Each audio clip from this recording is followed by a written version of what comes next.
Alright everybody, welcome back to We Play Games. I'm Walker, and here we are in Imperator Rome with our welcome to whatever series continuing here on the channel.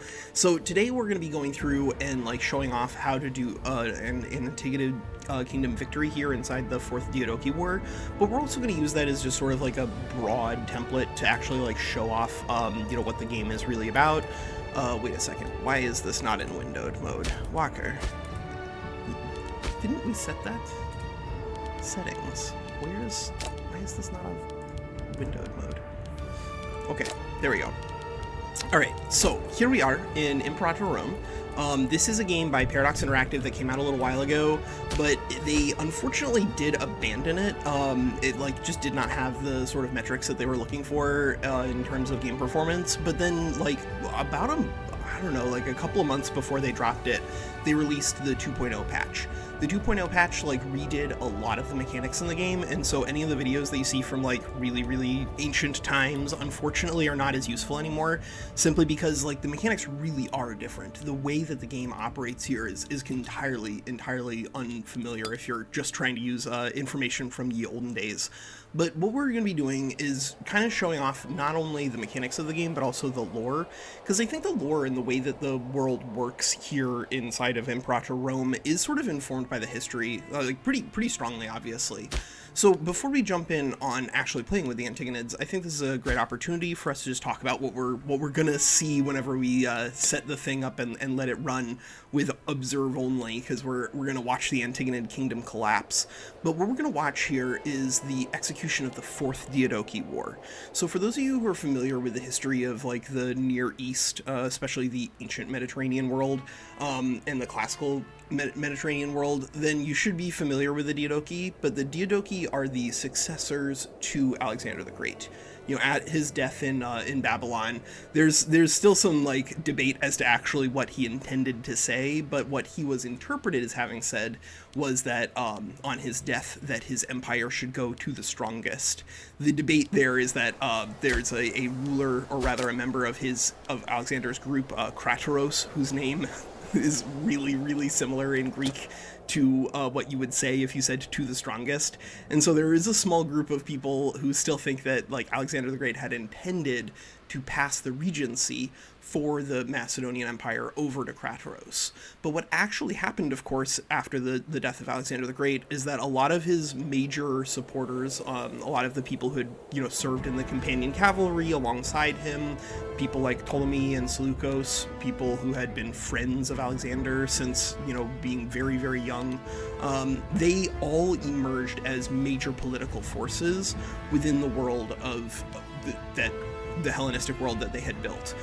Now, of course, the Hellenistic world here at the advent of the Fourth Diadochi War, which we are starting to witness right now, because it looks like the Antigonids have gotten into a fight with Cappadocia, and one of their vassals has rebelled here. This is sort of the last gasp when it comes to trying to reunify the Hellenistic world. So Antigonos Monophthalmus, who is of course the ruler here initially, this was an incredibly powerful political figure within the world of Alexander the Great. He had been the regent, or rather the governor in Phrygia, which is this incredibly powerful and very important part of Asia. He had been governing basically the supply lines for the empire during its expansion, and then after the death of Alexander and the emergence of Perdiccas, who is the designated or accepted regent by a meaningful number of troops, Antigonus, along with some of the other Diadochi, emerged as opponents of Perdiccas during the First Diadochi War in the immediate aftermath of Alexander the Great. Perdiccas led an army contingent into Egypt, failed in his attempt to cross the Nile, and then was assassinated by some characters, including Seleukos. The politics became even more complicated with all of the individual Diadochi, because here we're down to just 4 or 5, depending on who you're looking at. But there were, of course, a lot of individual generals who had their own states prior to the emergence of this time frame. But what we're gonna see is that whenever poor Antigonus here dies for the AI, that the realm is going to fracture, because the realm that Antigonus, as well as many of the other Diadochi that they've built here, the realms are built partially based off of bureaucracy and partially based off of the military strength of the individual rulers, but also just the relationships between people. And Antigonus's son and heir here, Demetrios. Demetrios is also sort of, wait a second. Has our son, no, he's our sibling. Why is he, wait, there we go, children, there we go, Demetrios. Demetrios is also a very important figure when it comes to these Diadochi Wars. He's an Epigoni, one of the successors to the successors. And Demetrios' son, actually Antigonos here, Antigonus II, actually ends up restoring Antigonid power in Macedon after the fall of the Antipatrids. We're not going to talk too long about the history of those sort of figures, but I do want to show off what happens when the empire collapses. But in the meantime, we can talk about a little bit of the mechanics of what we're going to be looking at when we're looking at everyone. So across the top in terms of our UI, treasury, manpower, political influence, military experience, stability, aggressive expansion, war exhaustion, tyranny, and legitimacy. Balancing these sorts of things in the game is sort of a big part of what you're going to be doing, but of course it's not Victoria 3 with a core line go up thing going on. Rather, here there's not the same sort of victory condition or metric, beyond, I suppose, if you wanted to just do a world conquest, but that's where Antigonus does step in. Now, of course, treasuries, this is this is your gold, right? This is going to be a crucial thing whenever it comes to recruiting your units, whenever it comes to setting up your legions, because a big part of the game is not only utilizing levies, as you might be familiar in CK3, but also professional standing armies. And this is in that crucial time frame moving between the development of more professional troops. But the professional troops are not exclusively missing. We get to see the silver shields, the Argiespes show up from time to time. Manpower is, of course, the thing that you're going to need in order to reinforce your troops for Antigonids and for other figures who start the game in a fearsome conflict. Then it is kind of important to keep an eye on that. Boy, why have you guys not started your war? Really? I'm kind of astounded that they haven't even started their war yet. Usually the Antigonids have had the Fourth Diadochi War event fire by now, so I don't know how exactly the AI boffed that, but they're still going to have the same sort of issues because of the way that the collapse works. If they don't take control of Corinth, then the AI will die. Oh, wait. They took control of Corinth, so I guess they made some sort of deal with Macedon to take control of that. That's pretty spicy for the Antigonids, because they can actually hold on in the event that they do that. But they're skipping out on the big value here. The big value that you can get as Antigonids is that if you do not play nicely with the other Diadochi, you can end up in a war of Diadochi conquest. In this game, all of the main figures, when it comes to trying to reestablish Alexander's empire, they do have claims on everybody else, or a war goal that allows them to annex things via siege alone. Political influence is just a generically useful resource. We'll show off ways that you can spend that in the game, because you can spend it on unlocking things in your government, but also on very crucial developments when it comes to your laws. And then less crucially, you can also spend it on individual provinces. That's not as big a deal, simply because when it comes to developing individual provinces, you can do a lot with just treasury and slaves in the event that you are so inclined. You can move a lot of pops around that way. Military experience is something that, as it highlights here, you're going to be getting this through drilling, through combat, and through war exhaustion, though, as it says, mercenaries will hamper it. Sometimes you just have to accept that you're going to lose some military XP by the utilization of mercenaries, because you really do want to get your military as powerful as you can, and using the military experience is a big part of it. I'm not sure if we're going to get far enough into the game where we're going to have a bunch of stacking experience point bonuses on our levies, but it is a core part of the game towards the midpoint and later, where you basically just raise up levies and then disband them and then get military experience and then unlock stuff on your military tree really quickly. We can't open it in our little observer mode here, but military experience is used for unlocking things, which we'll show off whenever we get there. And then aggressive expansion is sort of like the core mechanic here for a lot of Paradox games, where if you conquer too much stuff too fast, everyone gets angry, which I do think is pretty realistic. Wow, the Antipatrids are just like going on an absolute tear here. I guess that helps when they don't get conquered by the Antigonids, then that will do it.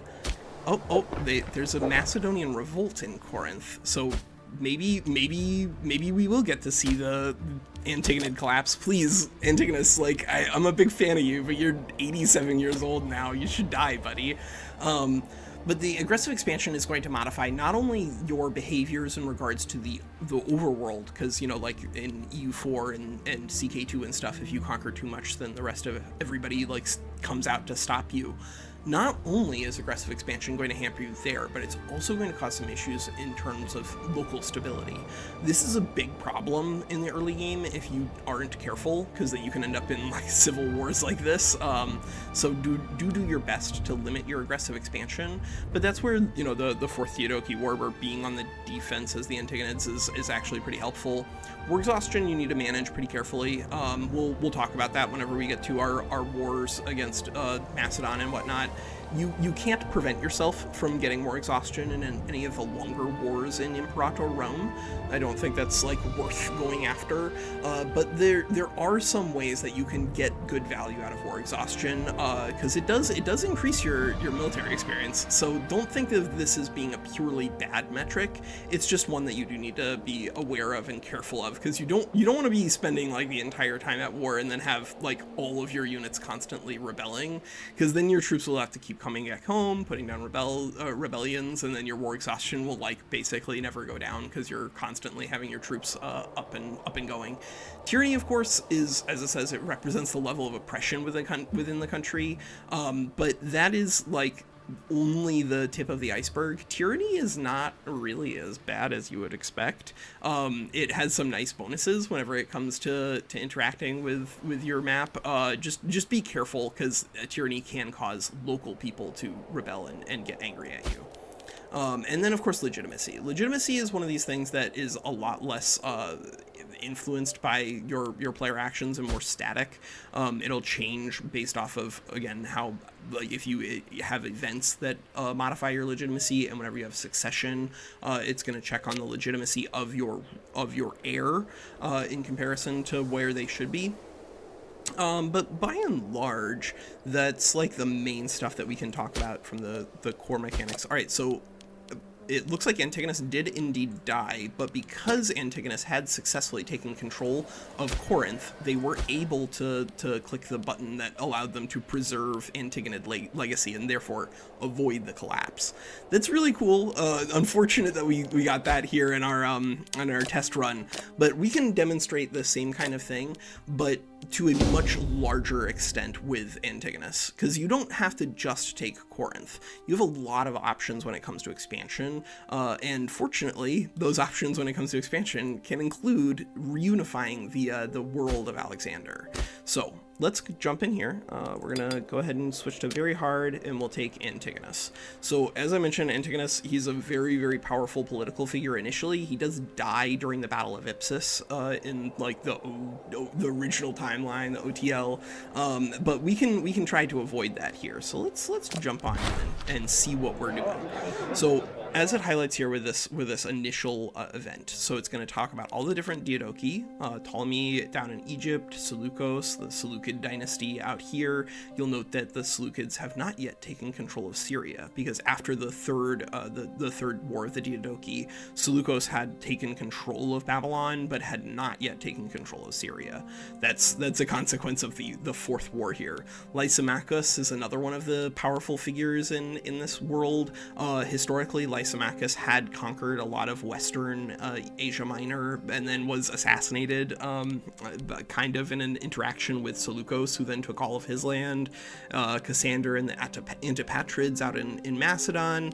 This is, of course, the son of Antipater, who had been the regent out in Macedon while Alexander was conquering, and so the power base there within Macedon is very concentrated in Antipatrid hands, including the fact that Cassander Alexander has managed to get himself married off to Thessaloniki. Thessaloniki being, of course, the sister of, or the half-sister of Alexander the Great, which means that, of course, now we have the blood of the Argeids flowing through the Antipatrids, and that is one of the things that they did try to do to, like, associate themselves with the Macedonian house here, but, of course, the Antipatrids did get, like, cursed, air quotes, cursed, in that Cassander and his eldest son, Philippos, they got sick and they died, and then Macedon got overrun by Gauls. It's just really crazy. Like, we're not playing on the Invictus mod, but if people are interested in that, we could do that in the future. But we are gonna go ahead and start our game off here. So what are we looking at? Well, the first thing you have to do when you're looking at an Imperator Rome is be aware of your starting situation. You know, this is not a normal 4X like Age of Wonders 4 or Endless Space 2, where everyone's starting on basically the same level. The diplomatic situation and the political situation for everyone is wildly different at game start. With Antigonus, one of the things that they did historically attempt to do within the kingdom, and to conflict with the other Diadochi here, especially the Antipatrids, is they kind of tried to position themselves as defenders of Greek liberty. So what we're going to do here is something that is actually from the Imperator Rome wiki. I don't know who wrote the guide for the Antigonids, but the basic framework for them is definitely correct. What we're going to try to do here is, rather than just trying to, like, do the cheesy thing, because you can, if you really want to, what you can do is get around the entire Fourth Diadochi War by just declaring war on Macedon on November 1st, and that will break, like, the fact that the Seleucids and the Egyptians will normally jump in on you, as well as Thrace. But you don't have to do that. You can win the fight by just, like, taking the fight to everyone. But if we're going to do that, we're going to need a lot of friends. So how can we get a whole lot of friends here with the Antigonids? Well, the first thing that we can do is we can look into our nation overview.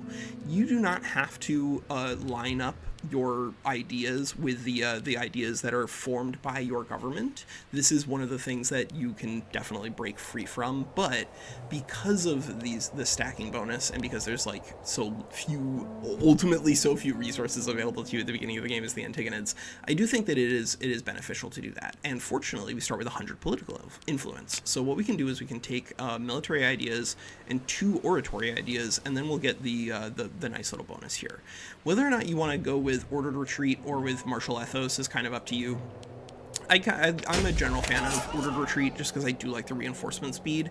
Here with the manpower that we're going to be burning through, we want to push as much manpower onto our troops and our levies as quickly as possible, so that way they are combat effective, because when we're playing on the very hard difficulty, our morale is already going to be kind of a problem.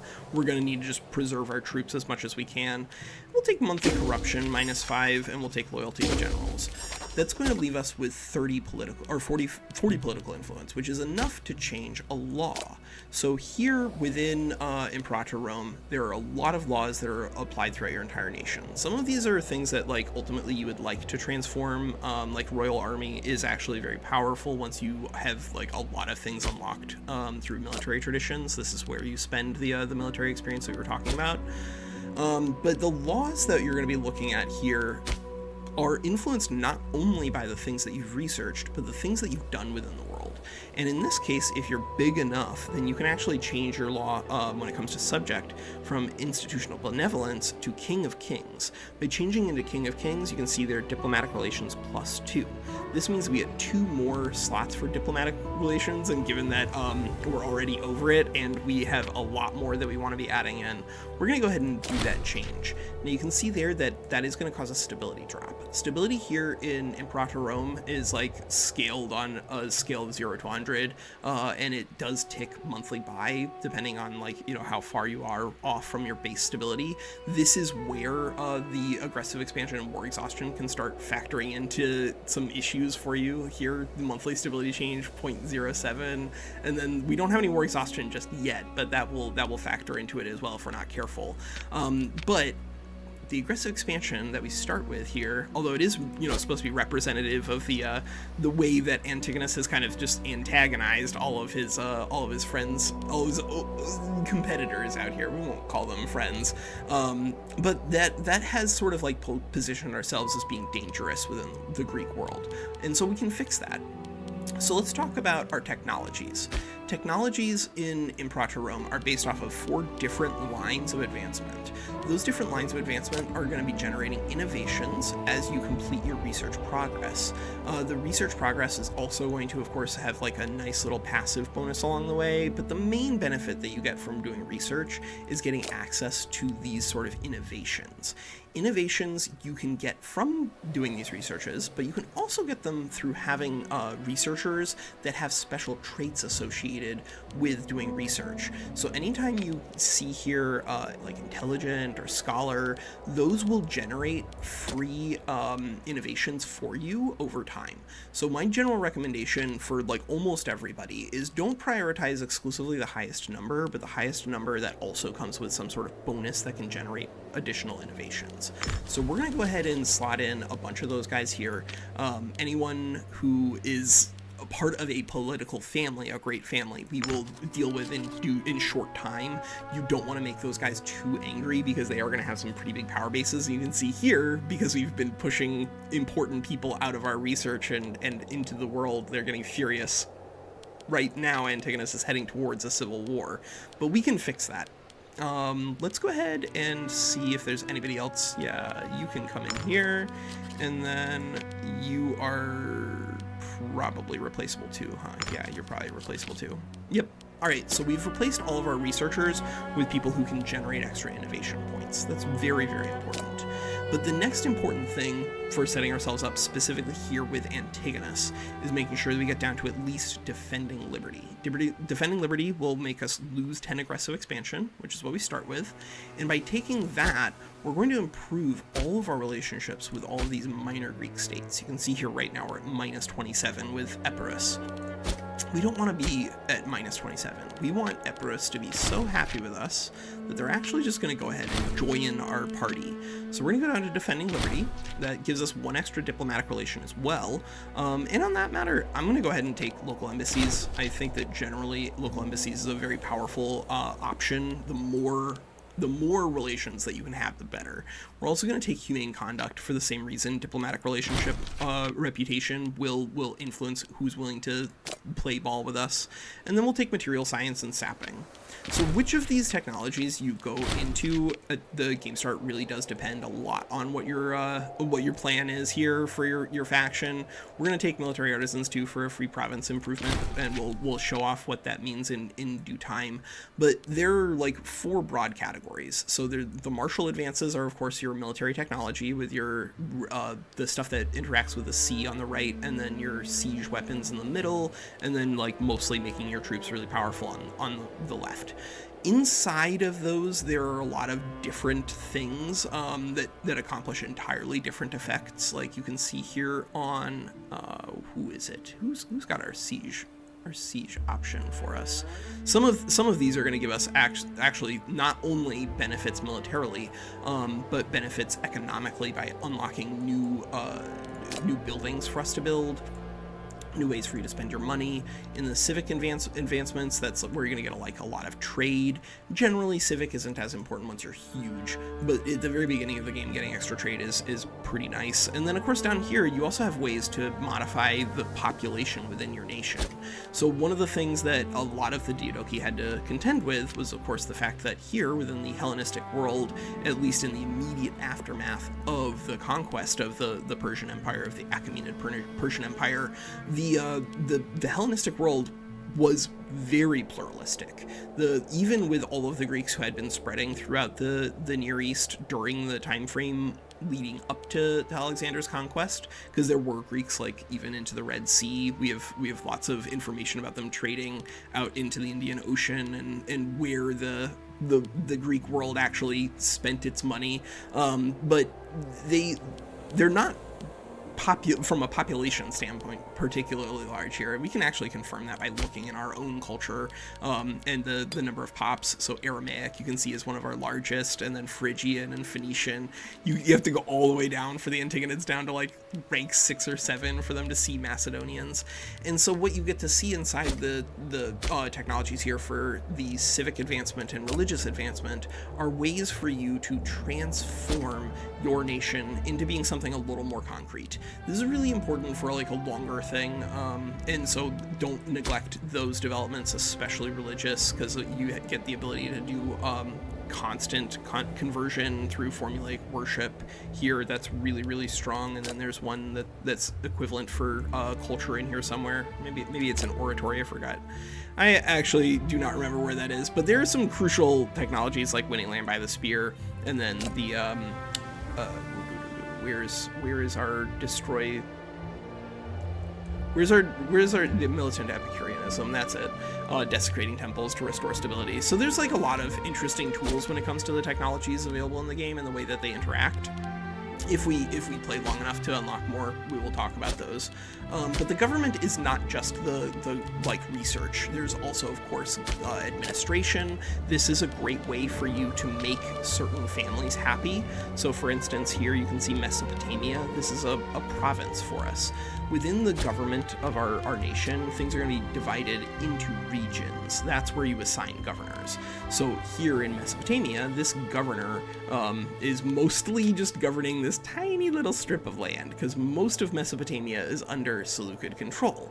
So what this means is this is an opportunity for us to make political friends within our nation. We can go in here and we can drop in basically anybody. We could add in Agenor Illuated, but as we'll talk about this when we get to a better place for this guy. But finesse is really important as a governor, because it'll influence not only the resources within that place, but its economic growth for you. So you want to prioritize putting good governors in important places. Oh man, we actually have a lot of pretty reasonable governors here, honestly, because the other thing is that it is showing us our marshal. So marshal is also critical for your governors, because when you raise your armies up before you've established enough legions for your armies to be exclusively professional, your government is going to be not only military and civilian, but kind of like a synchronization of both. So Phrygia here, you can see that Dokimos is going to be our governor, but also the commander of the troops out of Phrygia. We could leave him here because he is 7 marshal, but there's no reason not to go for a higher marshal if we get access to it, and we have one with 10. 10, any multiple of 5 actually is really important, simply because of the way siege works. The more multiples of 5 you have, the faster you're gonna be sieging. So we're gonna put in that guy as our governor there. Here in Mesopotamia, we're probably just gonna put some random governor who's. Wait a second. Wait.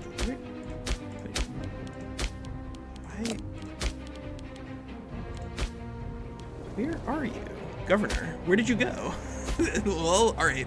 We'll replace one of these other Cappadocians. Torica here. Wait, why is the? Oh, I clicked this, didn't I? Yeah, there it is.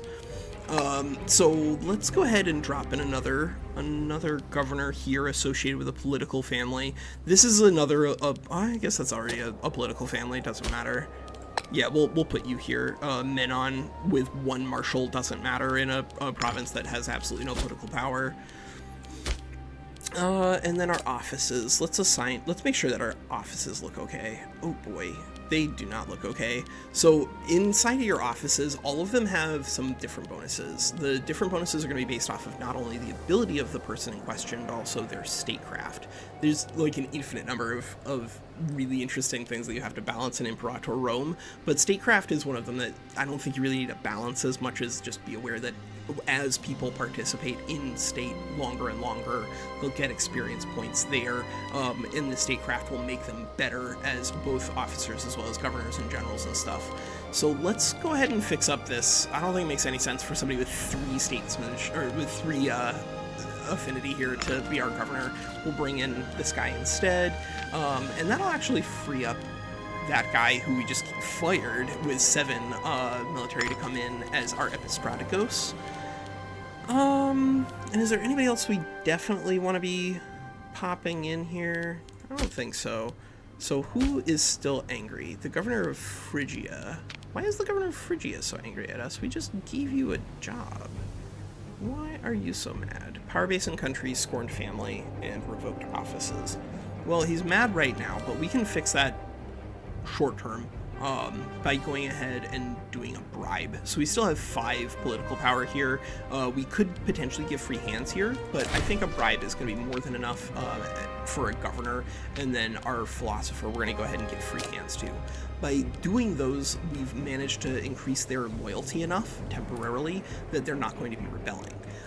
As we conquer, we're going to need to be careful. Why is that not working? Why is my keyboard not working on this guy? Well, my keyboard is not working for some reason, too. Oh well. Is it entirely not working? It is entirely not working. Why is my keyboard not interacting with us?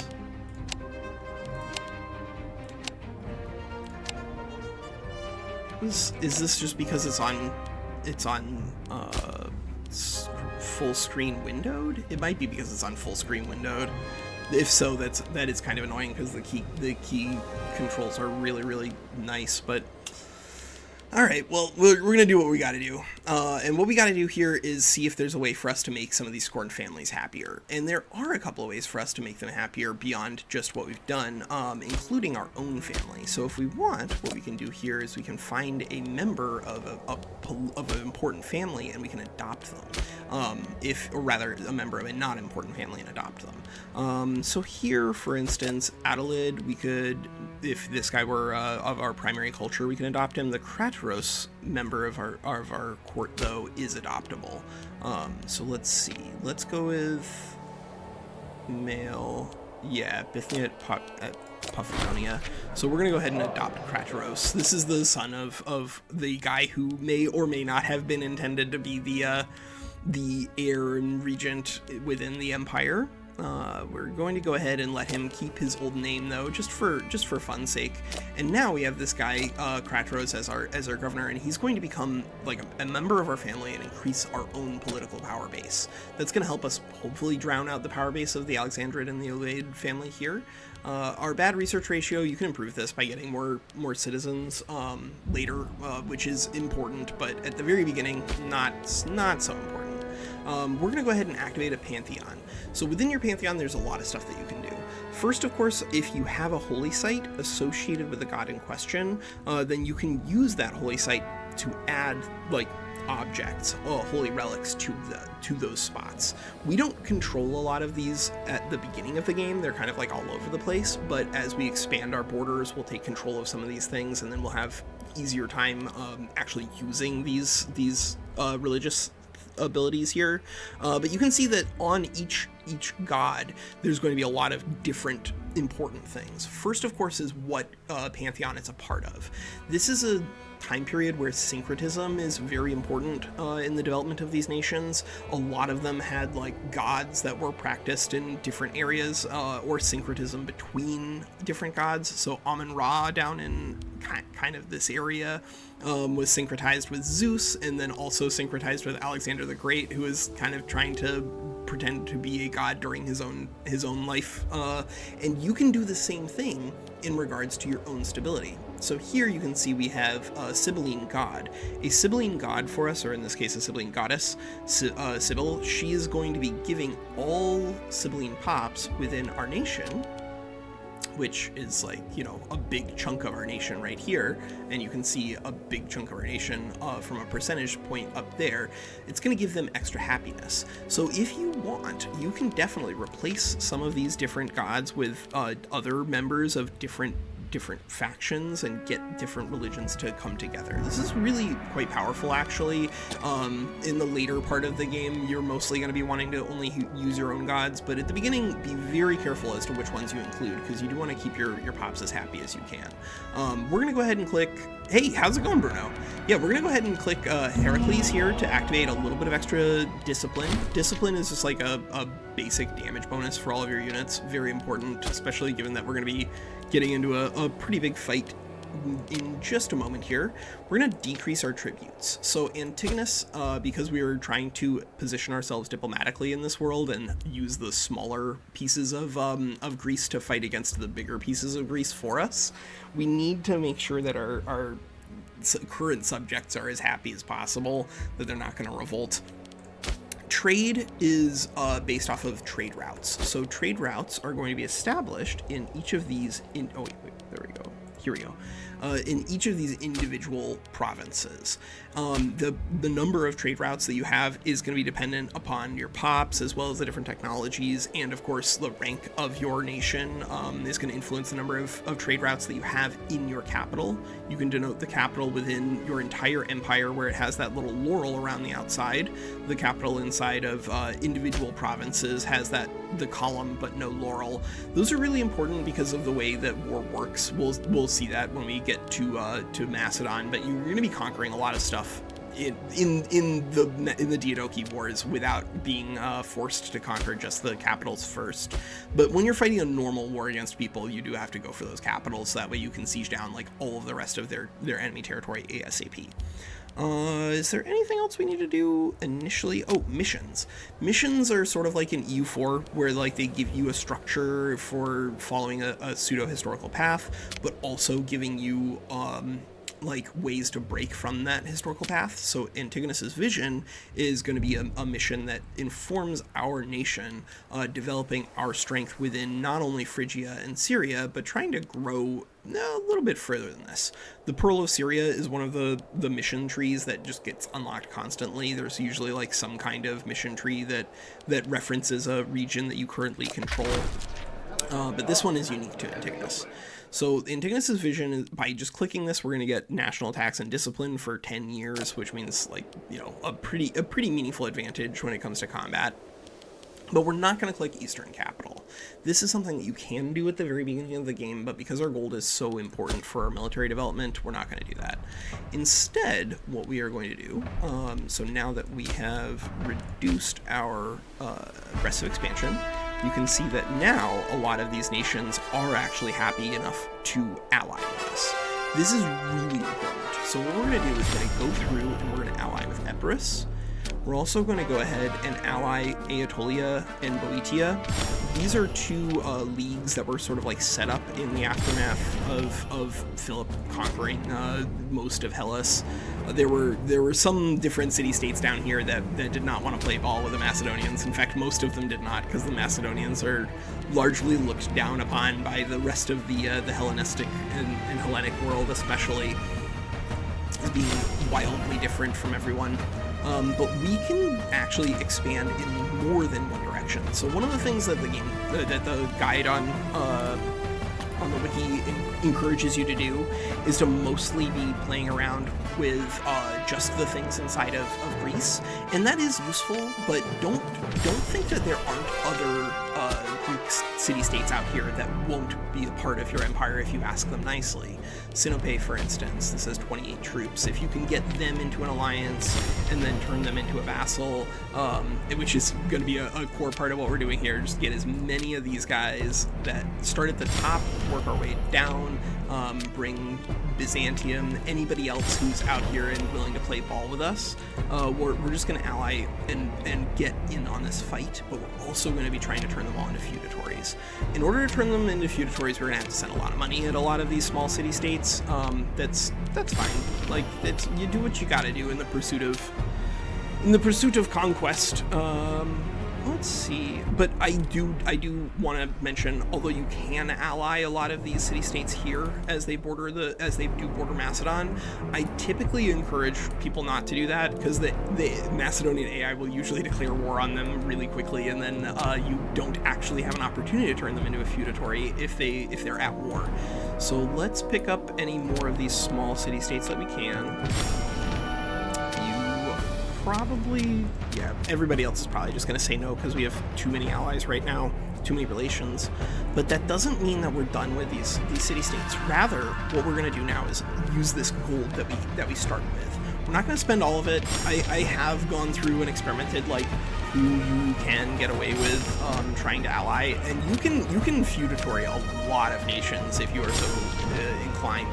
The downside being that there's a limited amount of gold in the world, and you kind of do need to be able to hire at least one mercenary stack in order to fight people early on, especially on very hard, because your morale is just not where it needs to be.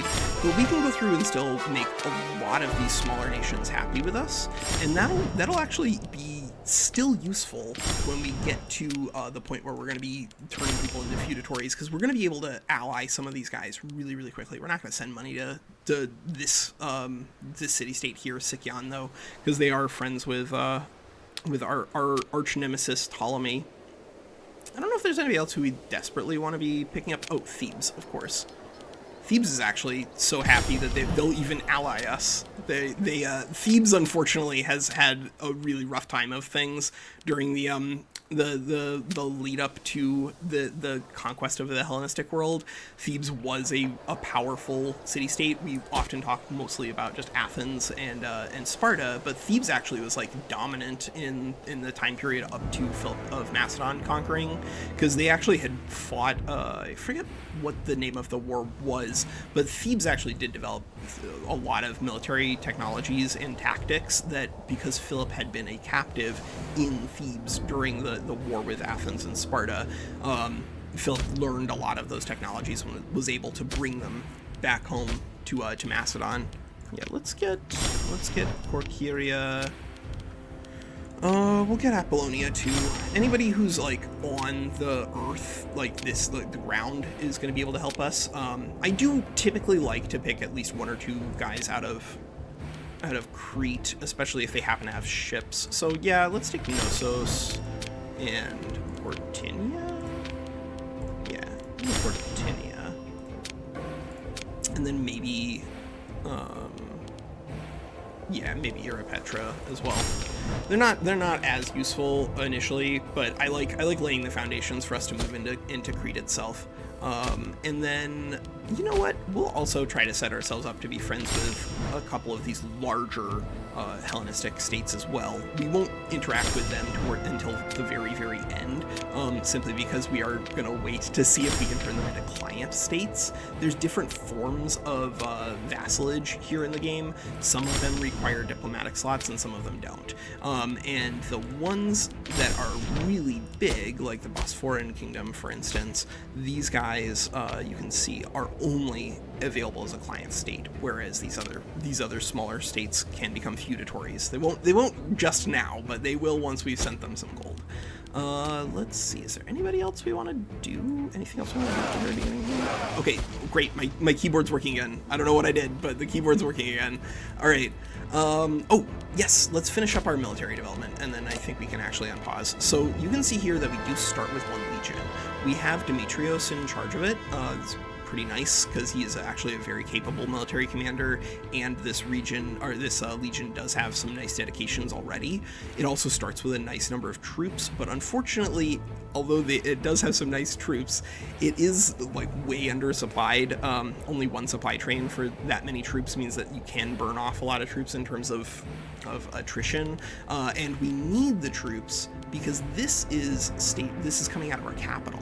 So Lulu. Yeah, the Sacred Band of Thebes. Yeah, Sacred Band of Thebes is a really big important part of it, but like they developed like the proto-Sarissa in Thebes. Like people think exclusively in terms of fighting with hoplites, or hoplites, but the development of military technology inside and tactics inside of Thebes during the lead up to Philip's conquest was really informative there.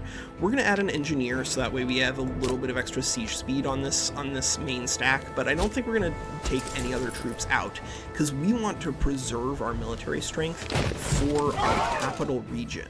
Reason being that inside your capital region, any of the troops there associated with your ruler, when you siege things down and burn down, an enemy city and capture their territory, it's actually really economically beneficial for you. And so you want your capital to have enough troops that you can actually, sack cities and get gold. Oh, and let's finish our trade. So one of the things that we haven't actually done that might have given us another option for a vassal or a friend here is set up some trade routes in our capitals. So let's go ahead and just like cancel a bunch of these trade routes. They're they're mostly nonsense at the beginning of the game because they're importing all this food. Do you guys understand that this is a war? You don't need food for a war. You need gold for a war. You can buy food, probably. Somewhere. I'm going to guess that you can probably buy food somewhere. We're going to cancel, especially the ones in your capital. Those are the most important to control because the trade routes in your capital, block surplus, they're going to give you bonuses across your entire empire. And so what this means is you got to be really, really careful what you're importing there.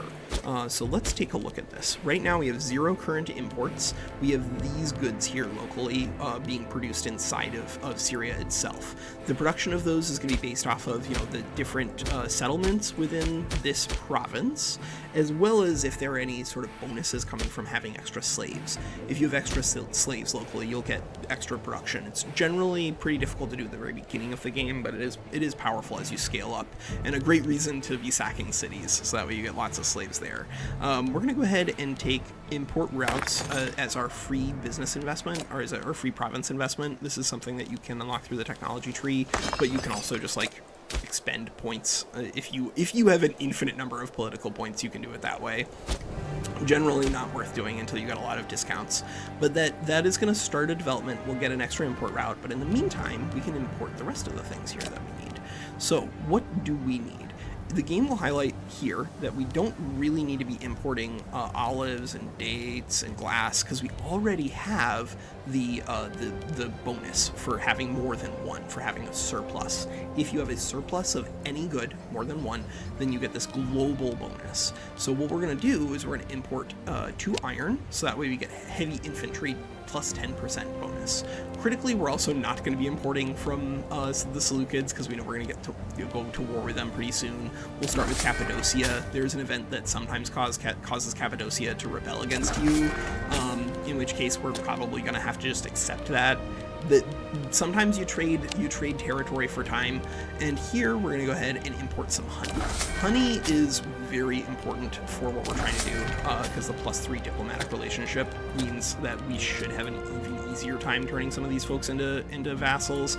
I don't think there's anybody here who I'm sure the 3x relationship would have made a difference for this turn, but when we get to October 31st, we'll be able to do some more diplomacy here.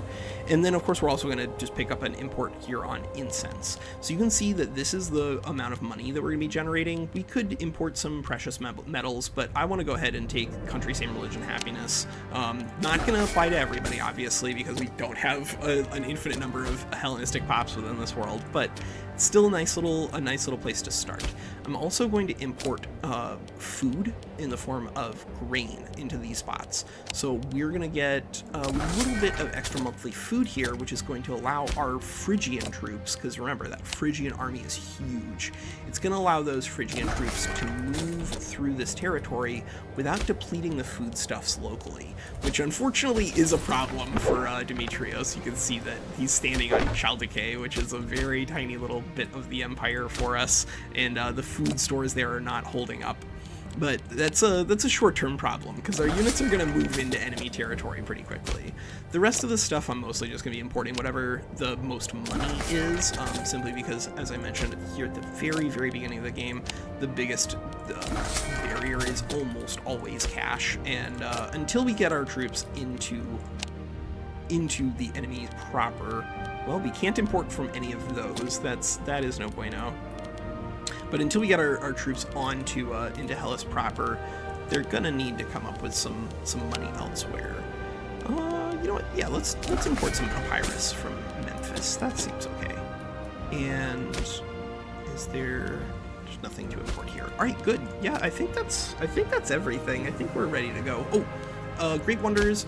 Because we're not going to be building any further Great Wonders, we can just talk very briefly about this, but you can get different Great Wonders at different tiers depending on how you build your Great Wonders. We don't have enough cash to do that at the beginning of the game with the Antigonids, but be aware that most of the time you do really want to be building either an all gold temple, so that way you just start with the highest tier 3 really quickly, or you build what was it, like a tower with a gold top, and then it's very quick to get to tier 2 based off of the amount of prestige that you have.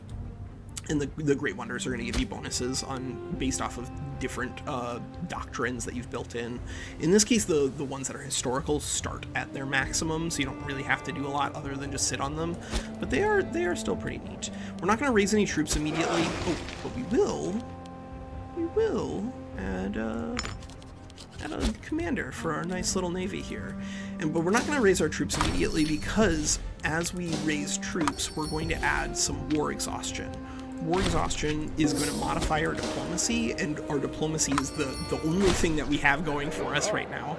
All right, coronation of Antigonos. Yeah, so as it says here, after we destroyed the Egyptian fleet at Salamis, we did actually attempt to take control of Rhodes, but unfortunately for us, the Ptolemy actually intervened against us, and we had to accept that Rhodes was not going to fall under our sphere of influence immediately, but Demetrios was very successful in forcing Rhodes sort of like to an accommodation, and has been pretty rude when it comes to interacting with the other ones. You can see here Demetrios is calling the other Diadochi nonsense things. We're gonna go ahead and say they've all been in the knee anyway. You can take the victory thing if you so desire to get the morale of navies, but I think our morale is probably gonna be okay.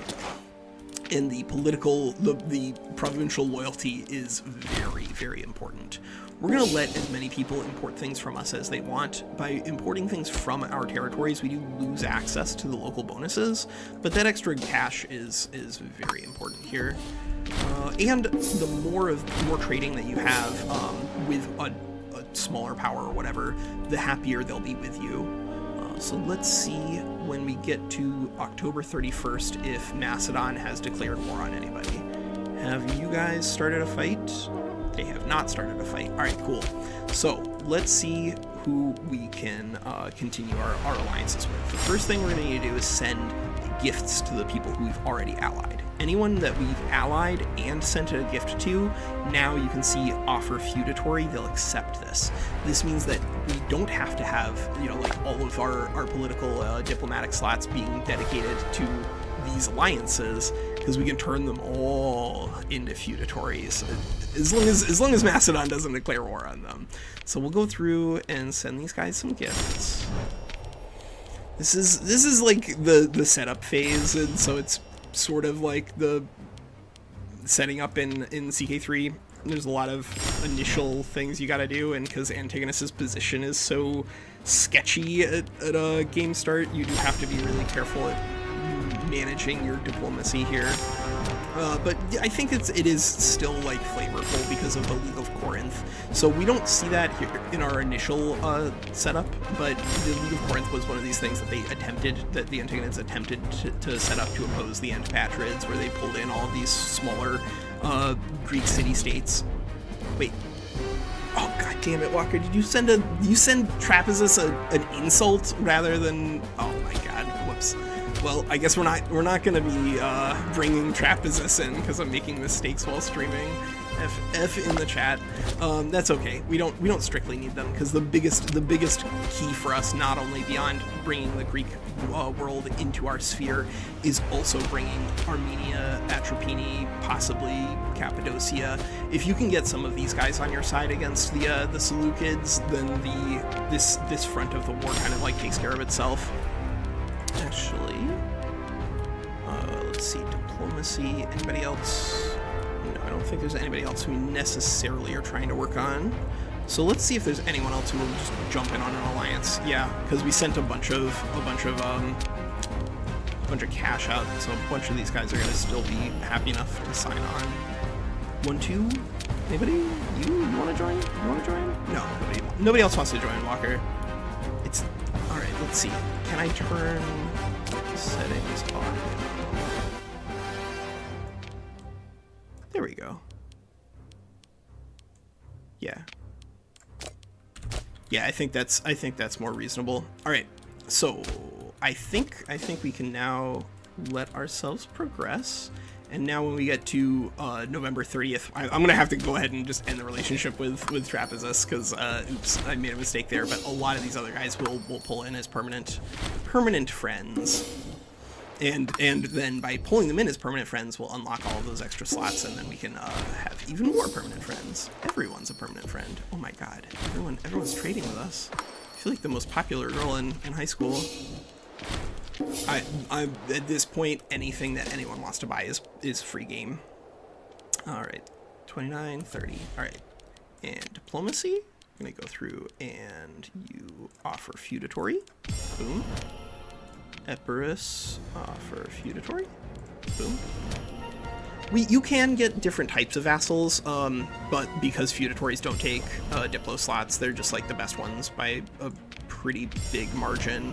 If you have to have, you know, some of the client states and tributaries, then like go for it. But the power you get here by having these feudatories is a big deal when it comes to this early game fighting, because you do not want to have to like deal with all of the other Diadochi all by yourself. It's much better with friends. Oh, why do you hate us? Oh god, friggin' Trapezus and the insult. Oh my god, I can't believe I did that. I mean, I can believe I did that, but I also can't believe I did that. All right, I guess we'll improve opinion here. It's a waste of my precious gold, but you know, I'm not reloading this. We'll just deal with the mistakes that Antigonus makes along the way because I'm trying to stream quickly. All right, so here we go. We've turned a big section of those guys into feudatories, but that's just the first run. Now we can go through and offer alliances to a bunch more of these guys. And because everyone here is pretty happy with, you know, the decisions that we've been making thus far, most of them are going to be pretty happy. Some of them will say, hey, you've turned my friend or vassal or whatever into a vassal of your own, and now I'm going to hate you because you're getting in on my cool territory. But initially, most of these guys are going to be pretty happy just signing up on the Antigonid side. Yeah, there we go. And I don't think we can get Argos, unfortunately, because they are guaranteed by Macedon. So it's pretty tricky for them to feel like they need to join up. But we can see if we can get them. The aggressive expansion, Walker. Why would you? Just pay attention to the things you're clicking on. Just pay attention. All right. I guess we could see if Delphi. Yeah, this is why I like typically don't try to ally and annex those guys, because Delphi just gets like declared war on all the time by Macedon. Pretty hilarious. We could take Elatea though. Let's see. Tanagra. Yeah, you know what? We'll take Tanagra. It's another reasonable one. And of course, because we took Sinope, that meant that all of their vassals kind of are now independent. So even though we can't get Trapezon, we can still get Amisos, I think, if we send them some cash. Maybe. Don't click insults. Don't do that. That'll make your life easier. Yeah, I don't think we need everybody. I think we'll be okay. Client states. Once we... Oh, why are you not willing to become a client state right now? Is our reputation just not high enough? I think that's probably it. Usually these guys are willing to become client states, especially once you've allied them. Well, we'll see. We don't have an infinite number of times to do this before the events pull us in on a fight. So at the end of December, we're going to need to be careful as to who we actually start sending diplomatic overtures towards, because we not only want to make sure that we get all of our feudatories online, but we want to make sure we have our alliances down too. That is no bueno. Not having alliances is not where you want to be if you have to fight all of the rest of the Hellenistic world. Does it trigger on the 30th, the rollover? It does. All right, cool. Feudatories. Now, the feudatories are not only going to be giving us value in terms of their manpower that they're paying off to us, but they're also going to jump in on every single war. As you can see here, if we're at war, they're going to be joining us, and that's why this strategy is so useful. Just being able to Tanagra is at 74. Oh, because we didn't actually send them a gift. Aggressive expansion. I got some aggressive expansion for you right here. Hiraya, for feudatory, Mantinea. They are not currently happy enough, but we're gonna fix that. Feudatory.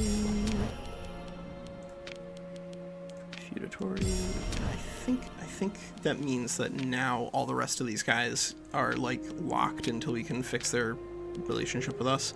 Oh yes, offer feudatory to Rhodes. Bam. That's the big prize. If you can get Rhodes on your side, this thing with 83 pops is actually like a pretty reasonable friend / ally. And now I guess we could take a stab at it. We can see if we can get Argos to join our party. But I think because of the aggressive expansion, they're probably going to say no. So why don't we find our last batch of feudatories, and then we'll pick up our allies. So our last batch of feudatories, I guess, you know what? Actually, we probably have enough. Let's just get Syracuse as a client. I think these guys will sign on. Pretty sure most of the time they're down for it. Oh, who mocked you? Tell me who mocked you. I will definitely throw them out of my court. Oh well. Well, the alliance with Syracuse is mostly just gonna be distracting for the other Diadochi rather than for us.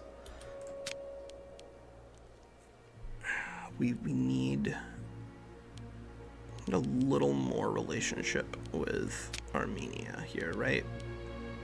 Actually, no. They will ally us if we can just get rid of our little Greek city-states. So yeah, let's pick up a couple more of those and then pass it off. Yeah, 8. That's fine. Because what we're gonna get here is like all of these individual guys will raise up all of their little troops and just march them all over the universe and fight the Diadochi mostly for us, and that's a good thing. If you can get other people to fight your wars for you, you're gonna feel pretty good about yourself. Latia, we've not sent you a gift, so we're not gonna waste our time. Knossos can potentially become. You cannot. You will.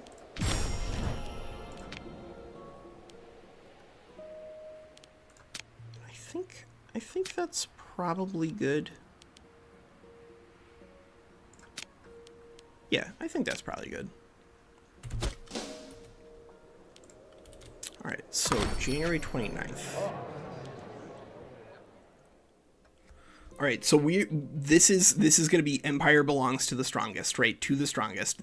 We need to conquer Corinth, and we need to prevent the other Diadochi from intervening in the Fourth Diadochi War and taking all of our land. So we're going to say the Empire belongs to the strongest. We're going to wait until we get our last diplomatic overtures that we get to send out. I think it's on January 29th is when those, yeah, January 29th. And then we'll pull some friends in and see how the rest of the Diadochi deal with this. We're not going to raise our troops immediately though, because of the aggressive expansion issue. We do definitely need. Oh wait, did I? Yeah, I got both of those guys. The 29th is a really crucial moment for us. We're gonna send some important diplomatic overtures out here. So Tanagra, you feudatory, Knossos feudatory, Petra feudatory. Once you get big enough, then getting client states and tributes are actually really important just for balancing out your economy, because if you don't have a good economy going, your military is not going to function particularly well. But now we should be able to make these clients. Yes, excellent. So the extra 0.73 is actually crucial for us. Very, very nice. And unfortunately, Syracuse, as I mentioned, because of that diplomacy thing, not the insult, but the mocked by foreign court, we're not going to get those guys as our friends. But now we don't have any allies because they're all our vassals. So Armenia, you want to become our ally? Yeah, that would be pretty good. Atropatene? Yeah, that's a crucial one. So now you can see we have most of Anatolia lined up against the Seleucids. If you can also get an alliance with Paphlagonia and or Pontus, that's also pretty nice. And you know what? I don't see any reason not to. Because anybody who we do not ally can potentially become a thorn in our side. And it's not like we don't have the political spots. Atropatene says they might break this alliance, but we'll see. We'll see. We might send them some gifts to improve, but we're done with diplomacy immediately for now. We're gonna go ahead and start raising our troops. So we're gonna raise Phrygia, Syria, we'll raise Cilicia, Assyria, Bithynia. We'll go ahead and raise Greece as well. Yeah, we'll just raise basically everybody, honestly, because now we've spiked up our war exhaustion, but we're not just going to leave it there. We can do some divine sacrifices if we so desire, but we can offset our war exhaustion pretty easily with just with Invoke Devotio. By invoking Devotio, we are going to get some tyranny. Tyranny, as I mentioned, it's not exclusively a bad thing. We're going to see the more tyranny we have, the more aggressive expansion down we get. That's really, really nice. But it's also, by clicking this Invoke Devotio, we're going to make it so that our war exhaustion is going to stay lower. We're not going to be able to like keep it all the way down at the bottom over the course of this long war.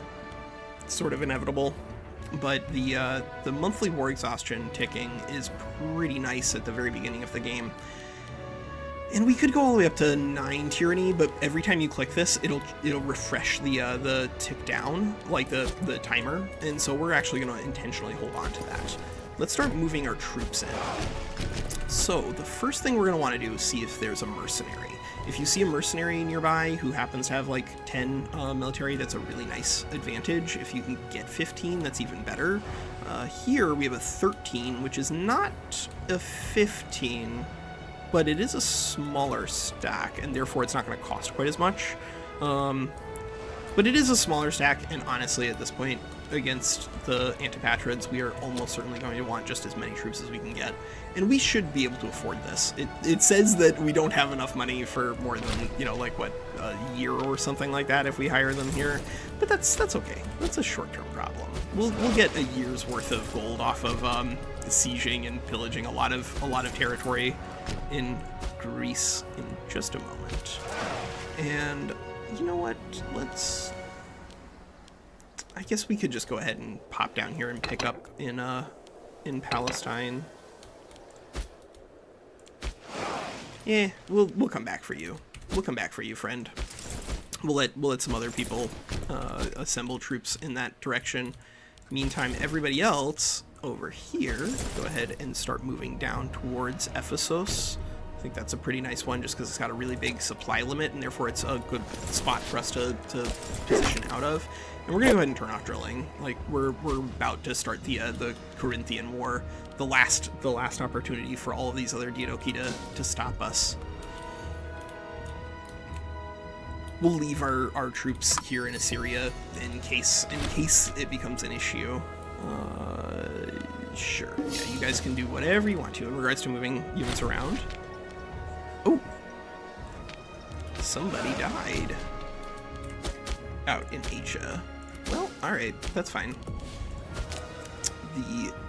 Oh, yeah, 8 marshal, that's okay. 8 marshal is enough. We just need to make sure that the main stacks that we have our best commanders, and I think we're gonna meet that requirement. All right, so the war in Greece. This is the event. You can interrupt this event by declaring war on Macedon directly with your Diadochi War Casus Belli, but I would actually encourage you to not do that. So we're going to go ahead and say Cassander will rue the day. We could withdraw from Greece if you're a chicken, but nah, that's not what we're about. All right. We have gone ahead and chosen war. Macedon is moving to war with us. So we can't summon everyone in on the war immediately because most of these folks are going to be on cooldown, but the folks who we can pull in, we'll go ahead. So that way they just don't get distracted with too many of their own wars. Because people do like to get distracted in their own wars in Imperator Rome. The AI is modifiable. You can make it so the AI doesn't do their own wars if I guess that's your vibe. But, oh, hey, we can turn you into a feudatory. I thought we got all the feudatories. Well, I guess I missed one. Takia. Oh, you could have been a feudatory. Pontus, Paphlagonia, Atropatene, all these guys are just waiting on us to let the cooldown pass.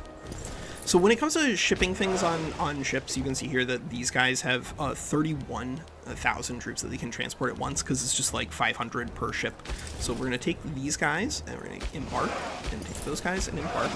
And we can't merge them together because the ways that stacks work in Imperator Rome, they're managed by their individual governors and individual generals.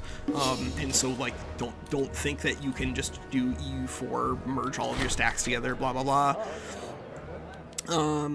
You're way too old, and you're a Canaanite, so no, we're not going to do that. But by bringing troops together, they will support each other in battle, as you might expect. Yeah, anybody who wants to be able to fight those guys is a-okay with me. Pontus will call in. We're just going to call everybody. Yeah, we'll just call everybody.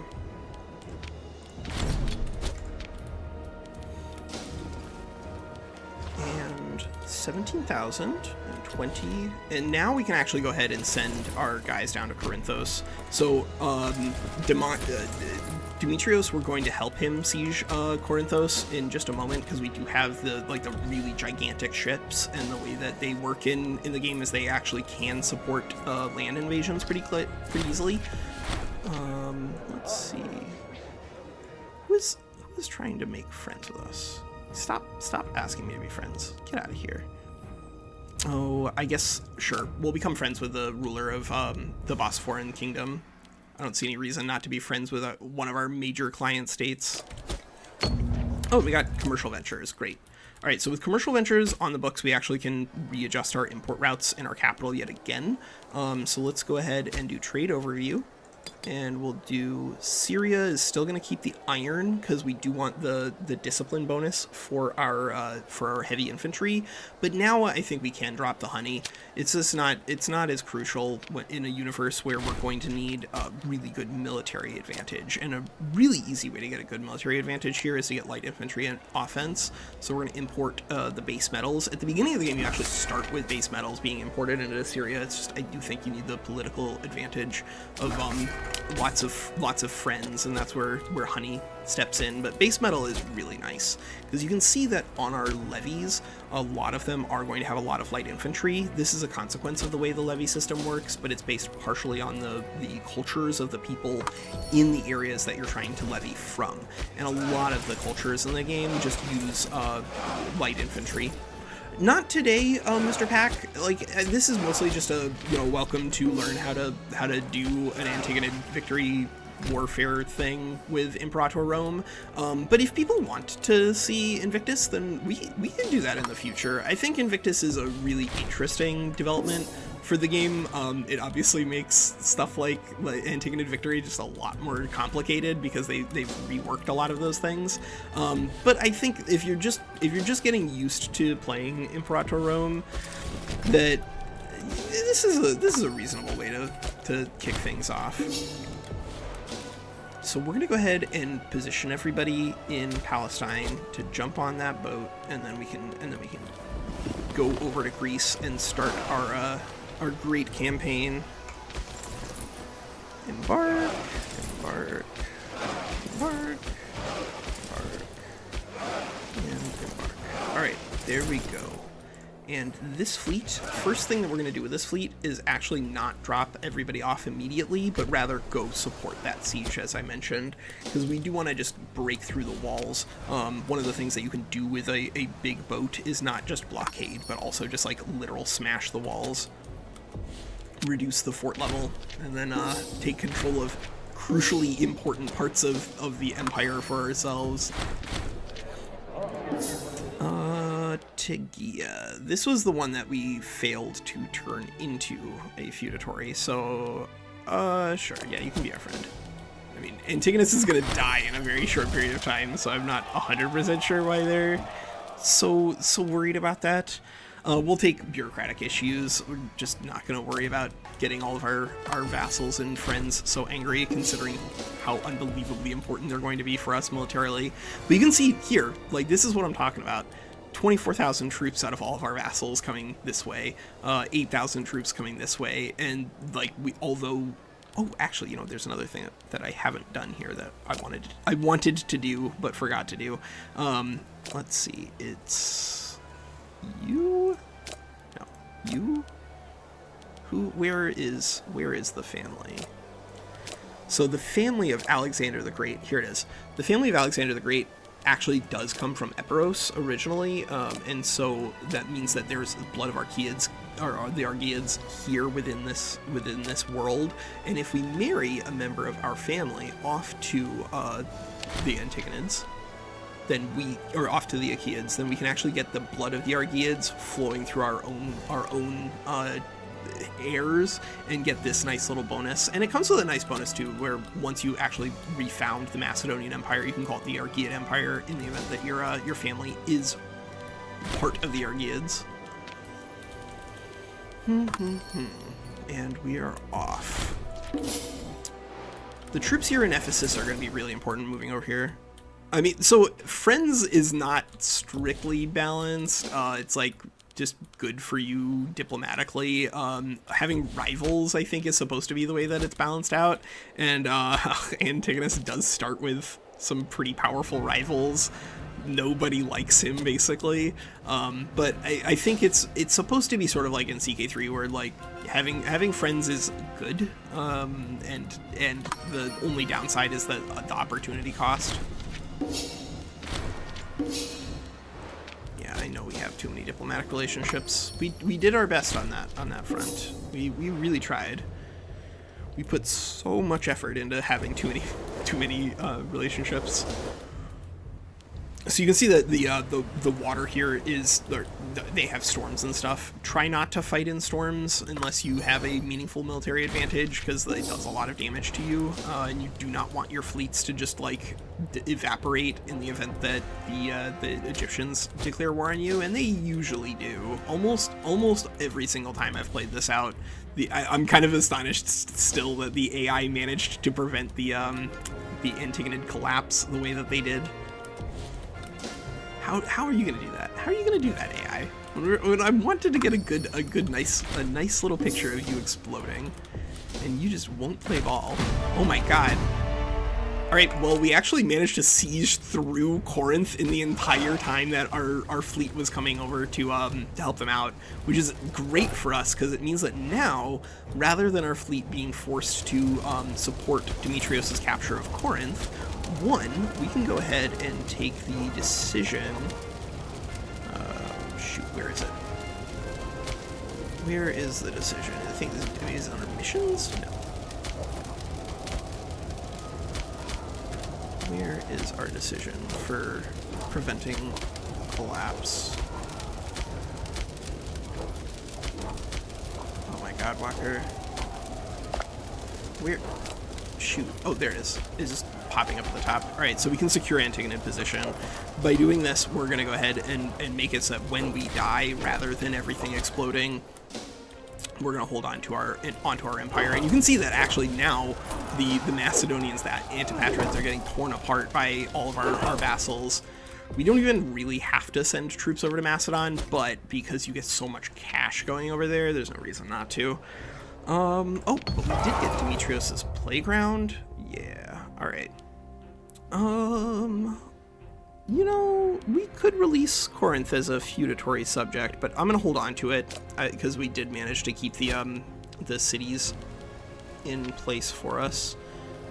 And I guess I'm gonna go ahead and reiterate the Tyre proclamations. This is, again, one of these little historical events where the Antigonids were just trying to position themselves as being friends of Greek, air quotes, Greek liberty. Yeah, we were totally doing it because we're diplomatically friends and had nothing to do with us just trying to get good value.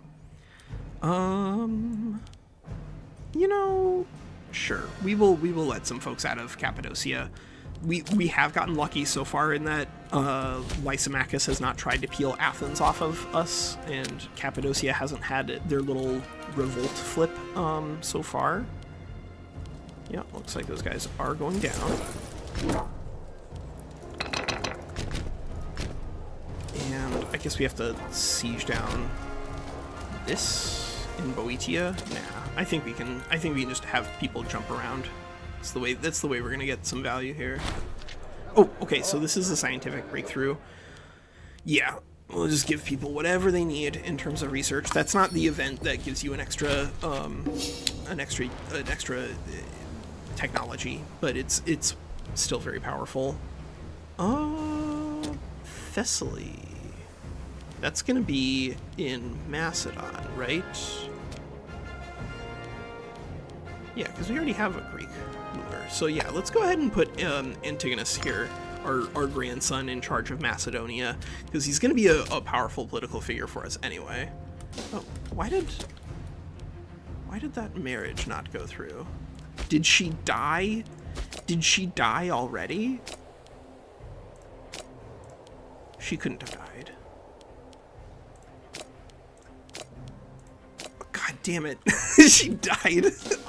Alright, well, we're not getting Argead blood, but you can get Argead blood through marrying the Antipatrids, but I don't think they're gonna be a part of us. Sparta becomes owned by Messenia. What? Why would you? No. Stop coming to us with these nonsense decisions, guys. You know this cash is more important in rulers' hands. So what we're gonna need to do now, because our cash is like so unbelievably low, is we're gonna need to sack these cities. So what we're gonna do, bring these troops all the way down here,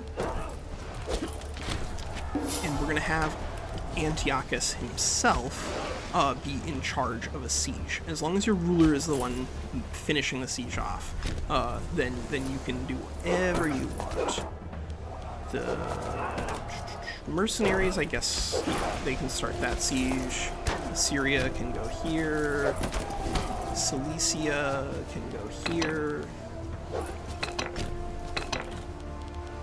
And Palestine and Syria.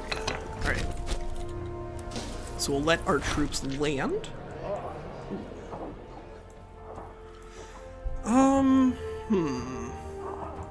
So let's see. We could make everyone super furious, but I don't think we have any cash for that. And I don't really care about interacting with a local power who we're likely to overrun anyway, so we'll just let them be. That's okay. Popularity is important. You do not want to neglect the popularity of your ruler, just because of the way that the economy in this game works. If your popularity is really low, you can have some serious instability problems really quickly. Oh, but we have to wait for these to siege down, and then we can advance into Thessaly itself. Let's see. And our siege with Demetrios is successful. We keep moving through Boeotia.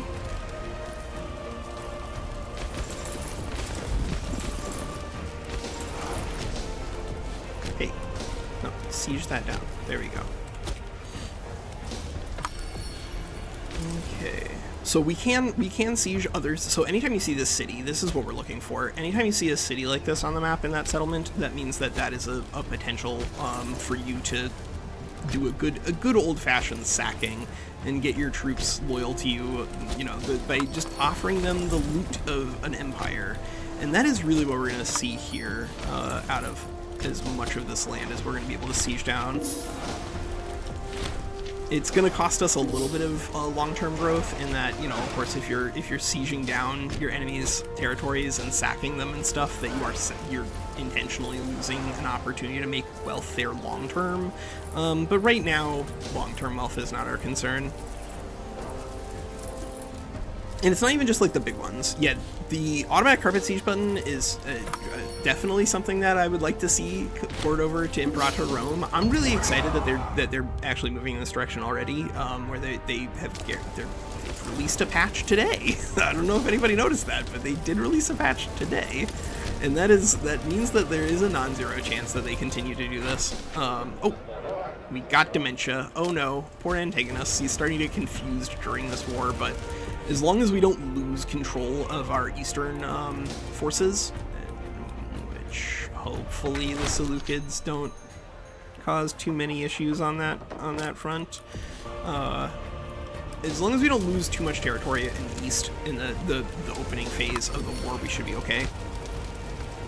So there you can see when we finished the siege, because of the nature of our war goal here, we automatically took control of the territory. Most of the time, whenever you finish a siege in Imperator Rome, rather than immediately seizing control of the entire territory, you just like occupy it, like the way it is being occupied right here. But in this specific war goal, because it is a Legacy of Alexander war goal, we just automatically annex it, and there we go. All right. And Egypt is in on the fight, and because Egypt is in on the fight, that means almost certainly the Seleucids are coming in on the fight too. We're going to need to reposition some troops down to deal with them, but fortunately, because we do have all of these friends in the world, there's a non-zero chance that Egypt sends some troops over to Syracuse or possibly even Crete. Because we did manage to get at least one of these guys as a vassal here. Yeah, feudatory. Who did we get in Crete? Was it just Knossos? Oh, it was Knossos and Erepatra. All right, yeah, that's a fine start. Anything to distract the Egyptians while we finish off the Antipatrids. Carpet siege, carpet siege, carpet siege. We can come back and deal with the Macedonian like vassals if we really need to, but I think our own vassals are going to do it quite well. You can, you know, of course, like limit the economic damage by choosing one of the lower options for looting, but like every time you loot here, that's a lot of extra cash, and we do need it. That guy's not going to get there in time, unfortunate. The Macedonians are going to win at least one of these battles, it looks like. But if we can, yeah, definitely gonna win that fight. Reinforcing with 10. That's okay. Their own personal manpower is bleeding against the manpower of our vassals, which means that this is just like a huge victory for us, whether or not our troops actually are victorious or not. And it looks like they're gonna actually go through the effort of capturing back Dione. Uh-oh. Well, if they do take that territory back for themselves, they're gonna sack it again, and then we'll come back and sack it again, and parts of the empire are gonna be in a lot of trouble for a very long time here, unfortunately. Let's see. That's stacked. Good. And now they are sending troops down to fight us. So we'll bring our mercs in. Yeah, let's clear out this stupid stack here. They got like 20,000 troops still locally, and we don't like that. That's not good. Let's let you guys go, and then going towards Dio. And it looks like our vassals got the same idea. They're trying to hunt down that Macedonian stack right now, it looks like. Yep. Let's see. Sure, Cyrenaica, you can do whatever you want to. Sue for peace from Macedon. Oh, that's so cute. You think we're gonna sue for peace with you? I don't think you know how this is going, man.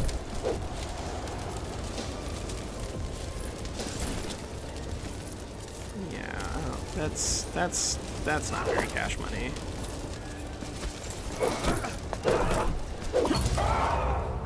Oh no. Alright, so Seleukos has indeed come forward and decided to declare war on us. We could surrender all this territory and therefore, like, definitely die whenever, like, have our empire implode whenever we die, but that's obviously no bueno. So we'll just reinforce our main stack. Are we gonna lose that fight? We might lose that fight. We're playing on very hard, so we do have some pretty meaningful, morale penalties, but that's okay. We don't need to win every single fight in order to win this war. We have plenty of friends. Oh, looks like we're gonna win it anyway. Alright, cool. We did lose a lot of troops, but that's okay. That is a short-term problem.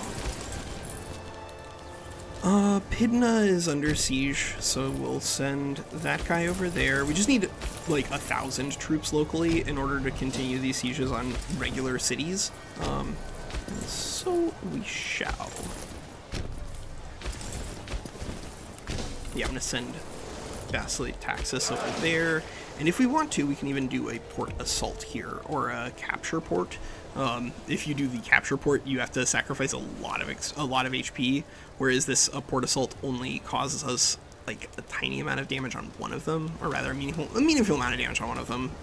But it means we have a whole extra big city that we can siege through. So yeah, actually, let's do that. Let's do a port assault here on Thessalonica. And then we'll also break off the unit in question. So subunits. Do we have to be in a city? No, we can create a unit. And find the damaged one. Wait a second. Current strength. One of these is damaged. I know one of these is damaged. Yeah, there it is. Alright. Done and done. And then we're just going to take this larger ship that we did just sacrifice a lot of HP on, and we'll just park it somewhere so that way we don't have to worry about it. And we'll probably use another fast siege on Pella, just so that way we can get the Macedonians out of this war and our units back down to Syria and to the rest of this fight, because that is... Fortunately, we have the Armenians and the Atropateni and Pontus and Paphlagonia to help, like, do a little bit of delaying in that direction, but unfortunately, we did call them in for the war in Greece, and so that means that they're not going to be initially doing that fighting on their own. Okay, so we managed to sack that. We could take Methone. Yeah, let's go ahead and do it like this. Let's see if we can take Pella. We could capture the port. We could reduce the port. The fort. Reducing the fort is the plan. And we will create again. You go here. And now, whenever Antigonus gets to Pella, we're going to have a big time sacking out there. The extra war exhaustion now is probably worth it for us to increase our monthly ticking. So let's go ahead and invoke Devotio again. And where else does Macedon actually have their land? Because that is what we want to be focusing. If we can take an entire empire of theirs, of the Diadochi, off of the board, that's great for us, because we do not want them still recovering in the background. Yeah. Oh, actually, do we want to go to Thessos? I don't know if we want to go to Thessos. I think we want to use Antigonus to siege down Thessalonica here. Yeah, I think that's what we want to do.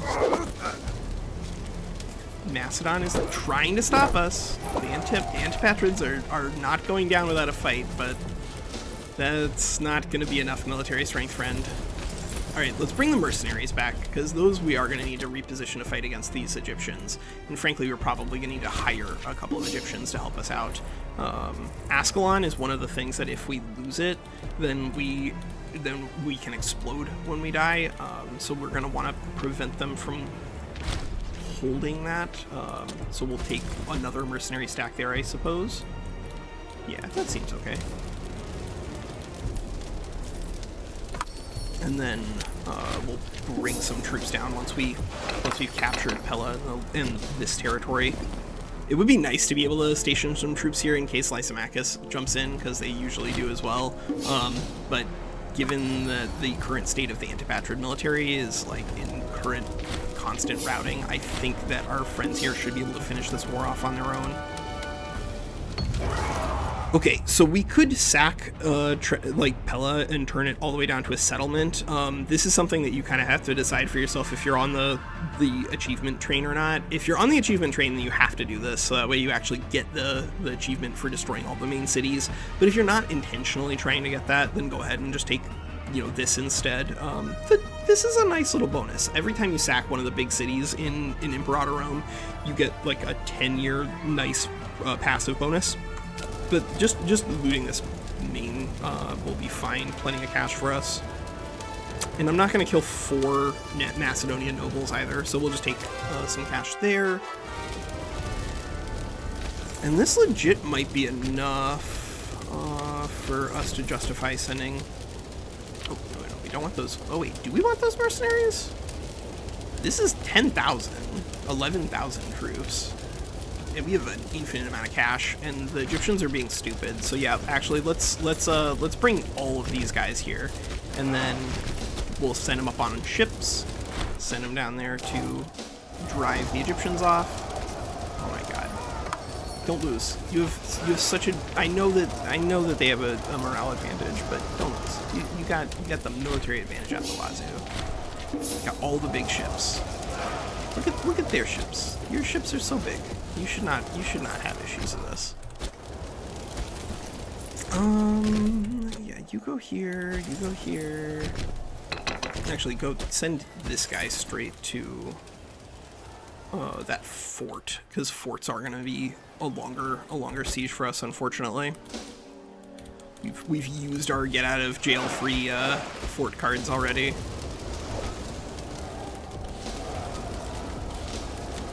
Hey, get out of here. We lost 5 ships. Yeah, I know we did. That's what morale penalties will do. I don't think we have... No, we don't have enough shipping to actually bring Ptolemy, or to bring Antigonus with us, but he's gonna die soonish. He's ailing because of dementia. So we'll just leave him in... we'll leave him in Greece, especially... If Lysimachus offers us the opportunity to destroy his stuff, I'm going to take it. Okay, and as these territories fall back under our control, we'll want to clear out those last little pockets of resistance. The Egyptian fleet is way stronger than ours, so we're going to try to not get our fleet obliterated and bring things home to Tarsus. Actually, let's see where the Egyptian fleet goes. If we can make a landing elsewhere, I would love to. Oh man, we had so many troops over here that I completely forgot to bring. Oh man, I completely forgot to bring our Phrygian troops over. Well, you know what? We'll bring our Phrygian troops down to fight these guys, to fight Seleukos and Egypt, because I think that now the war in Greece is definitely heading towards being over.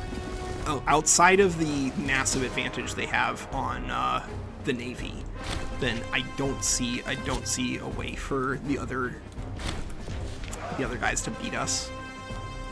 But if they intercept this fleet, that could be a huge problem. Maybe we don't send the fleet all the way.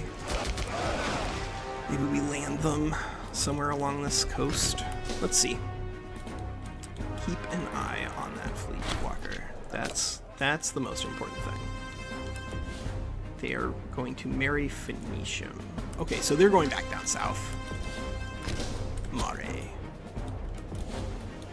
And this is also just like an insanely good mercenary that we could have potentially hired, but I think it was probably alright.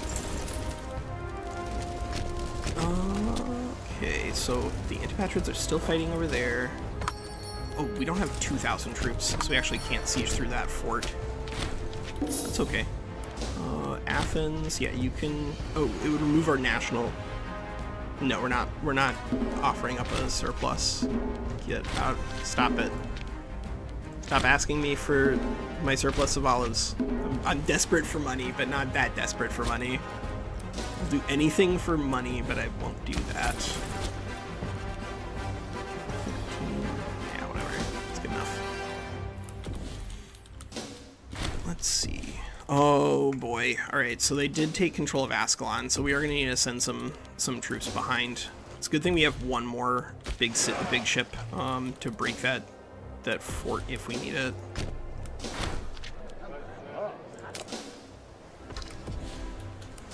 Yeah.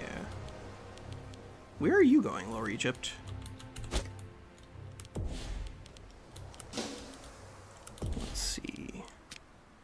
Oh, and of course we need to kick Egypt out of Greece. That's another important part of the equation here. But these 2,000 troops are not going to be enough to do it on their own. Alright, well, I guess we'll siege down Lamia. I thought we had that captured, but, you know, the troops, they just keep moving around. The troops keep moving around. And the Antipatrids are done. Alright, so we can actually send you there, and you there, and you there, and just try to take as much of this land as we can. Oh, once upon a time we will get the ability to do carpet sieging. It'll be great. It'll be so good. So we could allow Sidon to move into becoming a client state instead of a tributary, but tributaries are sort of like feudatories in that they don't take up the diplo slots. They don't operate the exact same, because you'll note that here they are not getting pulled into all of our wars, but we don't want a diplo slot dedicated to something with one city if we can avoid it. It should be enough for repositioning there. You guys are... Does Macedon have any troops left? I don't know if Macedon has any troops left. They might be done. Their fleet is disintegrating there. I guess we're gonna go ahead and just drive the Egyptian troops straight off of Syria, because they are trying to take control of our capital for some reason. Get out of here, Egypt. Get out of here. Oh man, Egypt is choosing the wrong time to intervene also.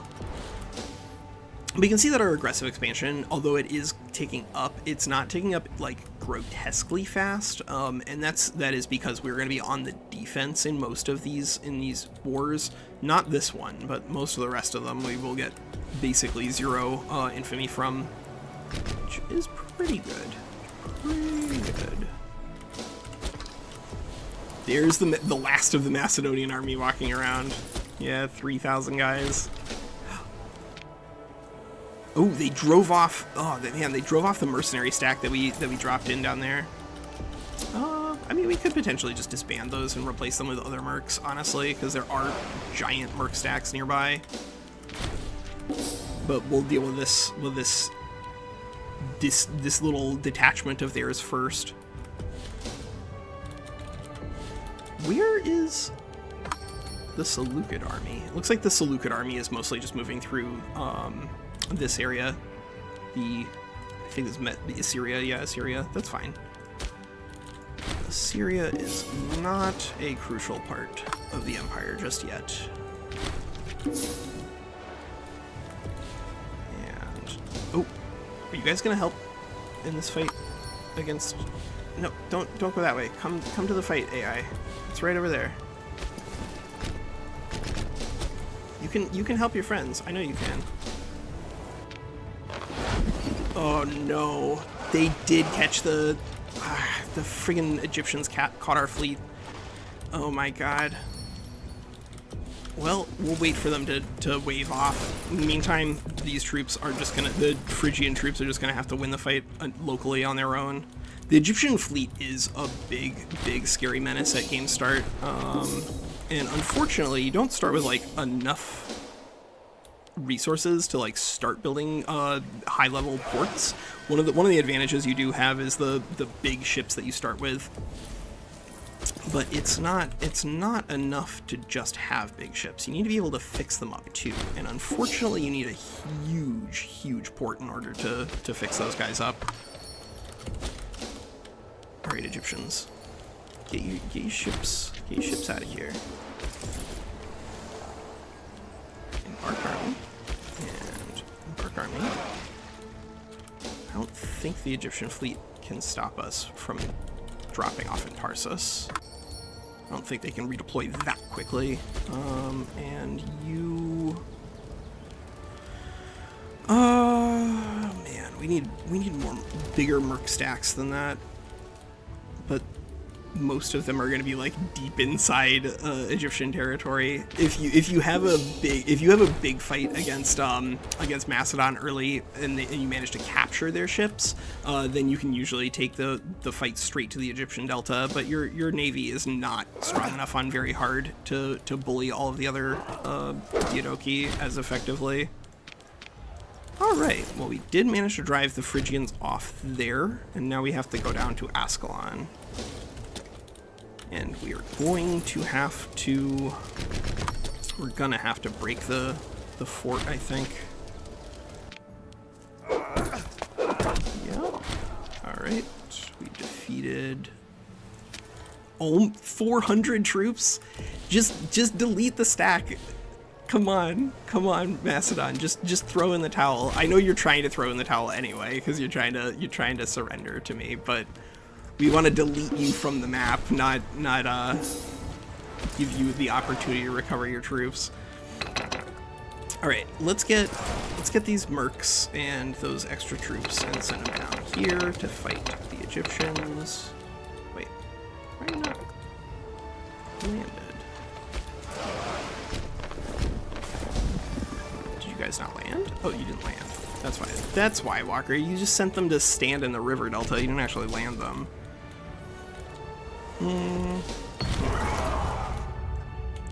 Yeah, none shall hide.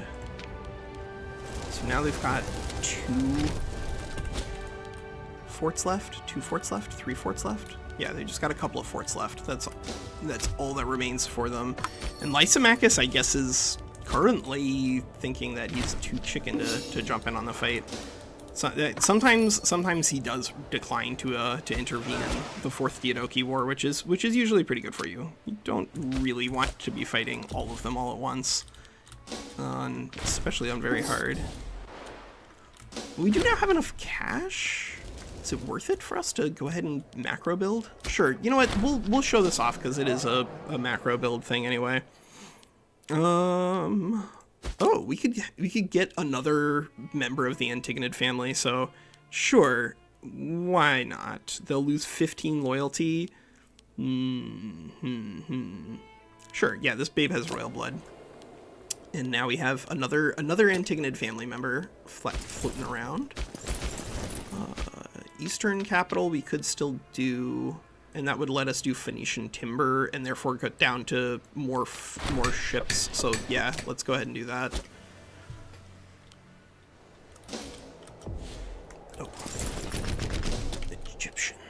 Egyptians, get the heck out of here. Speaking of the Egyptians getting the heck out of here, it looks like our Greeks are going to continue pressing those guys out. And we're going to take control of Thasos. So Thasos is one of the locations in the game where you can build a gold mine, depending on what's available here locally. You have the precious metals, but you also get an event decision, expand the Thasos gold mines, which gives you even more resources in terms of big money going on. So we're going to do that too. And now, I guess... Where are you going to siege? That's 28%. That's 42%. And that's not sieged at all. So yeah, let's go help them out. Oh my god, they're still clinging on. They've got 2,000 troops. The Antipatrids are refusing to go gently into that good night. nothing can interrupt our celebration. So you can skip the Eastern Capital thing if you so desire, and I think it's intended for, like, in the event that you get declared war on super early and don't want to waste all that gold, you can still skip through to the extra ships. But because we lost that battle with the Egyptians, I don't think we're going to be able to challenge the Egyptians anyway. And they're gonna kill off that merc stack. So yeah, let's. Oh, actually, no, they're not gonna have time to take that. We should go down to, where is Ascalon? There's Ascalon. We are gonna need a little advantage there. Yeah, this merc stack needs to just get dropped because it's just not big enough. Siege of Lamia is done. Okay, cool. What? Greece, you guys have like 14,000 troops down here. Go clear out the friggin' Egyptians. What are you doing? What are you doing? Get rid of those guys. Let's see.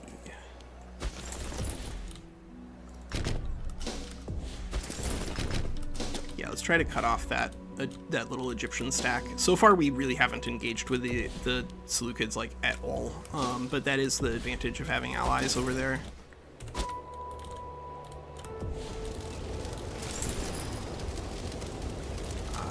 Man, if these troops come in to reinforce, then this could turn into a big problem really quickly, because the Egyptians that have, you can see here on this army, this looks like a stack of levies plus possibly a merc, so I think they're going to win that fight based on the morale bonus. Yeah, they're going to win that based on the morale bonus.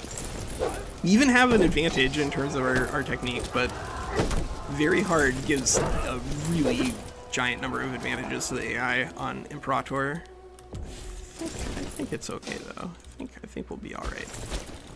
We'll plow some more troops into, or more money into more troops, especially if we can redeploy these guys. But how's that fleet looking, guy? How is your fleet looking, guy? It's looking like it's seen better days, hasn't it? Yeah. I guess you know what? We'll see if they can get away with trying to ferry people back, and if they get caught by the Egyptians, they get caught by the Egyptians. So let's move here, and then here, and then here. Yeah, we'll move in that direction.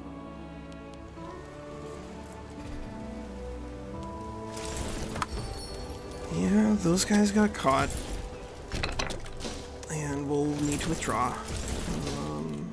Those Egyptians are coming in that direction, so yeah, let's replace those mercs and clear out that stack.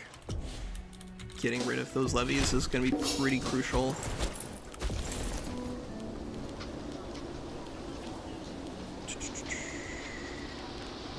Right? Yeah, I think that's the plan. This stack just doesn't look like it has any fighting strength in it, really. Where are our allies in Greece? Where are enemies in Greece? Lysimachus, where are you? Are you just going to Thassos to die? Is that what you guys are doing over there? I think that's what they're doing over there. And Keletron. And now we're gonna lose that fight on morale. A lot of these fights are fights where if you're not playing on very hard, then you do not have a giant morale penalty, and that makes it it's a smidge easier, just a little bit, just a little bit. Let's go ahead and get rid of these mercs. They really don't have the strength necessary to win these fights on their own. And we could try to bribe an Egyptian merc. Actually, that could be reasonable. We could also try to hire an Egyptian merc. That could be pretty funny, but they start as exiled, so you can't actually use them to siege inside their own territory. Maybe we bring these Cypriot 11,000 troops over. There's 6,000, there's 11,000, there's 12,000, there's 12,000, and this isn't like an unreasonable distribution, right? Nah, that's actually a pretty good one. So let's go ahead and hire those guys.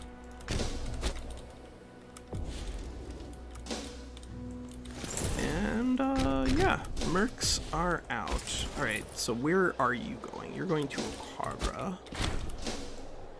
We destroyed that stacking Thassos, as we identified. Looks like, yep, those guys are going to go down. And we should be able to take you,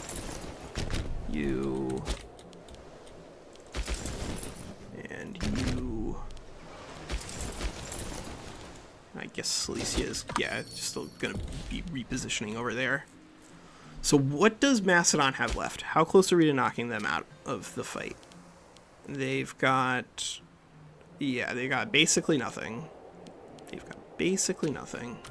And once they're gone, then they don't have the ability to like siege territory and peel things back, which once we've got a navy necessary to ferry people over here is a pretty big advantage.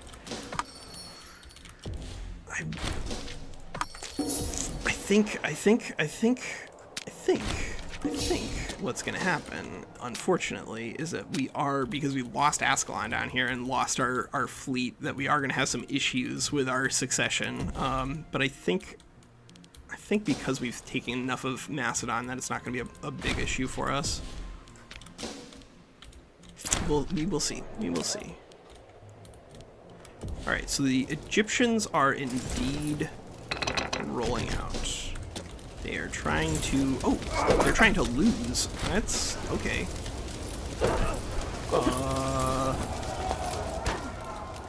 Can we make this into a big victory for us over the Egyptians locally? Maybe. So far we haven't really had to deal with Seleukos like at all. It's just been our friends. Yeah, you know what? I don't hate legitimacy, actually. Positive stability, primary attraction, Freeman happiness. Well, 50 gold isn't bad, though. Yeah, alright, we'll get 50 gold. Oh, alright, so the Egyptians are piling in on our allies, but we're gonna get caught, actually, in an imminent battle. So we're not gonna be able to disrupt that battle over there, I don't think.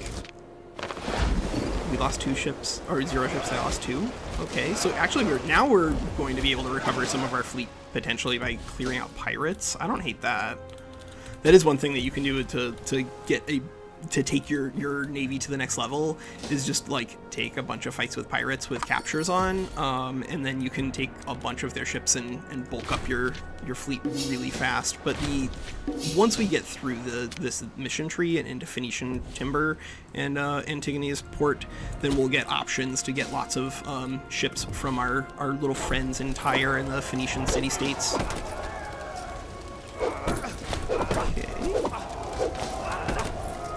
It looks like Egypt is going to reinforce on that fight.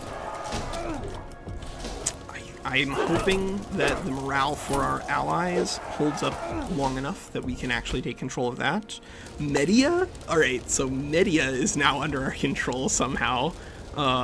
Sure. Oh, Pyrrhus. Right, we have Pyrrhus here. So we could even use him. And, oh man, we have Macedonia. So if we just make Antigonus not hate us, then he will let us raise his troops. And another 28 troops is actually a pretty big deal. So yeah, let's get those guys. Let's get Macedonia's troops onto the field. I normally like to preserve them as like not being raised in the event that Lysimachus is trying to get spicy, but I don't think he's gonna. I think he's gonna sit out the Fourth Diadochi War here. That's what it looks like. Egypt has lost that battle. That's good, but unfortunately we also lost a ton of morale in that fight, so we'll see if we're able to keep it going. Oh, so you have like Olympiad events. Those are fun. Generally speaking, they're like, as far as I can tell, they're mostly random, but being able to get a little extra popularity through the events is nice, and it is a good reason to want to keep some other Hellenistic nations around. If you're the only Hellenistic nation in the entire world, then you're gonna have some problems where like the Olympiads like can't fire, and then your popularity has some issues. But if you want to get a lot out of the Olympic Games, then obviously you take Olympia, and you can do that pretty cleanly by turning everyone into feudatories. All right, yeah, guys, go here. Where is that Egyptian fleet? Doesn't look like they're around. Are you guys gonna hold on long enough for the reinforcements to arrive? I would love to see that. Yeah. All right. Eat it, Ptolemy. You think you're so cool just because you have a silent P in your name? Not on this life, jokester. All right, cool. And that looks like the end of Macedon there. And Egypt has lost the battle. We killed all of their army, or all of the army that was locally available. All right, good. That means that now we can actually dedicate some troops down to Ascalon, which is so far away. Holy mackerel. Yeah, all right, just send everybody down. Send a couple of the smaller stacks out to take this territory back, like Praderos and Asia. But yeah, the mercs are all gonna go down to Ascalon. And I suppose that means that the Phrygians are gonna follow behind. Yeah, that sounds about right. Annoying that they were able to siege through so many of our territories in the initial phase of the war, but that's okay. That's okay. Because now the Macedonian reinforcements are gonna arrive. And if we're really spicy, if we're very, very spicy and very lucky, what we can do is we can land troops here on the west of Egypt and just send them along the east. And hopefully the Egyptian fleet doesn't stop us from having that party time. Is Egypt still in control of Scion? Yeah, they're still in control of Scion, but that's okay. We don't necessarily have to drive the Egyptians out of space. If we leave the Egyptians with control of like one island somewhere, it's not gonna be the end of the world. You guys come here.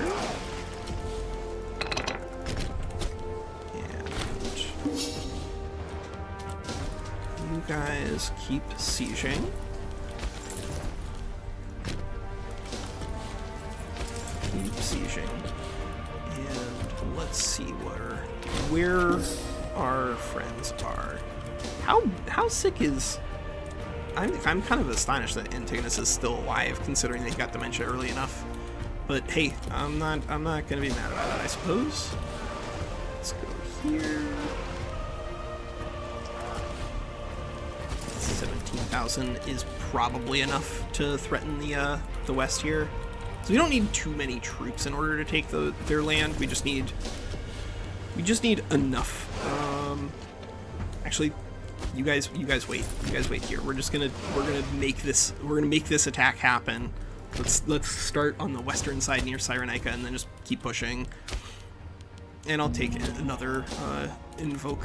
We're just gonna keep invoking as long as we can. Our morale is gonna be kind of an issue for a long time. Oh my God! There's their fleet. There's their fleet. One thing I will say about the Egyptian fleet is that the Egyptian fleet is not super duper professional. It's like pretty small. So if you have some cleaner fights against the Macedonian navy initially, you can get a pretty big advantage.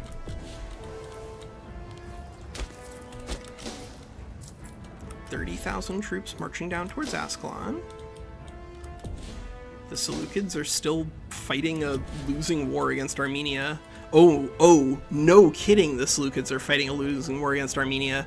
So, like, historically what happens in the lead up to the Fourth War of the Diadochi is that there is a basically a peace deal between Seleukos and Chandragupta Maurya, the air quotes founder of the Mauryan dynasty. Like, the Mauryan dynasty and its history is like really complicated because it was not just founded by Chandragupta Maurya, but rather him usurping the statecraft that had already existed inside of Magadha. But Chandragupta Maurya was a very, very powerful warlord in northern India at, like, around the time frame of Alexander's invasions. He wasn't the Porus, the Indian king that Alexander fought, but in the aftermath of Alexander's death and everything, Chandragupta Maurya became the dominant force in northern India, and as a part of a peace deal with the Seleucids, was given parts of basically the extreme east of Seleukos' territory in exchange for war elephants. And those war elephants helped Seleukos win the war in Ipsus, or especially the battle at Ipsus, where Antigonus dies historically. It looks like, in this world, that is not what happened. Oh no! Oh. They're trying to execute our grandson, and Antigonus, I guess he's actually kind of a dick. He's a lunatic. Antigonos. How many? We have another son here. We have 600 gold. All right, you know what? Antigonus II, historically, founder. This is a historically important character, and this was the person who reestablished Antigonid power in Macedon, but it's okay. Don't look. Antigonus is dead. We're gonna have to replace him with an even better ruler here in Macedon. But hey, Pyrrhos. So this is the person for whom Pyrrhic victory is named during the Pyrrhic Wars and Pyrrhus' invasion out of Epirus into basically all of Italia and Sicily. Pyrrhus fought a war against not only Rome but also Carthage. It's ridiculous how many people he ended up fighting for. Pretty successful campaigns too. But here, Pyrrhus, we're gonna put in control of Macedon. Now, Pyrrhus was one of the people who like kind of emerged as a political figure in Macedon after the Gallic invasions. And so like the history of Macedon after the death of Alexander III and Alexander IV is just absolutely bananas. Stop having troops. Where are you guys getting these armies? Egypt, explain this to me. Where are you getting these armies from? Show me on a map where you got these troops. Like, legit though. Where did they get those troops? Did they just hire another merc stack? Alright, whatever. We'll send 20,000 mercs north and leave 8,000 to siege down Ascalon. That should be alright. Alright, Egypt, are you successfully intercepting this fleet? Don't intercept my fleet, bro. Don't daze me, bro. They're trying to daze me, bro. Ugh. Maria, carry him. Okay, so they're going north.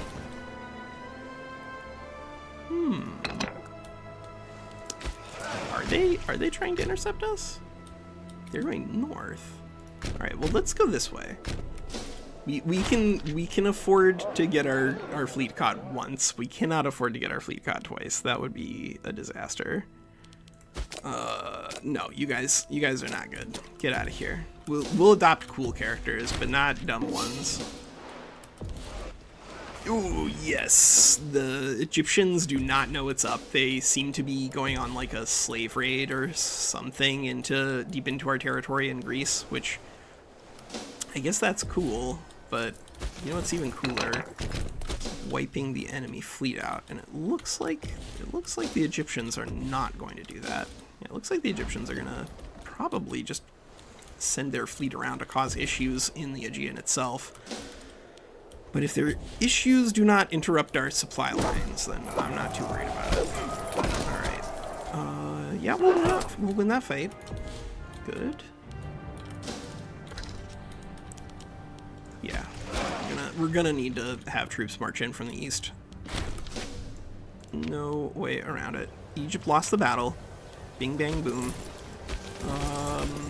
We'll send these merc stacks out, I guess, out to to finish them, and everybody else just siege, I guess.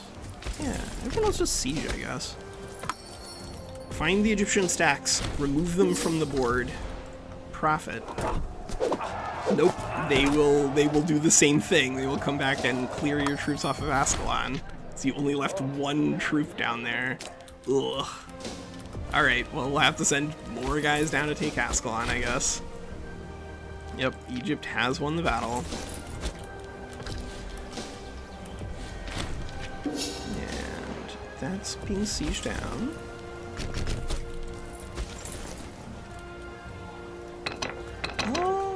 This is... So we can't move these troops right now because the governor here is disloyal. But we can fix that by giving you free hands. Yeah, leave that. Free hands is fine.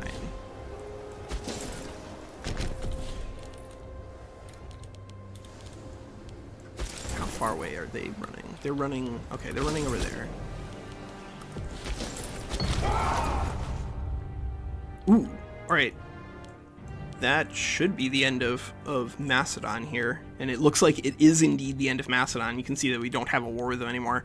So, yeah, we'll say none shall hide, and the Macedonian elite are destroyed. So we can, you know, burn off a little bit of aggressive expansion and take control of a lot of different territories and banish them. I don't think it really matters too much. If you want to incorporate the Antipatrids into your own territory, then you have to pass the judgment and recruit them, but hey, whatever.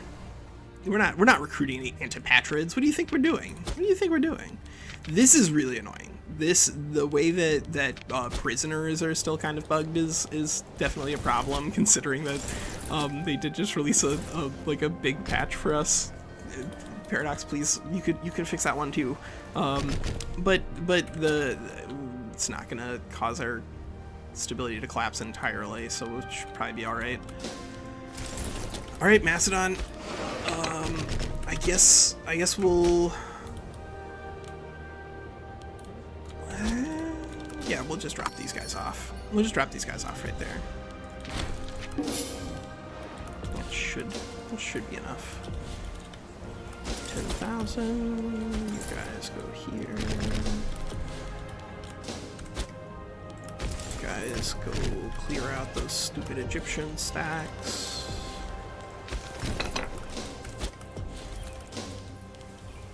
And we'll start moving down towards Ascalon itself.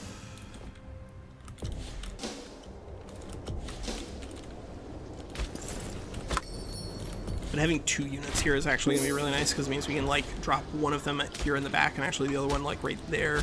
And start marching even faster. We could piece out the Seleucids, but no. We could piece them out, but no. They chose this fight.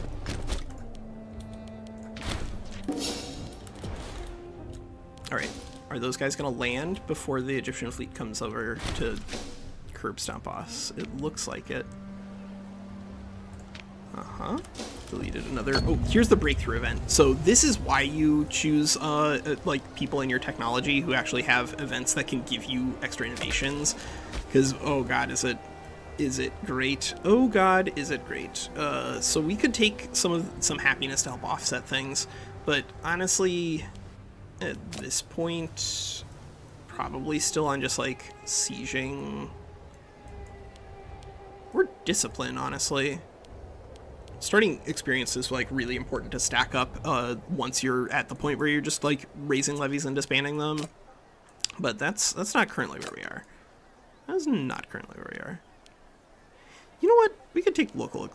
Yeah, we could take aggressive expansion.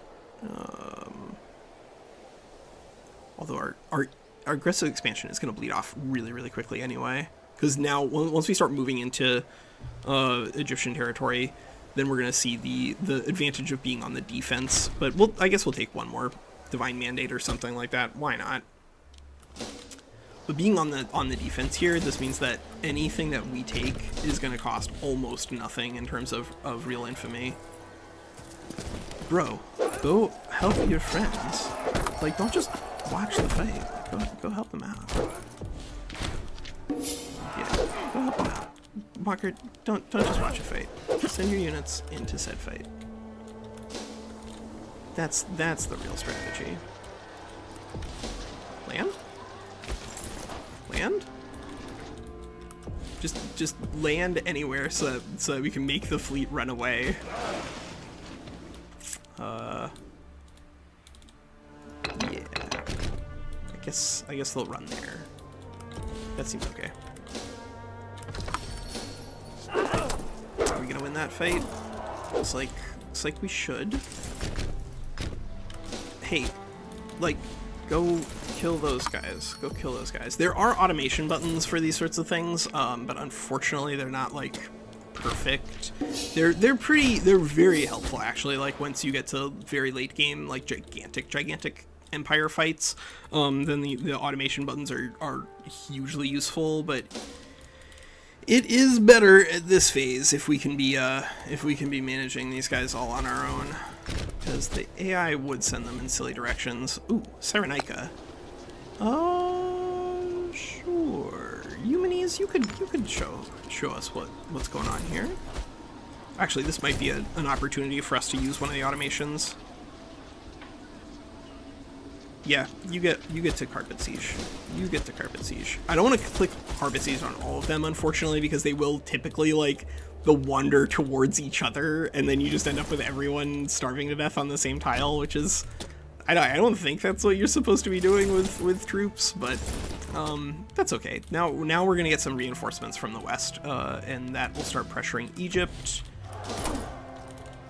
And right now, the Seleucids, because they got crushed by Moria, are not even really able to get through our allies. Well. Go to Ascalon.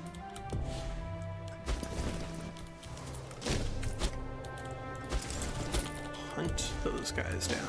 I'm so tired of them being in our backyard. Egyptians are giving me stress.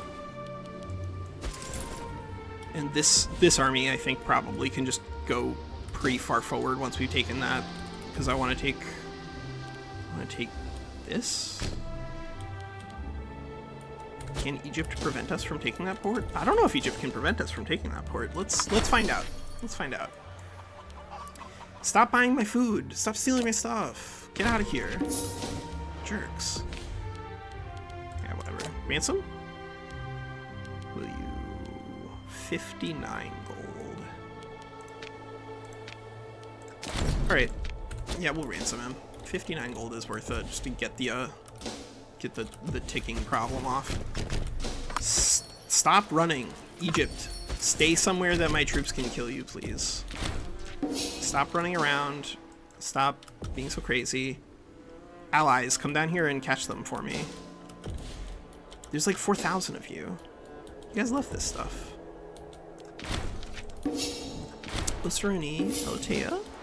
So does anyone have any like mechanical questions about the game at this point? So far, what we've mostly been doing is just diplomacy and then a little bit of warfare.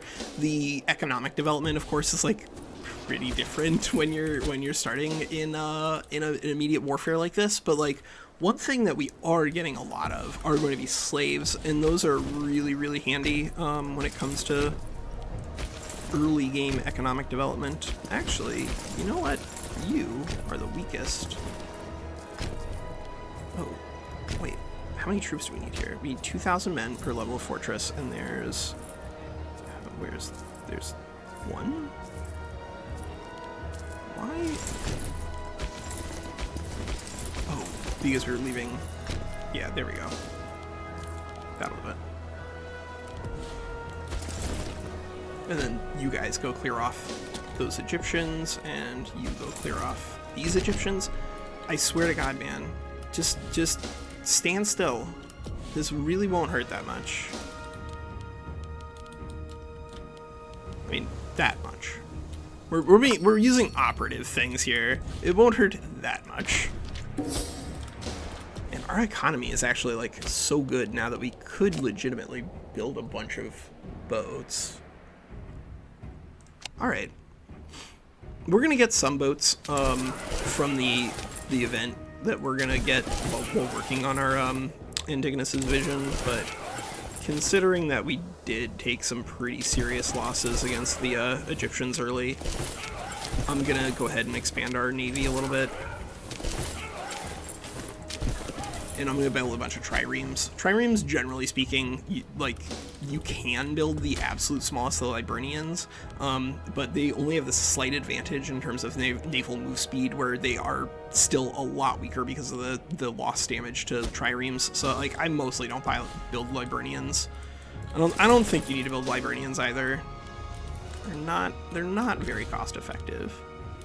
Hey, stop it. Allies, catch these guys. Come on. Oh my god, stop it. Get out of here. Freaking Egyptians.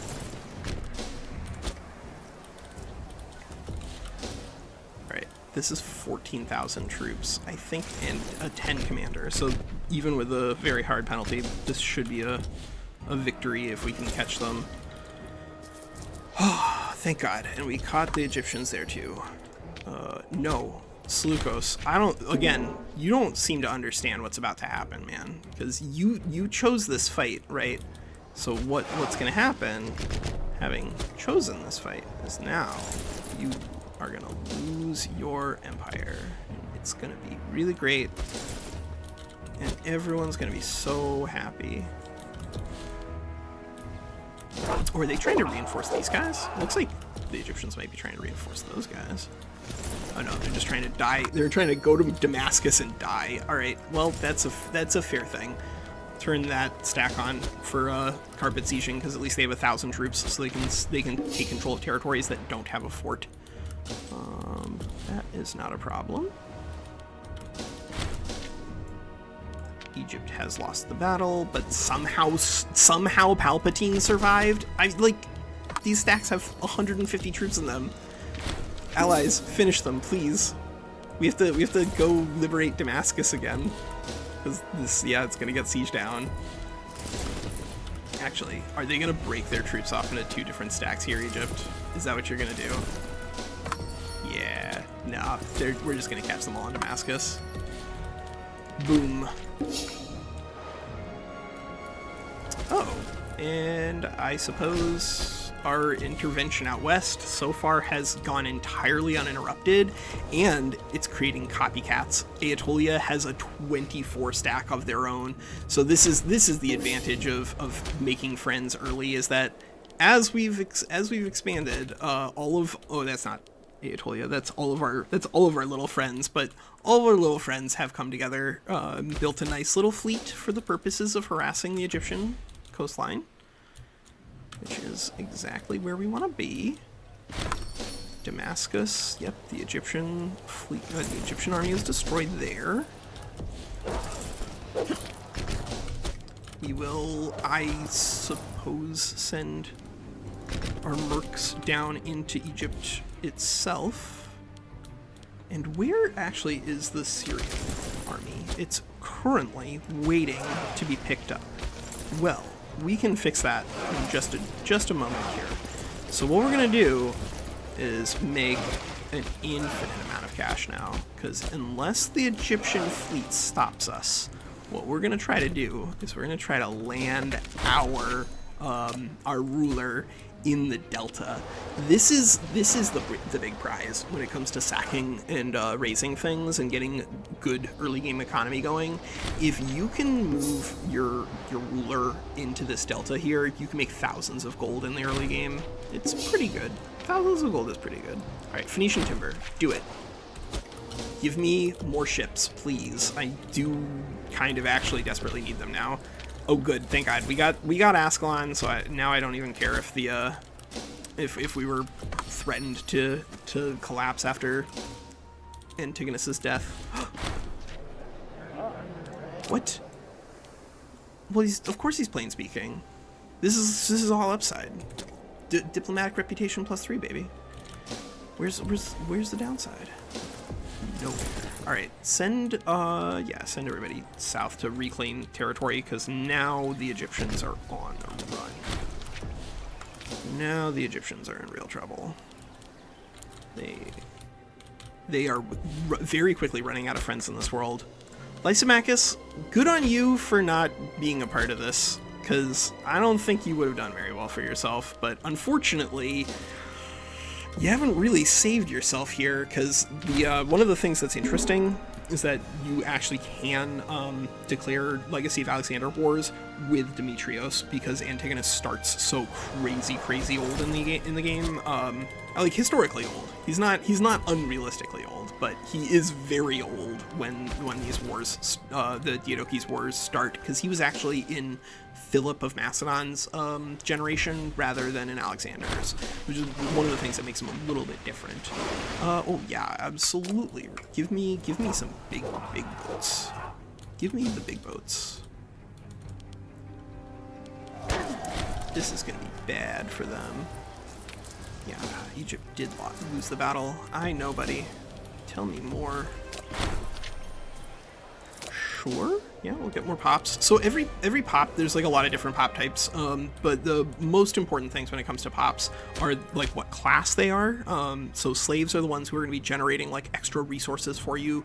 Generally, it's breakpoints based off of the different type of good that you're producing. Here it says every 20 slave pops will provide an additional glass, but you can modify that not only based off of like which type it is and what sort of like buildings you have locally, but like as you research more and more things, and that is one of the other big advantages to getting extra breakthroughs. If you can get to foundries early, that is huge for your economy for basically everyone.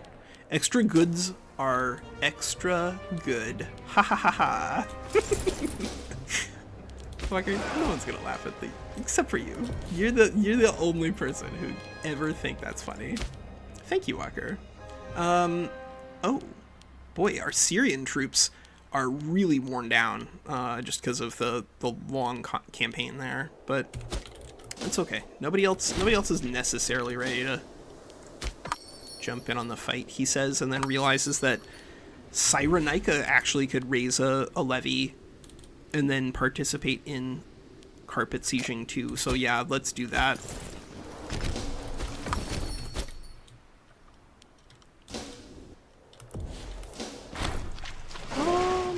Not well, I don't know. Nah, we got good enough boat guys right now. Or we only really need one Nauticon, and he's 10 Marshal, right? Yeah, he's 10.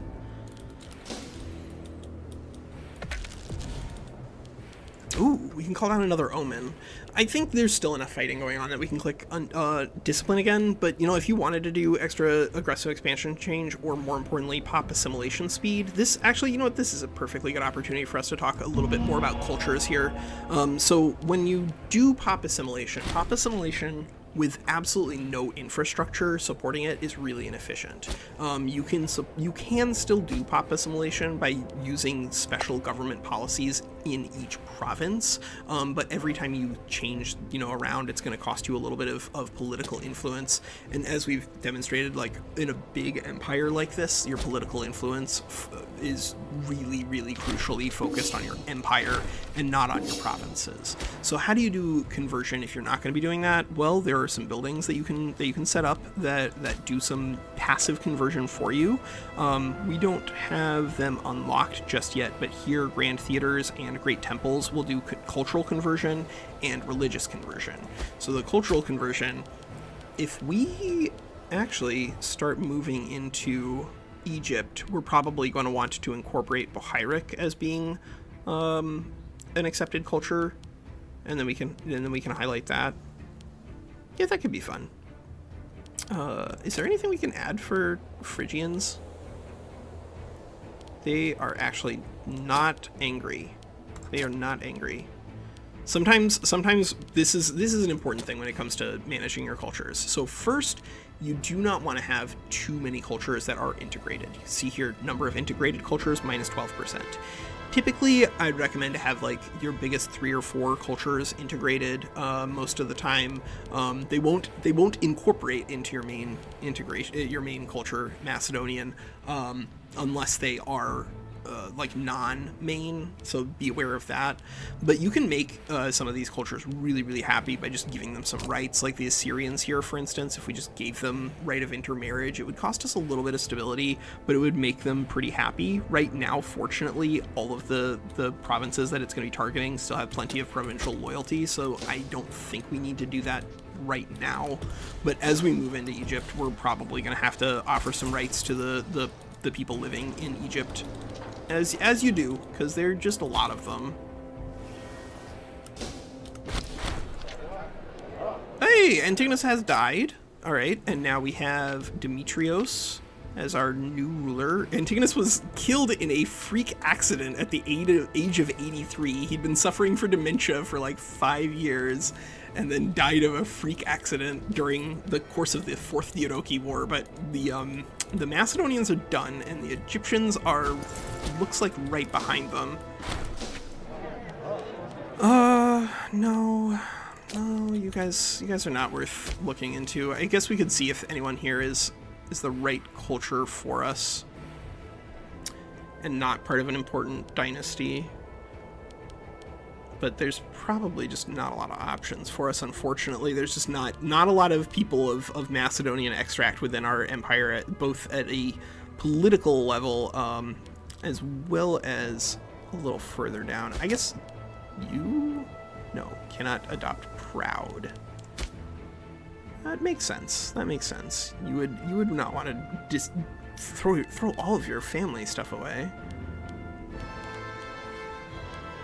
And you are an Epirot. So, no, I guess we don't have a way to expand the Antigonid family right now, other than, get married. Ooh, wait, whoa. Seleukia Megale? Are you out here? No, you're not out here. Our allies just captured Seleukia Megale. All right, cool. So yeah, you can, this is another one of these things, you can just burn the entire city down if you so desire, and get a lot of gold really, really quickly, and these nice bonuses on loyalty of governors. Did I just talk myself into doing that? You guys want to burn down Seleukia Megale? I don't hate it. I don't hate it. Out of all of the things that you can burn down for bonuses, loyalty of governors is one of the best that you can get really early on in the game, because it does make your life so much easier. And we just had a succession, actually, so yeah, let's go ahead and burn that city to the ground. So what that's going to do is now it is down to a settlement. This means that these pops here, who are like way over population, are going to migrate out. And the loyalty and food capacity is going to be affected because it's not a city anymore. Now it is a settlement. But that's okay. Like, if the Seleucids didn't want us to destroy their capital, they would not have declared war on us. Yeah, baby. Got some more ships. And it's 10 octarines. Yeah. All right, Egypt. How much your fleet you still have? Way more. Where is your fleet? None of your business. All right. There's their fleet. Their fleet is in Alexandria.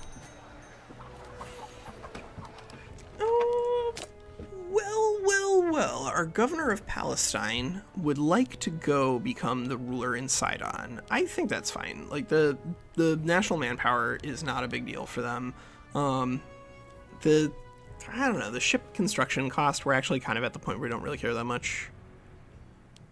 But nah, this is an important figure, and we don't want him to fly off to friggin' Egypt. So yeah, enjoy your pretensions as the ruler of Sidon, friend. And we'll find somebody else to sub in for you. Hey, guys, quit it. Get out of here. Animals are getting into a fight. The animals are getting into a fight the way they do. Can we clear these guys? Are you guys just marching all the way over to here to die? Seems to be what they're doing. All right, well, I guess I can't be that mad. Let's see where these guys go. All right, so the fleet is coming out, and it looks like they are actually chasing our allies. Hey, Susie, be nice. I know that's impossible, but be nicer. don't growl at Pico just for existing. All right, no, they are coming back to the Nile if we attempt to go straight at the Delta. So we'll just land these troops here and then march to Alexandria itself. And there we go. Levies of Greece, you go there. Palestine, I suppose, can go here. We'll just send some troops like deep into Egyptian territory before we turn the carpet siege button on, so that way they're less likely to wander towards each other, and then just keep going off in the same direction. And oh shoot, our legions. Our legion is not under anybody's command anymore because now Demetrios is hanging out with us. So we gotta get another army down. And Phrygia is disloyal. I guess we'll bribe you.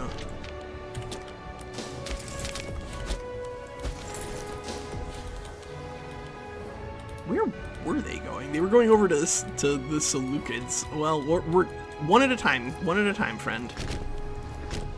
We're gonna take the Egyptians off the board before we deal with the Seleucids. Just be responsible. These guys are coming down. Those guys. I guess we'll send. Yeah, we'll send you over to there, and a new martial advance general who happens to have a bonus polymath. Yeah, good deal. And Assyria. All right, yeah, that's fine.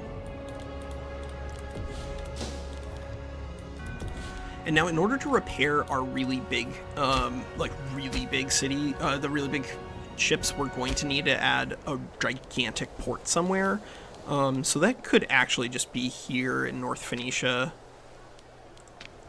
Yeah, we're gonna need a size 5 in order to do it. So we'll just build 5 ports in North Phoenicia so that way all of our big boys can get repaired and back in shape. Because actually, like, with all of the octarines and then those triremes that we added, if we can repair our fleet up to top shape, then we actually can beat the Egyptian fleet with what they have left.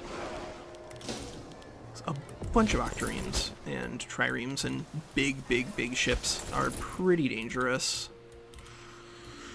The mercs. I guess the mercs could potentially help deal with the Seleucids if so desired. So sure, yeah, we'll send that 8,000 stack over there.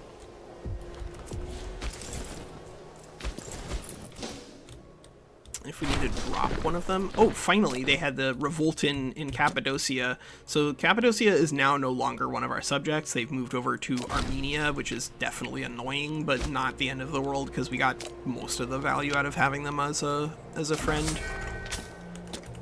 We were able to secure enormous parts of the empire and victory here over Egypt, and soon victory over the Seleucids.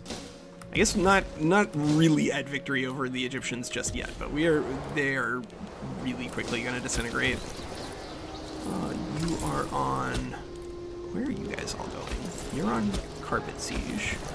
You go here. Tyre has fallen back under our control. Good. Yeah, I'll send these mercs over here to just siege and deal with the Seleucids themselves. Their armies are going to be really scary because they are going to still have access to the Bactrians, it looks like. Yeah, it looks like the Bactrians have not broken free from the Seleucids despite their loss to the Mauryans.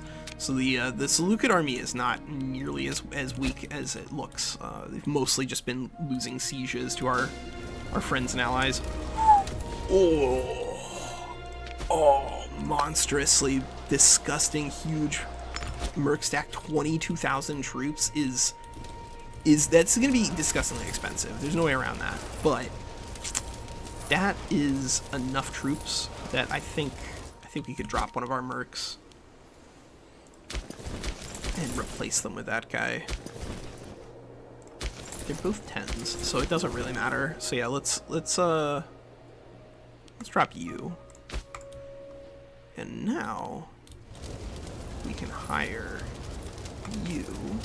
It'll cost 17 each month, but we're about to break into the Delta, so I'm cool with that.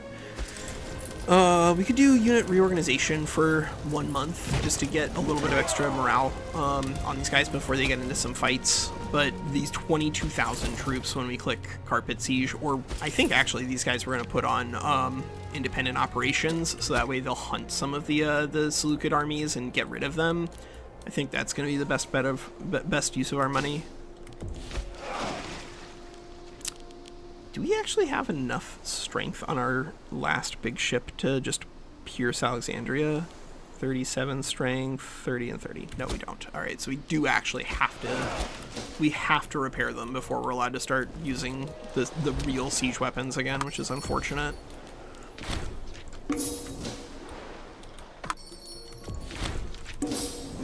We will have to subject Alexandria itself to at least a little bit of despoiling, just to make our economy work.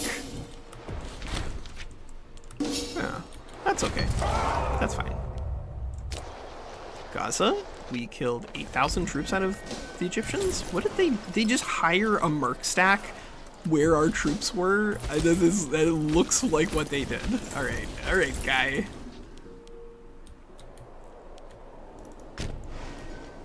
I guess we'll just send this other troop, the other mercs, through to siege down the forts. Where the forts are super duper important. That's going to restrict where our troops can move in the long term, and therefore where our capital troops can move, and therefore where our money can come from. You do that, you do that, and you, I guess we'll get down to Murta and then click that. Oh yeah, give me that gold. Now we can't move, like, we can move here and then off, but we can just pierce through the this fort by going around it. And it looks like the Egyptians are still roughing people up over there, but now we have Lower Egypt under our control, so we can drop a ruler in here. New governor. Yeah, all right, governor. Governor, go govern.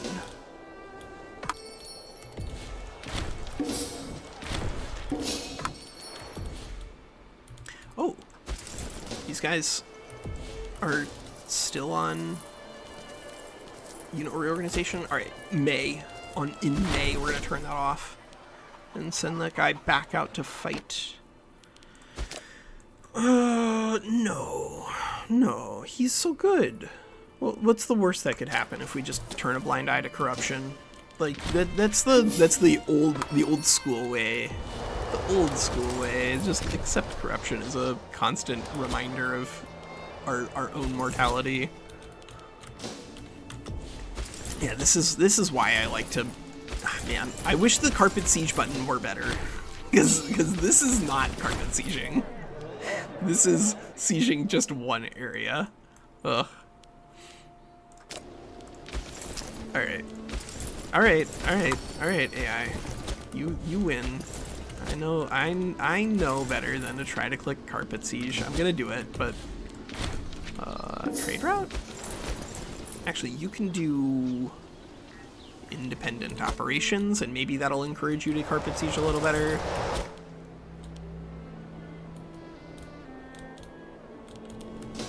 Oh, and speaking of independent operations, done. Unit reorganization is off, and 22,000 troops with a 10 military general. Go cause problems for the Seleucids. Go walk directly away from them as they take a settlement back. That's cool. That's cool. Yeah. All right. And as I mentioned, now we are in the Delta. So with our ruler. So once you're in the Delta with your ruler, then like until the Egyptians show up to stop you, you can make effectively infinity money. Chios declared war on us? I mean, why? What are you trying to do? Are you trying to get destroyed, Chios? We could raise some more folks for the purposes of defending that territory, but I think probably our vassals are gonna do it all on their own. Chios, you crazy. You are absolutely crazy. Do you have any idea how many friends we have? Do you have any idea who my brother is? Do you, Chios? Because you're not acting like it. Alright, sacking. Yeah, just sack everybody. There, we could have potentially like chosen a little more carefully if we wanted to kill some Macedonian freemen, but because we're probably going to be picking up Ohyrek as a secondary culture momentarily, I'm not too worried about it. And I guess Phrygia can go over here to also support Seleukos. Yeah. Like, where is their army? Where is their army?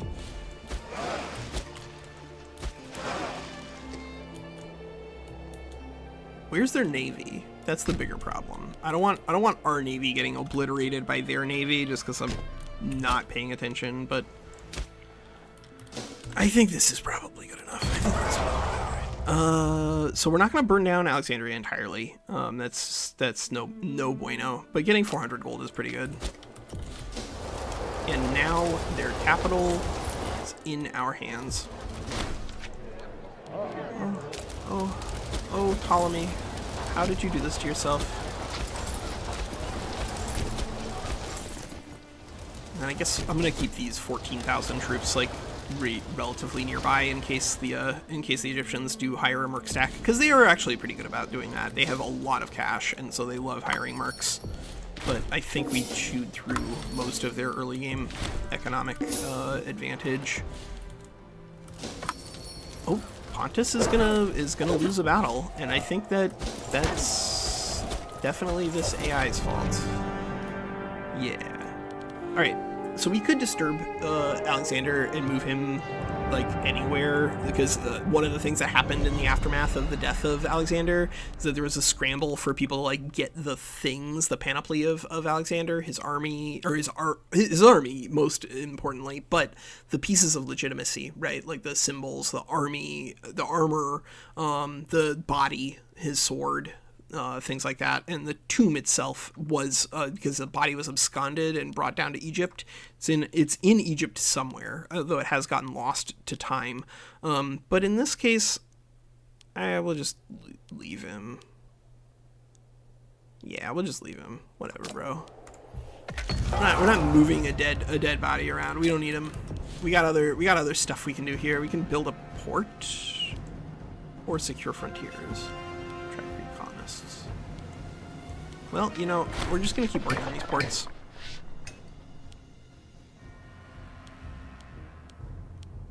Yeah. Yeah, let's go ahead and build the most expensive one, because that'll give us some roads. So roads, until you hit the road building technology, are very, very, very rare. And you need to be careful about where they are, so that way you can make sure that your units are not wasting too much time wandering around.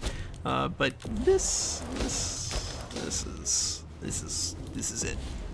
This is it, Egypt. Show me your moves. And your moves cannot just be that one dance move that you showed me in high school. You gotta have something else going on, because it looks to me like you're about to, like, you're going belly up, friend.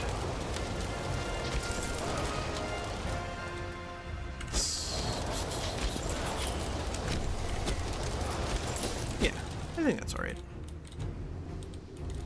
We could, of course, like, save every single siege for the purposes of sacking all of the delta, but we're gonna make so much money here, it doesn't matter. You here. All of the settlements, on the other hand, because you can't sack those, there's no reason to siege them down with your ruler.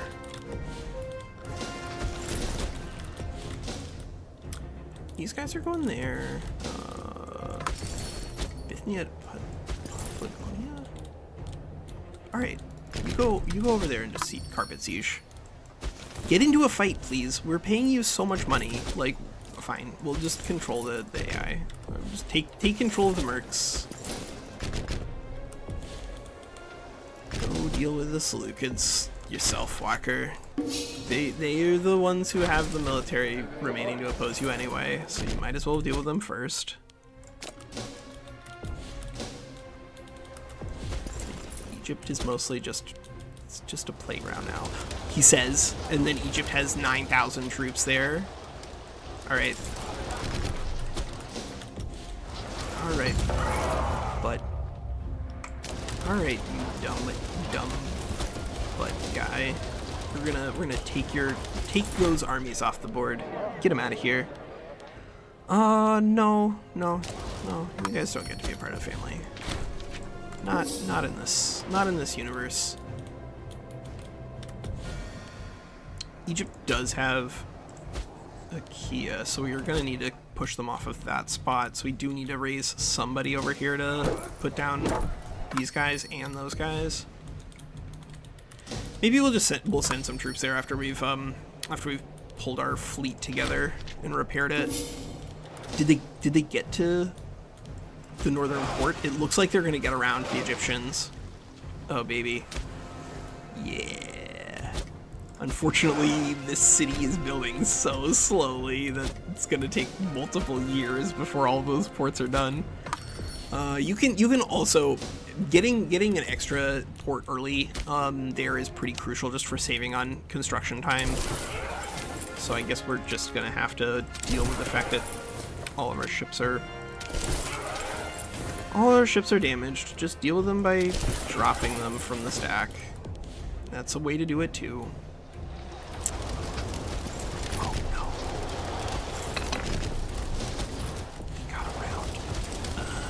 They got around us, chat. Alright, we'll go take Leontopolis, and it looks like those mercs are gonna lose that fight, but that's okay. The mercs are not our troops. Oh! Okay, well, the alliances have broken down now because we are a great power. By conquering enough of the territory, you do lose a lot of your early things. Like, we're going to keep the client states here in Bosporan Kingdom and Syracuse, but all of our alliances have broken down and turned into guarantees, because when you are a great power, you cannot have allies. As you get more and more territory under your control, you're going to get more and higher rank. Most things start as great powers, or most of the people who become great powers start as major powers, and therefore they can do alliances in the beginning of the game. But once you've conquered enough of Alexander's empire, then that's no longer on the table. I guess we'll send these octaremes just down there. Okay, yeah, we lost the fight, but they lost enormous chunks of their troops, and we lost a bunch of mercenaries that I don't really care about. Coffson Mercenary War.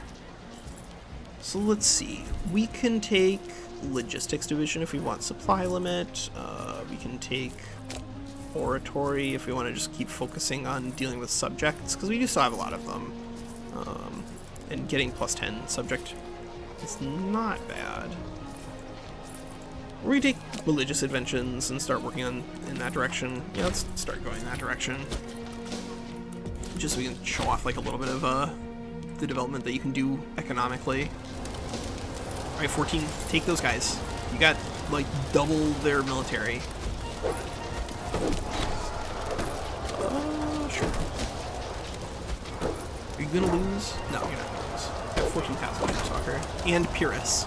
You have 14,000 troops and Pyrrhus is in charge. Just because we got minus 10% morale on everything does not matter.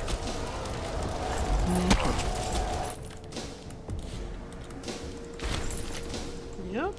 Egypt did indeed lose that fight. Good. Get wrecked. Good game. And I guess all of these little boats, yeah, all our little boats just go off to the Nauticon. We'll break off the injured ones once our 10 arrive, but those guys are a while off still.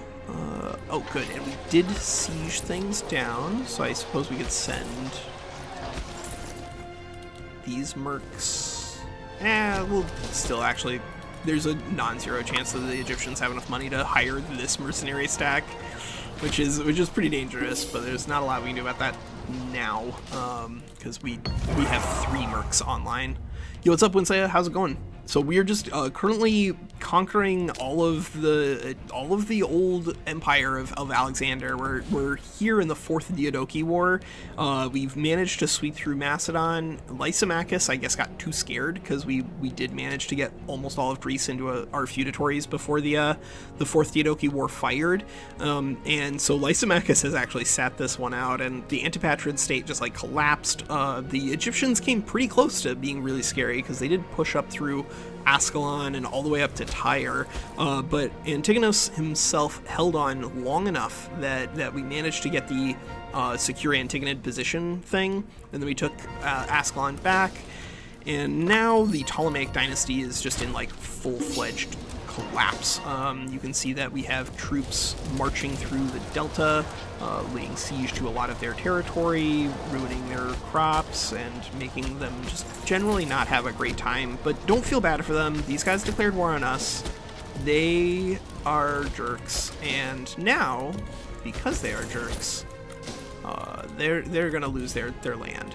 And we could attempt to peace out with the Seleucids, but the Seleucids had a really rough early game because they chose to fight the Marians rather than trade land with them and get their war elephants that way.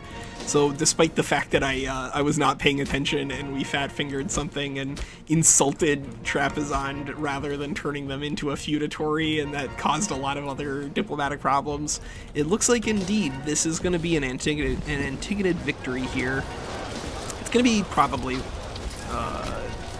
another 10 years at a minimum, honestly, because we have so much stuff that we still have to siege through. But that's okay. That's okay. That's not a bad place to be. Alright, so those guys are going... How many other forts do they have left?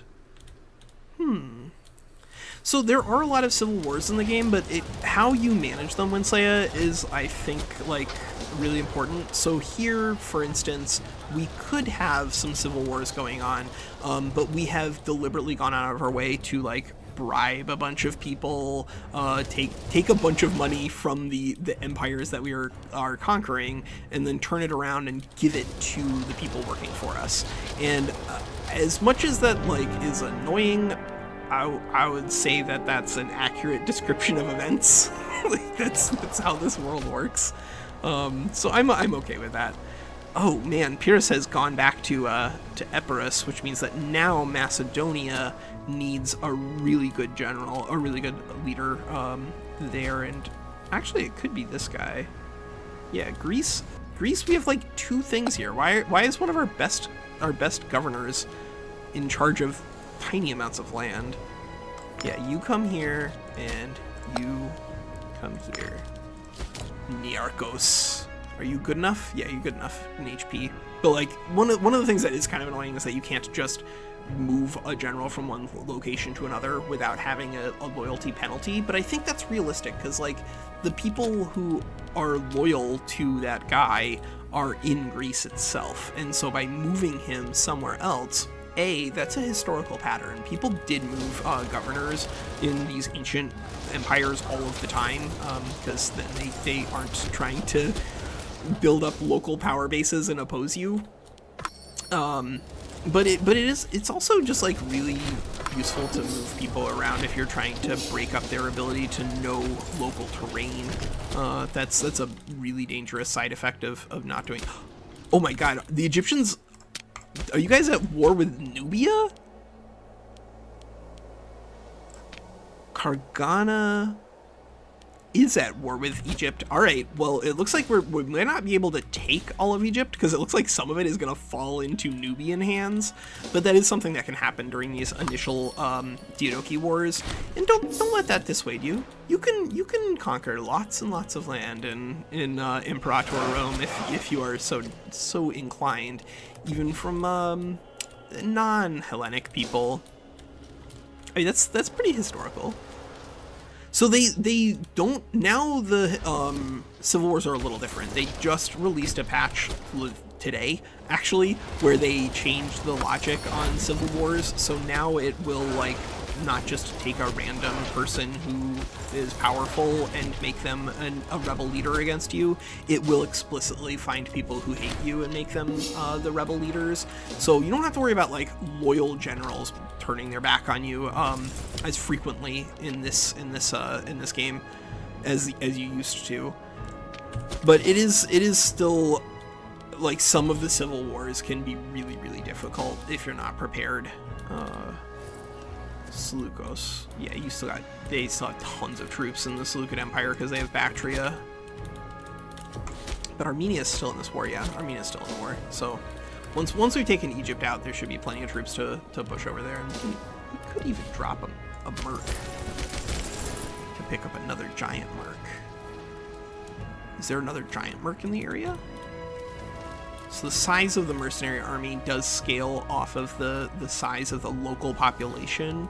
So you can't just, like, find enormous armies of mercenaries without a pretty big population to support them.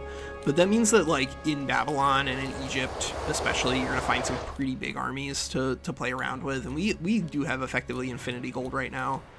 So if we can find a really big merc stack over there, then that would be nice to replace. But yeah, it's okay. You guys go ahead and do independent operations.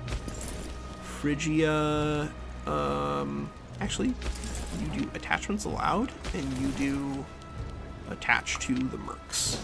So now those 20k will march around on their own with independent operations. These guys will march with independent operations as soon as they've recovered. You guys will do carpet siege, I suppose, out here. Yeah, and our vassals and allies are just going to keep pressuring them, hopefully long enough that they fall apart on us. And if not, that's what our reinforcements are for. Speaking of, yeah, all right, send those 12. I honestly don't see how the Egyptians could have the military strength over there to stop us from peeling those troops off. We do need to get that 2k off of the board, though, and take Sicyon. How am I going to do that? How am I going to take Sicyon? Well, we have basically infinite war exhaustion, so we actually can raise troops without it being an issue. Is there anyone who can be raised up over here and go take those lands? Media, Upper Egypt? Not right now. Probably should have had the Macedonian Legion pick up Sicyon before dropping into Egypt itself, but I like the fact that now all of a sudden the Egyptians are having some serious problems on that front, because they've lost the Delta. They have very, very quickly lost their naval. I mean, I guess they still have naval supremacy, but they're not really using it right now.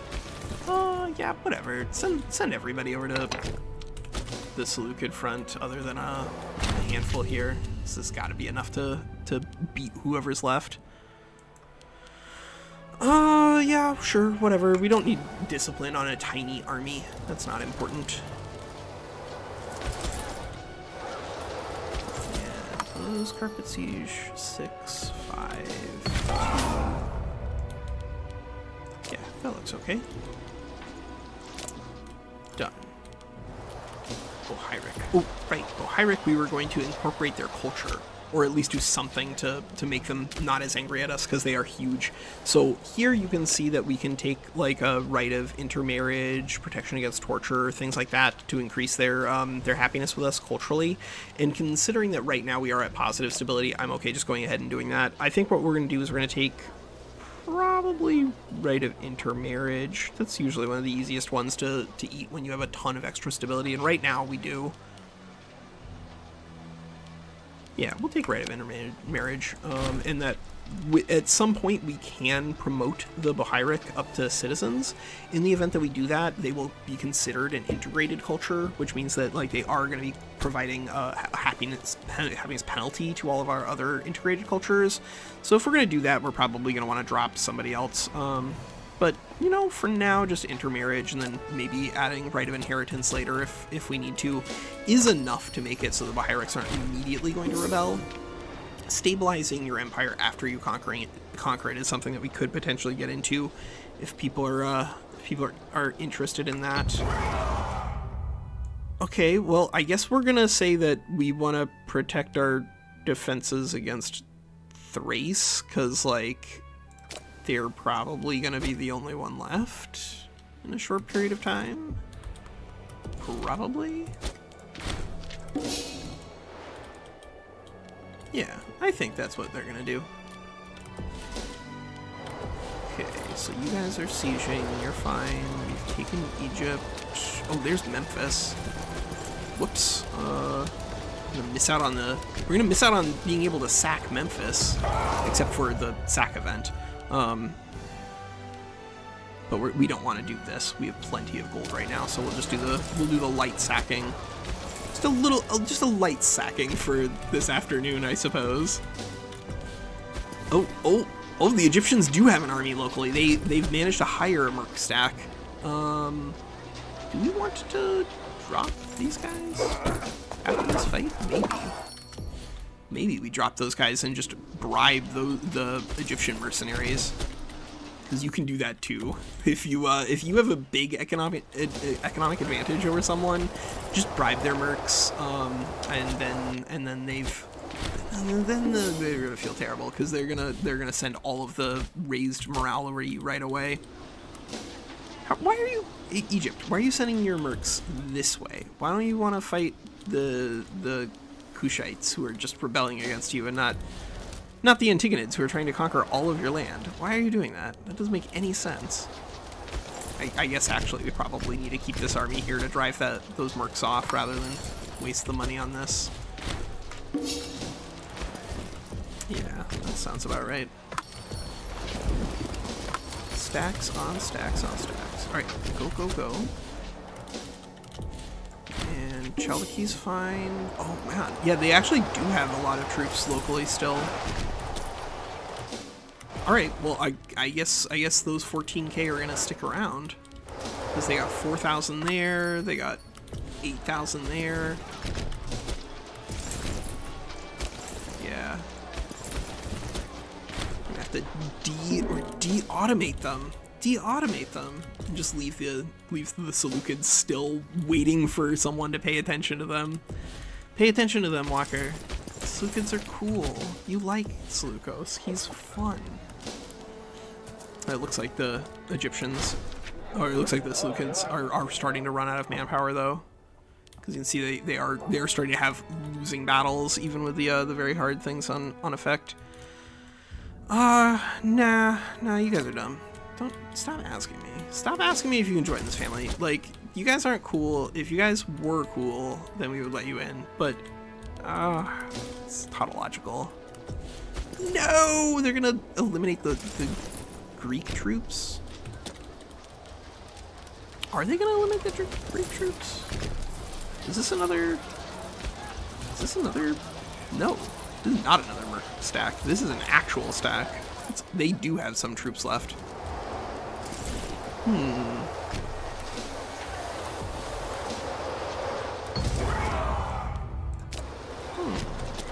Alright. These mercs are gonna get disbanded after that fight, for sure. Egypt won the battle against those 2,000 troops, unfortunately. As you might expect. Where are they going? I guess Antigonid. Where are you guys going? Oh, they're going south. Alright. Yeah, they're trying to meet up there. That makes sense. Send those 14 in.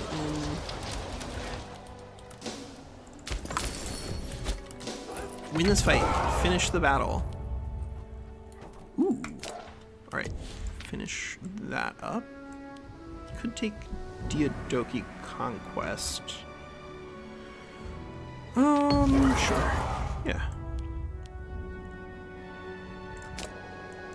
And we'll take Rhodian Closure too. Yeah, the Rhodians are our friends now, and that means that now Ptolemy has lost his position as Soter. So Soter, it means savior in Greek, and Soter is something that is not exclusively associated with Ptolemy, but it is more associated with Ptolemy simply because he does have more of that going on, because he did get the name from his intervention in Rhodes against Demetrios. But because we did manage to conquer Rhodes, they're not gonna have that. Yeah, yo, what's up, Star Era? Yeah, we're doing Imperator Day, and this is an interesting one. So we're playing on very hard with Antigonids on vanilla, not on the Invictus mod. If you guys are interested in Invictus mod, then let me know. Like, we could potentially look into that. But we are here marching through the Egyptians in the Fourth Diadochi War, and it's not too tricky. Like, mostly you just have to buddy up to all of the small nations in Greece, but because that's kind of like what the Antigonids did historically anyway, I don't think of that as being too gamey. Like, a lot of the Antigonid diplomacy in the Fourth Diadochi War was trying to position themselves, like from a propaganda perspective, as being the defenders of Greek liberty, sort of the way Polyperchon had attempted to present himself as being the defender of Greek democracy. And because all of these guys are feudatories and we're not absorbing them into the empire, we're kind of doing that legitimately, right? Right? Yeah. Oh. Alright, you know what, we'll just lose those mercs. We don't need them anymore. What we do need is you to go to Carpet Siege with Phrygian troops, and because now we have another merc slot, we can hire these guys, and they will need to reorganize at least a little bit to get a little morale, but then they can help us out with the remaining Egyptian troops, because they do actually have a couple. We do have a couple of troops, and I don't like that. I don't like that. Egyptian troops are dumb. They're just causing me. They're causing me anxiety. Get them out of here. Murder. Oh. Oh no! Krateros was murdered! That's not cool. But we can't really do anything to make people angry, so the line of Krateros has come to an end. Heartbreak. So you can do stuff to like try to manipulate the way that your governors interact with the people that they are governing. If you let them govern the people who they are culturally and religiously alongside, then they'll generally have happier people living underneath them. But it's dangerous to do that because it does expose you to the possibility of stronger rebellions as well. In the event that those local people decide to line up against you, you can get really screwed really quickly. Let's send you here and you here. Oh, they're trying to take. Shoot, they're trying to take Demetrios himself, and I don't know if there's enough troops to fight on both fronts, but I guess we'll find out. We will find out momentarily. Let's take that. Oh, looks like they audibled out of going to Demetrios.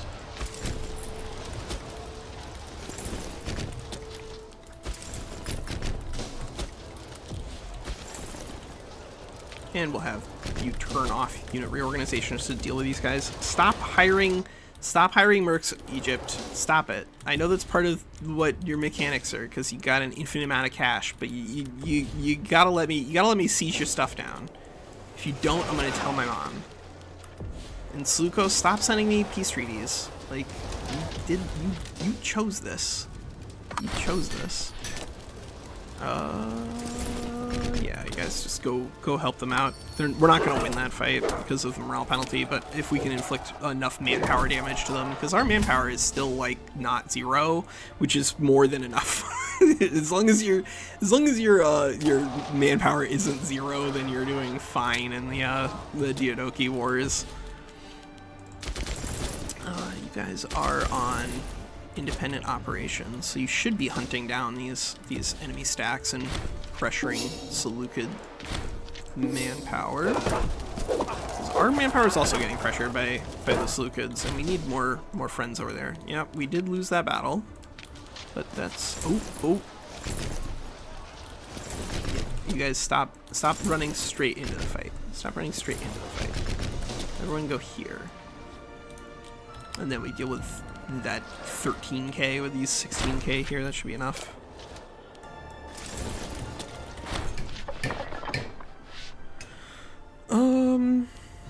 I think it doesn't really matter which one of these ones we build, but whenever you build a city, this is actually, I think this is fun. So whenever you build a city, the way that it works, it'll replace the natural resource that's being produced there with something that's like associated with a city. So that, like, glass, for instance, is one of the things that's associated with a city, whereas like here you can see that, oh, that's actually a papyrus, but like the food, for instance, is stuff that you get from settlements. And I guess where do we want to develop this? Mysia, Cabellion, Parva doesn't really matter. I guess we'll just add it into Apamini just so that way it's in Syria, because that's where our capital is. But like where you build like natural cities on your own, the settlement upgrade into a founding a city is very, very good. But because it replaces the thing that you're trying to build, you should probably build cities where the good is something you don't care about. So like on livestock, for instance, it's generally pretty good to build a city, so that way you get a new, better thing, hopefully. Okay, yeah, extra statesmanship isn't a bad. That is not a bad. And oh, cool. So our friends were able to beat the Seleucids, albeit at quite the cost. Looks like this Phrygian army probably needs to go back home at some point. Yeah, I don't think they're gonna be able to beat those guys on their own, unfortunately. And man, you are AI. I know that you can do better than this when you're on independent operations. You're supposed to be trying to hunt down enemy stacks rather than carpet sieging. I want 22,000 troops marching around on just carpet siege. That is hilariously wasteful. Alright, you go here, you go here, you go here. I'm gonna try to catch those 10k and delete them from the board. Yeah, our vassals are already pushing back into this core Egyptian territory they were trying to pull off. Ooh, ugh, they're even being overrun on that side. Well. Yep, caught him. Caught him. Pelagonia, that's good. I mean, to be fair, Winsleya, I'm like not certain that's a bug and not a feature, because like a lot of the empires in the game did explode in spectacular fashion in real history. It can be kind of annoying when that happens to you, but there are ways to get around it. I guess I'm gonna send our admiral, honestly, because right now I don't think there's anything that we need to be doing naval invasions with. Have you guys repaired? No, not quite, but they're moving in that direction.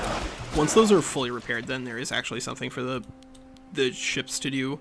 If we want, we could use the ships to sail all the way around Arabia and into Mesopotamia once we have a place for them to repair over here.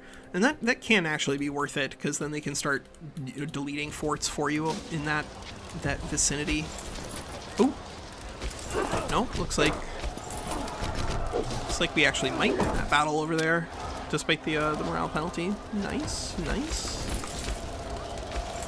Okay, you go here.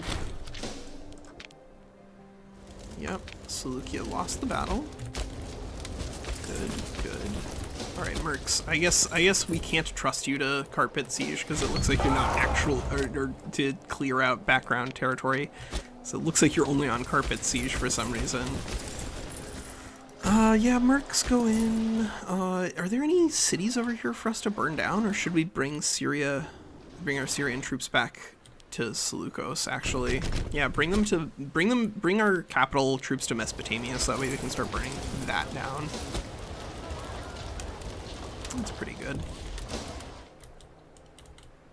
Because now they gotta be out of troops, right? Ptolemy, you gotta be out of troops, right? Look at me, old man. Look at me, old man. You got nothing. You're gonna go there. We'll just use these 14 to chase those 4 wherever they are. Maternot. Oh, they're gonna delete those guys that we had out there on carpet siege. Whoops. That's okay. Yep. Yep. That is exactly what happened. They deleted our carpet siege troops. That's okay.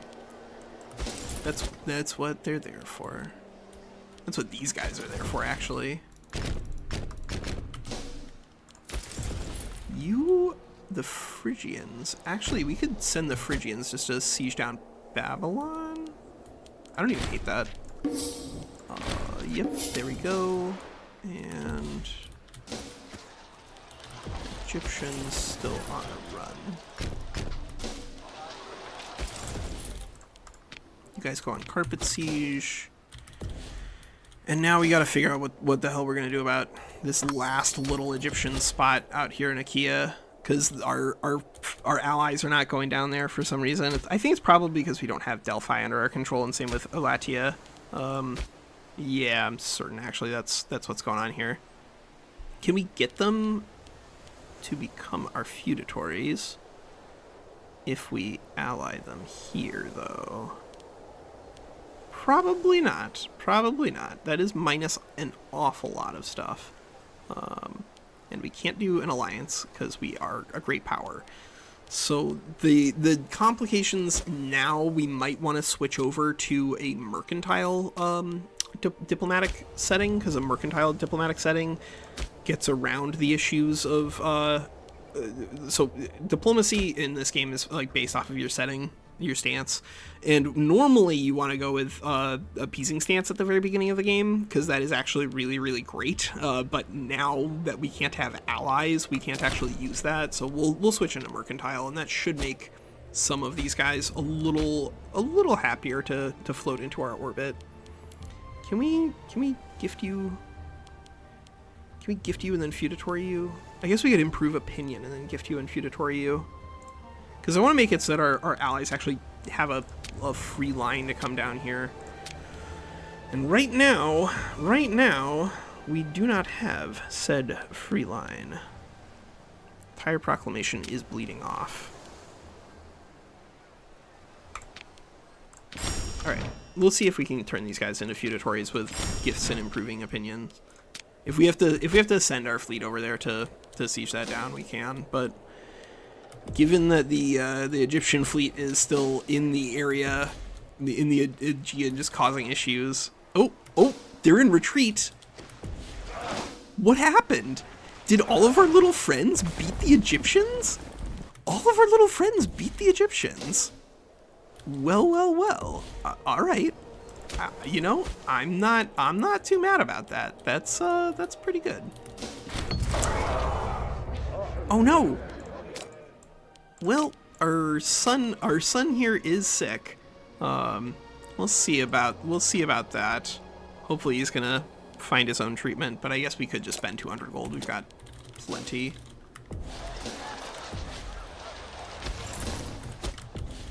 Egypt, where's your army? Is it down here? 4K. All right, I'm gonna assume that that's what they've got left. And we'll trade with Carthage, and you guys just go on carpet siege. It's annoying that they'll all end up on the same spot, but what are you gonna do? Yeah, we have plenty of popularity. We can spend a little bit on dumb stuff. Ooh, and Egypt has managed to take control of this territory back. So I guess we can send our guys over here to siege this all down. Are we gonna get it just from controlling the capital in this region? Show me all of it. No, it's all floating back to Kargana's territory. That's okay. All right, Seleukos, what do you have left? What do you got left? You got 7,000 troops there. They have the strength of Bactria. That's like the most annoying thing that they managed to hold on to, because they didn't surrender to the Morians. That's their most dangerous tool. And I guess I'll put the Attalids in control of that fleet. Why not? Siege down.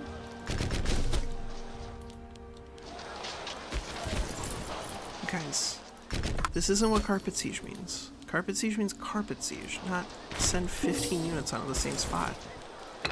You can fix that. You can fix that, AI. I know you can. I know you can, AI. I know you guys want to be able to move through our land. You've been pretty clear about that, because this is our land, and you seem to be standing on it for some reason. So, I mean, it's a brave decision for sure. And it looks like the Egyptians are taking one big fight there. Those 13 plus those 14 should do it, though, if they can hold on long enough. No, get out of here. Stop volunteering to steal our family's thunder. You guys, drop it. Get out of here. Give me control of Egypt. Egypt has lost the battle. They've lost most of their troops. Now they are coming in to attack us. And we've got more reinforcements. Boom. All right, good. That's important because the morale is still quite low. That's okay over there. Let's take a look over here on the Eastern Front. Has anything really moved? I'm gonna say no, but now independent operations are back on the board again. Don't just stand on the same spot. If I'm gonna give you independent operations, you have to actually independently operate. That's going to be the rule here for you guys, AI. Let's see. You guys are going in that direction.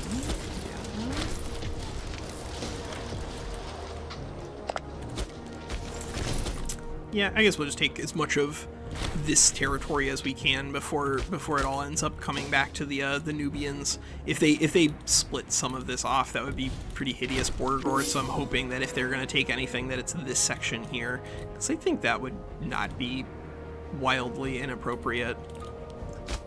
Oh, we can import some more stuff.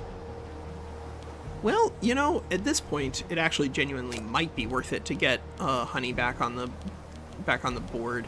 So yeah, let's do that. Let's get some Judean honey in.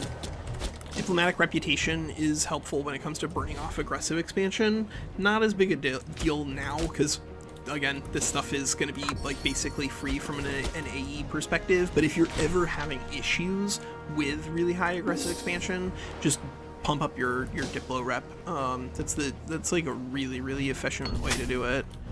Sumerian Gratitude is willing to become a client state, but again, I just cannot be bothered for those tiny little nations. They are wasting my time.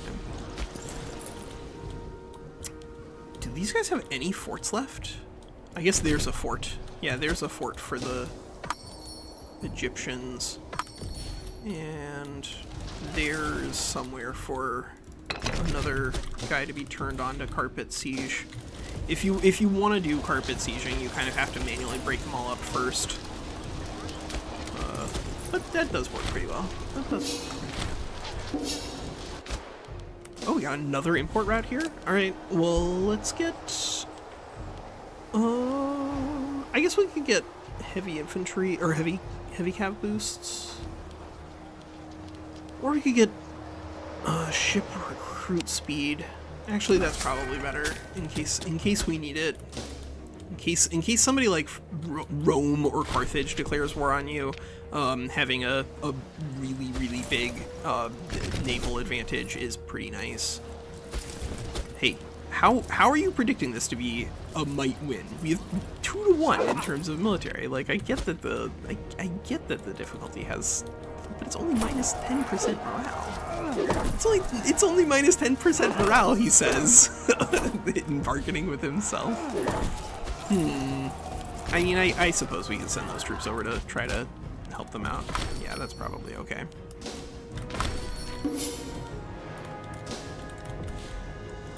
Oh, right. You are on Carpet Siege. Actually, no. You now go there to go on to Carpet Siege, and you go on to actual Carpet Siege. And you're on actual Carpet Siege. You're 14,000. Is it time?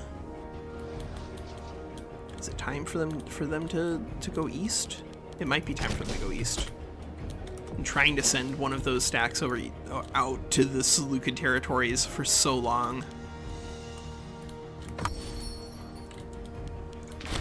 Do we have a merc stack we can replace? Because I wouldn't hate that either. If we could replace one in Greece, then we could clear them and them. So let's see, that's, well, maybe we will drop these Cabal. We'll probably drop these mercs once we've cleared these guys out and sieged that down. Yeah, I think that's the plan. Right? Yeah. Yeah, that's the plan.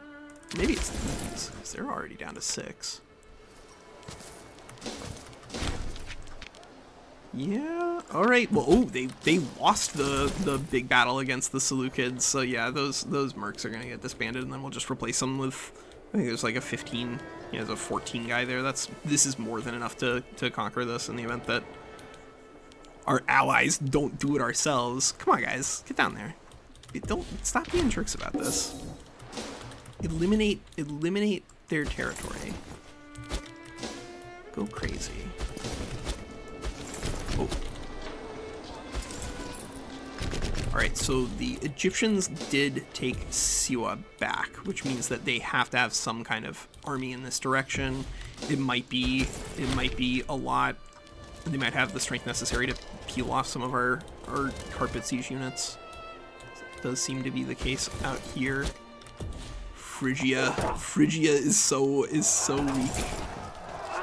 All of their troops have died. Is this another merc? Phrygia, the Persian governor of Persis. No, that's a levy. Alright. That's just a battle with allies, I guess. Sure. Yeah, we'll have our ruler help pillage and control.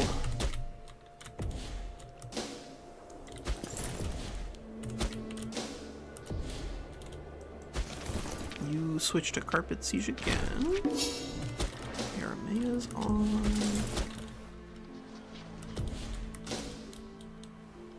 And you can go to Carpet Siege again. That should encourage the AI to go in a lot of different directions and peel off all those important lands. Hopefully. You go there, successful, cool. Yeah, we got infinite cash. Well, you know what? We got so much infinite cash. Let's build some stuff. So we can build farming settlements and mining settlements based off of the goods produced bonus. So anywhere that you have enough slaves so that they can actually get the bonus, you should probably just take the settlement early, because getting more resources is super duper important. What ends up happening in the mid game, once you have enough enough cities going on, is that you desperately just need inputs in terms of goods. And so if you're going to be spending gold on infrastructure development, it should really be focused on anything that's giving you more goods, or on moving slaves around, so that way you get more goods, because that's another way to do it. All right, you reorganize. Oh no, you don't reorganize. You 6,000 guy, you're done. And then we'll replace you with these guys, unless, yeah, no, it looks like we do need to replace them with you, because it looks like our allies are still not trying to take the Egyptian position off the board. Yeah, it's okay. They have literally one fortress here. Dominion 6 zombie? So I haven't played it, but I have seen it. Is it somewhat similar to this in terms of its pacing? Because, like, Imperator is really interesting. It's got a combination of, you know, like CK3 and a little bit of Rome, obviously, but it's got, like, a lot of different directions that it likes to go in, which I think is probably what helped contribute to some of the problems that the game faced at release. But then they also had, like, some pretty different mechanics that they decided to arrive at that I think largely were healthy for the direction of the game. It's been a good development since the game got dropped. It's been pretty good. It's one of the great ironies of the Imperator experience. Yeah, all right. You guys keep doing your jazz music, I suppose. Oh, wait, why, bro? Why are you just watching them? Don't just watch them. Siwa is done, and I guess now we can come back to help push the rest of Egypt off. Yeah, okay. Boom, boom, boom.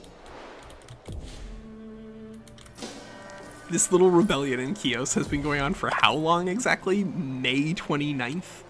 It's 3 years later, and not a single one of our friends in this area has sent their troops down there. But it's because they don't have a direct connection, because Thrace was chicken in this game. But that's okay. I think Lysimachus was correct to be chicken. I don't think they would have won. Do it. Do it. Destroy the Seleukid army. Show me another victory, please. Don't you want that? Don't you want another victory? Kush. Who are you at war with? Egypt also. All right. Yeah, if Ptolemaic Egypt threw it all in on this Fourth Diadochi War, and boy howdy are they gonna suffer for it. Same with you jerk. The most interesting thing here is that Seleukos had actually, first he'd worked with Perdiccas, but then he also moved over to working with Antigonus for a little while. It took him not really until the Third Diadochi War that Seleukos became an actual Diadochi with lots of his own territory, and most of it was our land to begin with anyway. So, like, this is right. This is the right thing for us to be doing. We should push them around, take their stuff. Get these mercenaries back on the front line. Tell them that they've got an important job to do, but don't tell them what it is. Wait a second. Is this the 22? Are they really burned? This is 28. No. Yeah, this is 45 cohorts are down to 11,000 troops. Well, no wonder they're having difficulty in combat. Their troops are being forced to fight at like half strength, so we'll let those guys recover a little more organization, get more reinforcement speed down, because we do not want those marching around with half strength the entire time. All right, I guess we're probably just going to accept this as being the rough border with whatever Nubian kingdom is victorious down there. And we go here. At least this carpet siege was successful. If you spread them out enough, they do mostly behave, but you need to spread them out a lot. You're going down here. Turn off reorganization because you're fully reorganized, and then come back and take Sicyon. We might honestly just piece these guys because this land is so unbelievably unimportant. I guess we could take out some freemen, sure. Get some cash.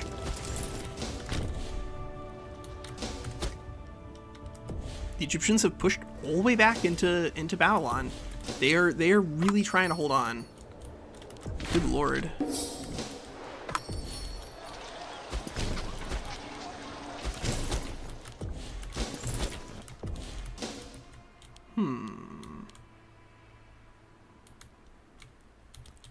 What other land do the Egyptians have? Do they have any random holdings in distinct places on this board other than the one fortress there? It doesn't look like it. Does not look like it. Good. Thank God. Oh, we don't have any tyranny? Ugh, I missed the opportunity to keep the Damnato rolling. Whoops. You want to keep those like rolling as long as possible at the beginning, just so that way you can actually minimize your long-term war exhaustion. Early game war exhaustion here is mostly a feature and not a bug, because like getting the bonus to our research or our military experience is nice. But now I kind of want to deal with now I want to deal with stabilizing our realm, because some of these areas are going to start getting pretty angry. Let's see what this does. Yeah, right now we're still only at 88. That's not too bad. I'm not doing ease of restriction on these. These are 80s. Okay. Yeah, no, most of these are 80s. Yeah. Okay. Good. I don't want those territories getting too furious, but right now it does not look like that's where they are. And now we're gonna take the last Egyptian land in Greece. Thank God. Sicyon is off the board, and now we just need to siege this. And then we could even just like drop those mercs and then pick up another mercenary stack on the east once that's over. Achios, what do you want? What do you want for peace? Like, can we just wipe peace here? You're cool with that? I'm cool with that. I don't see any reason for us to keep fighting, honestly. I think you're being really greedy there, Kios, thinking that you can intervene against a great power. But you are gonna get off scot-free because our little allies did not clear you out on their own, and they have more important things to be doing. Our main army has more important things to be doing than marching over to deal with like two little provinces. I guess you go back to Poca, so that way we know that that's coming off of the board. So you go there, you go here, you go there. Egypt, die, please. Just die. Oh, they peaced. Yes! Suck it, Egypt. You are done. Yeah, you're done. So what else do we have in terms of levies that we could raise here? We could raise 4, 4, 4, 4, 4, 4. Yeah, all right. Not enough units or not enough pops of our type living in those provinces, or of accepted culture types living in those provinces just yet. Greece would be a great playground for us, but because almost all of those are our units or our friends. Oh, Susie? Little girl? Yeah, okay. Ugh.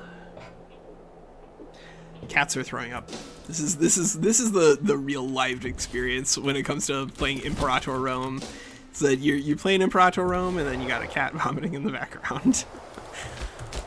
All right. 6,000 is fine. That's okay. We're not gonna stop those guys from being able to take those 800 out. Unfortunately, there's no way around that.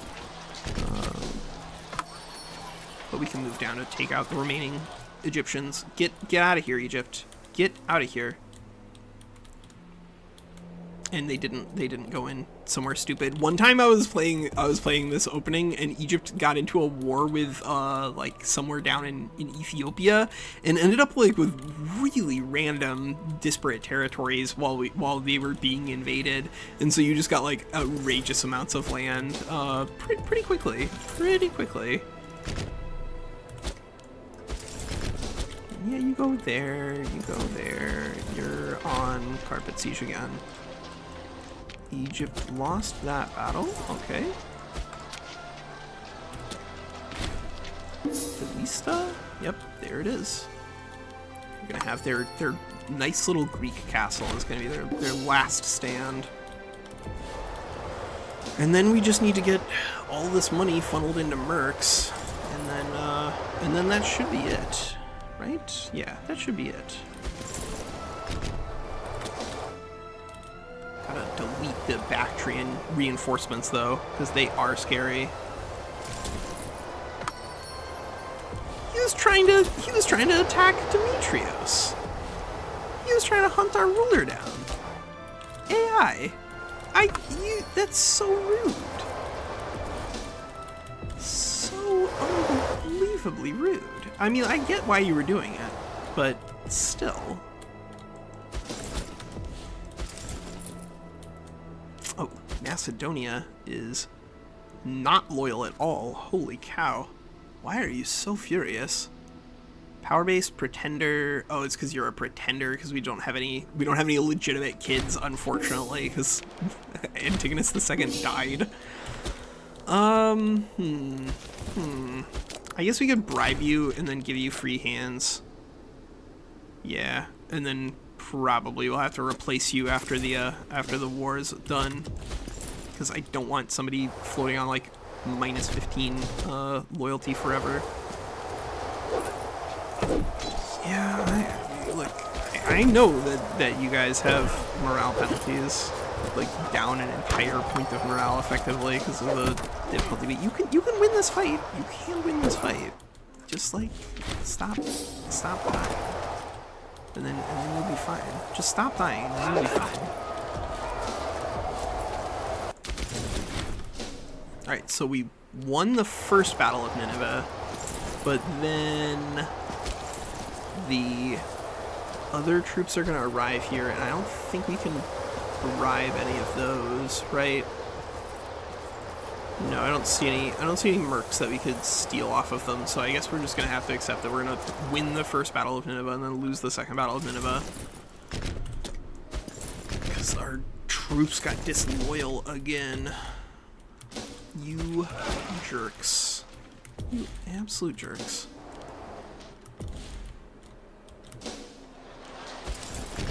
Go down to Sycamia. Oh.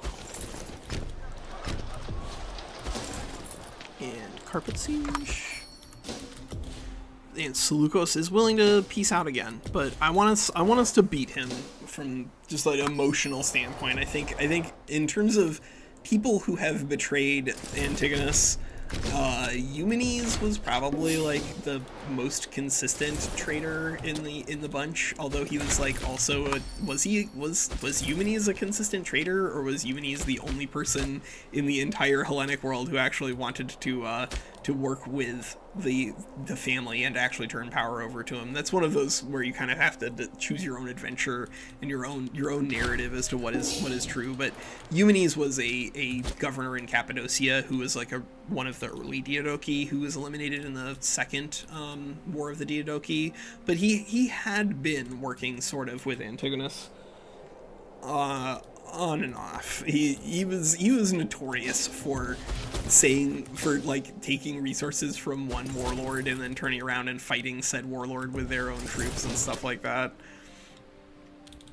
And is that it? Tribal proposition. That's going down. How far is that army going?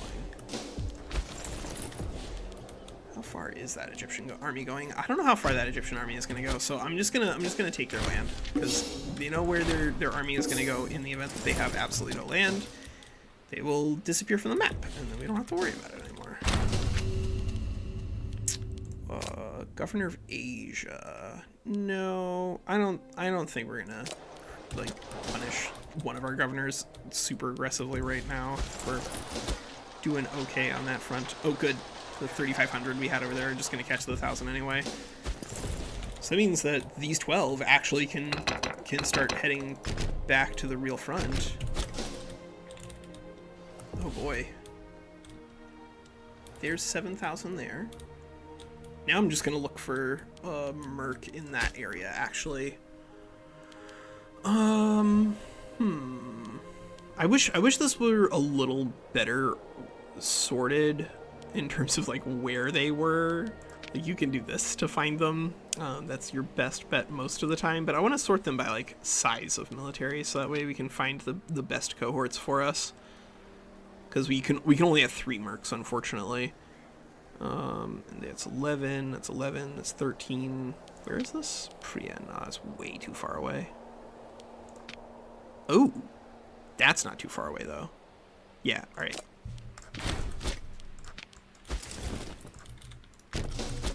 Good, good, good. 13k more troops, come on in. Egypt has lost the battle, but still somehow not died. Yeah, come over here for... Come on down to Seleukos's Carpet Siege Emporium, where you get everything you want, including Hellenic Liberator, I suppose? Yeah, alright. I'm here for it. And we could even now, if we get enough political influence, we could do the League of Corinth. That's pretty cool. We can't do Loranda yet because you have to actually conquer those territories in order to complete that. But that's a problem for later. Demetrios has way more important wars to fight. Way more important wars to fight.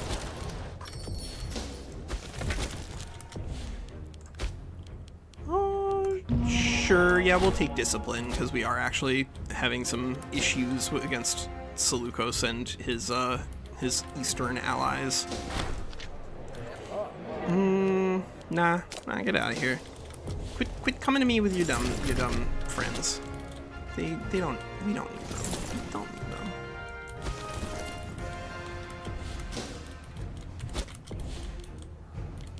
Hello, Pico. Yeah, you're. There. I guess, you know what, we can just send literal everyone out to help Carpet Siege.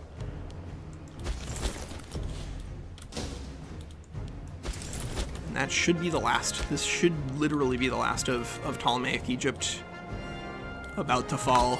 Ooh, baby.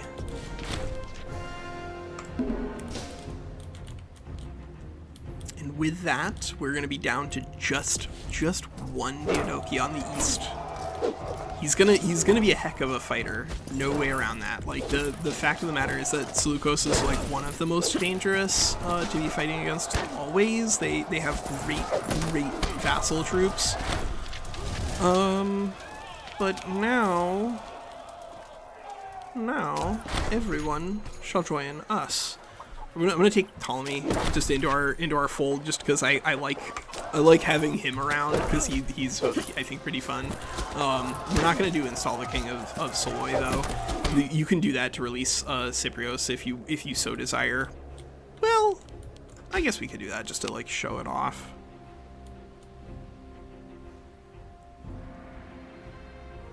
Yeah, all right, sure. We'll give Cleomenes of Cypriot his island. We'll even, of course, as a feudatory though, because like why would we give away an entire what? He only took a tiny part of the island for himself. All right, King of Soloi, go crazy out there. I guess it's a fun tool for later against rebels. It's usually the way those things go. All right, Seleukid, have your cake and eat it too, I guess. You coming in here to fight us? It's like those guys are coming down. We'll, yeah, do another one of these like low morale fights, but that's okay. Damage and then run. Our manpower is out though, so that is dangerous. This is something where ultimately we would like to find some more mercs that we can keep pushing east, which is why we're trying to find just the biggest mercenary stacks that we can. So that way our manpower is offered the opportunity to recover.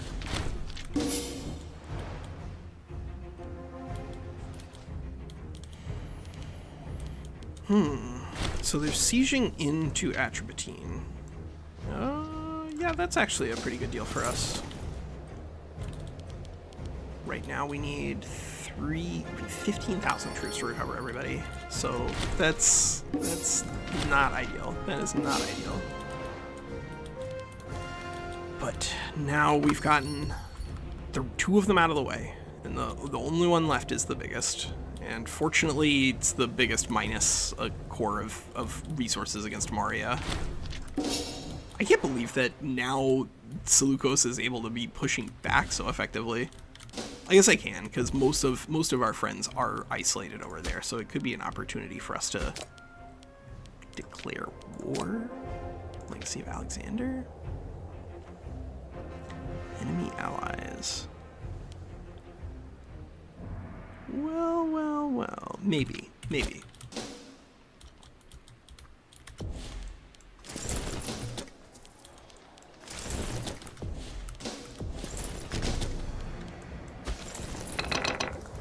Oh, Macedonia isn't loyal because he's this guy. All right. To reward these stupid veterans to get him loyal enough that we can make him participate in combat. We could replace the governor, which would probably be smart, but right now he's too disloyal to even allow for that. Okay. All right. Good. How is our war score here? From 40 battles, +3. Oh my god. It's been such a stalemate over there.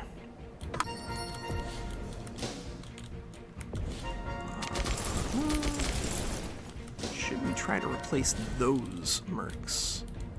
Is there another big stack somewhere that we could pull in? There's 11,000, there's 11,000, or 10. Not right now. Not just yet.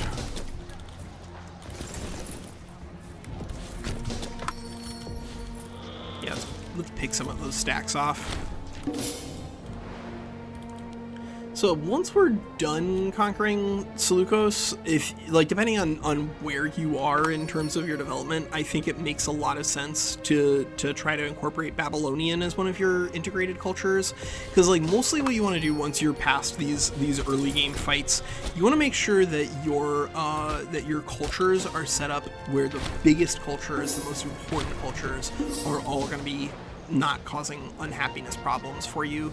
You can't make it so that everyone's incorporated. That's, I think, a feature, not a bug. But you do need to play around that and assume that this means that you're going to have to put some resources towards your other non-Hellenistic people living inside your empire.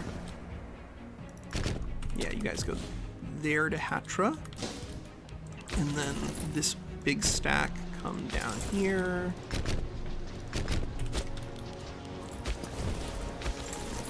Mercs come down there. Phrygia. Good. Now you just start pushing back through Ashur. Seleukos, how old are you, young fella? Are you getting close to death? No, you are in perfect health. Holy cow. Alright. Alright, guy.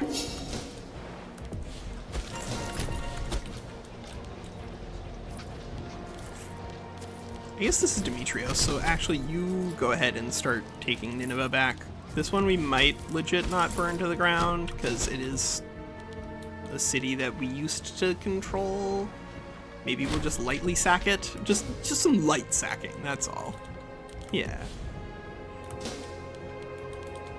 I wish we had the ability to position our troops, or our fleet here, because that would be unbelievably good, but unfortunately, we got pushed out of Babylon while we were finishing off Egypt, and I don't know if there's anything we do about that. But now, that front is folding up pretty quickly.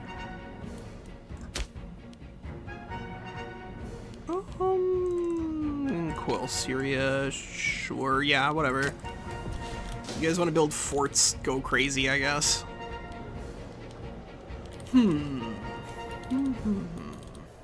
Are they... These areas remain just a perpetual thorn for the poor Seleucids. Poor Seleucids. Probably should send some troops to lift these sieges in Atropatene, though. We don't want them throwing in the towel. He says, and then just doesn't. Fine. I guess we'll adopt the Lagidae. Yeah, we'll adopt the Lagidae. You're effectively our son now, Ptolemy. Not sure how that works, but makes sense.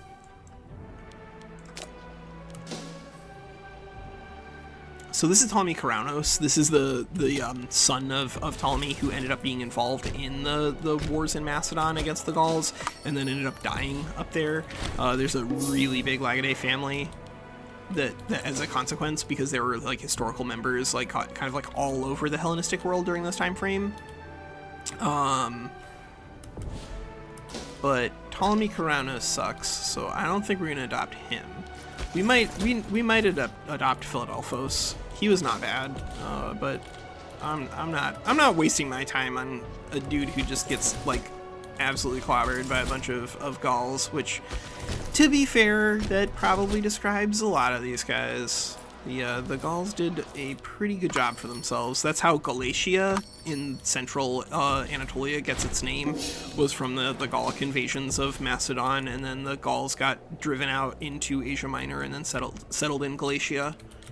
For those of you who are fans of that, for those of you who like that nonsense. 13. Yeah. Looks like Seleukos is taking another big fight here. Ooh. No. Because we are reinforcing, Seleukos is chickening out. Alright, cool. He's redirecting his troops. Wait, where are you going, Seleukos? I guess we'll wait until they get locked and then we'll send our friends over. Nope. He's chickening out again. Oh, we don't have access through Idiabene, because they're not ours.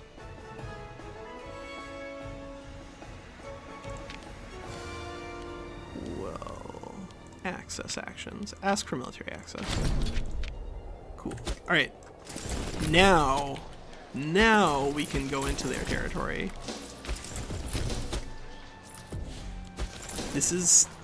We outnumber you 2-1. I don't care that you have a morale bonus. That does not matter. I think. I don't, he says. Oh no. Oh no! The Assyrians! They got caught in man. So you're so focused on the one front, we forgot about the other one, and our troops got in front of the fortress and then caught. That's okay, we only lost a couple hundred troops. Not the end of the world. This is the end of the world. This is the battle at the end of the world over here. So go stop killing my guys. It's inevitable that you're gonna collapse. So you might as well just stop.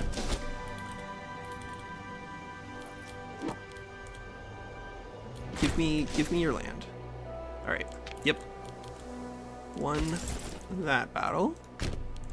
And that's, I don't know, man, that's got to be it for them. Like if we can start pushing them with all of our troops on this front, they're gonna rapidly fall apart. Except for Bactria. Bactria is the ace in the hole for Seleukos, as both playing as him as well as playing against him. So many extra troops, it's ridiculous. We'll just take some population happiness to try to keep our provincial loyalty high. Provincial loyalty is based off of a lot of different things, but like one of the most important things is just how happy your pops are with you. Can you not, Seleukos? Can you stop doing that? I'd really appreciate it. Ooh, Ooh. All right. Well, we've gotten enough military experience through combat that we actually are able to take one of these options, like Veterans of the Great Campaigns. That's really, really strong. Just giving you access to a giant amount of extra starting experience points is really nice. But because we're playing on very hard, we do need the morale. That has been a consistent problem for us in these early game fights. So I'm going to take that. It means we're missing out on some of the scaling, because you do want to get your experience points as passively generative as possible. I like, that's such a good deal, but I don't think you understand, Seleukos. The deal that I'm willing to offer you is that you give me all your stuff, and like Ptolemy, because I guess you're, well, maybe I'll kill you. I don't know. I haven't made up my mind on whether or not we're gonna kill Seleukos. This is gonna be one of those I'll likely kill you in the morning, Wesley things. We'll just do that for 15 years, and then all of a sudden Seleukos has become a member of our family again. Guys are going fine in that direction. Kargana. Antigonids. Good, good.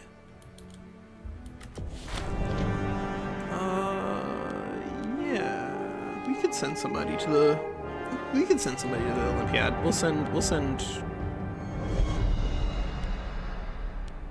a Governor of Lower Egypt, sure. Governor of Lower Egypt is a really, really important spot if we have the Bohyrix set up as an integrated culture. So I guess, you know what, whatever. We'll show that off, because we do have the stability. So what we're going to do is we're going to change our civic rights here. If we change our civic rights to citizens, then it's going to count them as as an integrated culture. It's going to cause us some stability problems over time, but we can fix that up by integrating some more. I think this is good. Yeah, that's good. And once the Bohyrix are integrated, then like Egypt goes from being 4 troops in our military levies to like 20 to 30 to 40 pretty quickly, as those Bohyrix pops start recognizing us as being friends of theirs. As soon as they start recognizing that, then all good. You, I suppose, are on carpet siege. And the Assyrian troops, I suppose, are also going to pull through his carpet siege. Oh, God. There's a giant Egyptian mercenary stack over there, Walker. Glaucus. This is 45 cohorts, so yeah, you gotta restore your troops a little bit. And that's 27, so you're not as badly beaten up over there. Oh, baby. Oh, baby. Yazdegerd? We're outside Yazdegerd? Ooh, barbarians have risen up. So barbarians represent sort of like a threat to civilized people in Imperator Rome, while also representing like a really fun way for other folks to play, because we're not playing as a tribal nation here, but you can get some good value doing that. But we could just pay off the barbs if we really cared. Or we could go down there and kill them, or we could just let them sack this territory, because this territory is extremely low value, so I kind of don't care about it.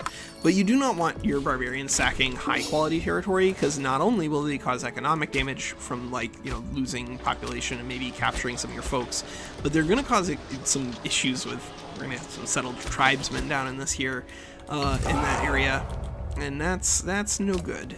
Tribesmen are not useful unless you are specifically tribal. If you're specifically tribal, then they're great, but that is the if. So Zombie, you say Dominion 6 territory-wise is very simple. Only 3 buildings. How you research, build units, and plan, and decide spell pools.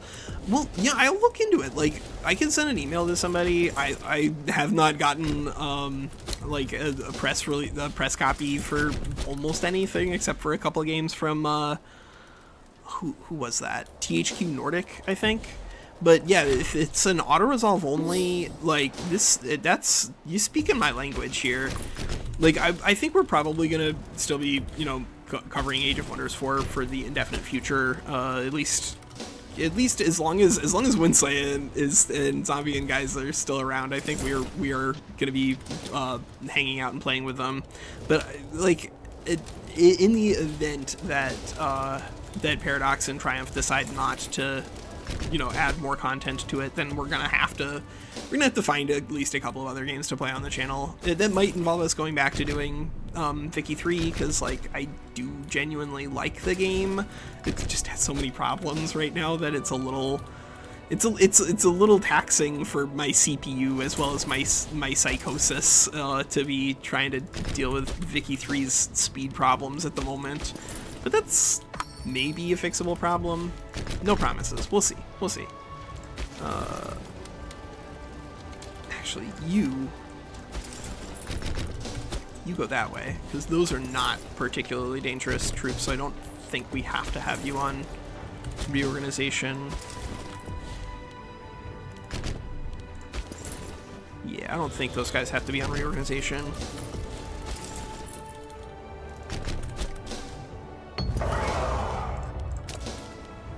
I do want to break somebody off to go help them, but I mean, it looks like it's okay. It looks like it's running all right. It's gonna keep picking. Seleukos is gonna keep picking fights with us and keep taking battles against our little generals with their silly little problems, but we should be okay. So what else are people doing for Imperator Rome Day? Like, are a lot of people playing on Invictus in terms of like other content creators? Because Invictus is cool. It's just that like it's very, very different. They did a good job of updating the game, but it's sort of like my map. If you guys remember EU2, if you guys remember EU2, which I'm sure nobody does, but if you did, then you would probably remember my map AGCEEP, which was like one of those total conversion mods, which added a lot of extra stuff. Yeah, Babylonian, that's okay. Oh, it's hotkey based? Okay, I mean, I like that actually. Like, I'm thank God that the whatever problem I was encountering at the beginning of the stream is gone, and I can actually use my keyboard, because without your keyboard, this game is not nearly as good. But that's true of, I think, most games. That's my Walker is a, I wouldn't necessarily say PC master race. It's just like the only controllers that I really feel comfortable with and at home with are the Super Nintendo controllers. So Eileen got me some Super Nintendo controllers for the purposes of doing like emulator things. We might also include some of that as potential if folks are interested in it. But I wanna find some more 4Xs to rock around with. Maybe we'll just come back and do some more Endless Space 2, because people have been asking about that too, and I love that game. It's so much going on all at once, but in a good way. In a good way. It's a good thing.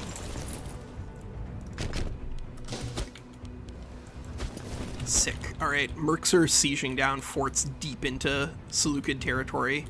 If they don't stop us, then that means that front is just gonna roll up super quickly.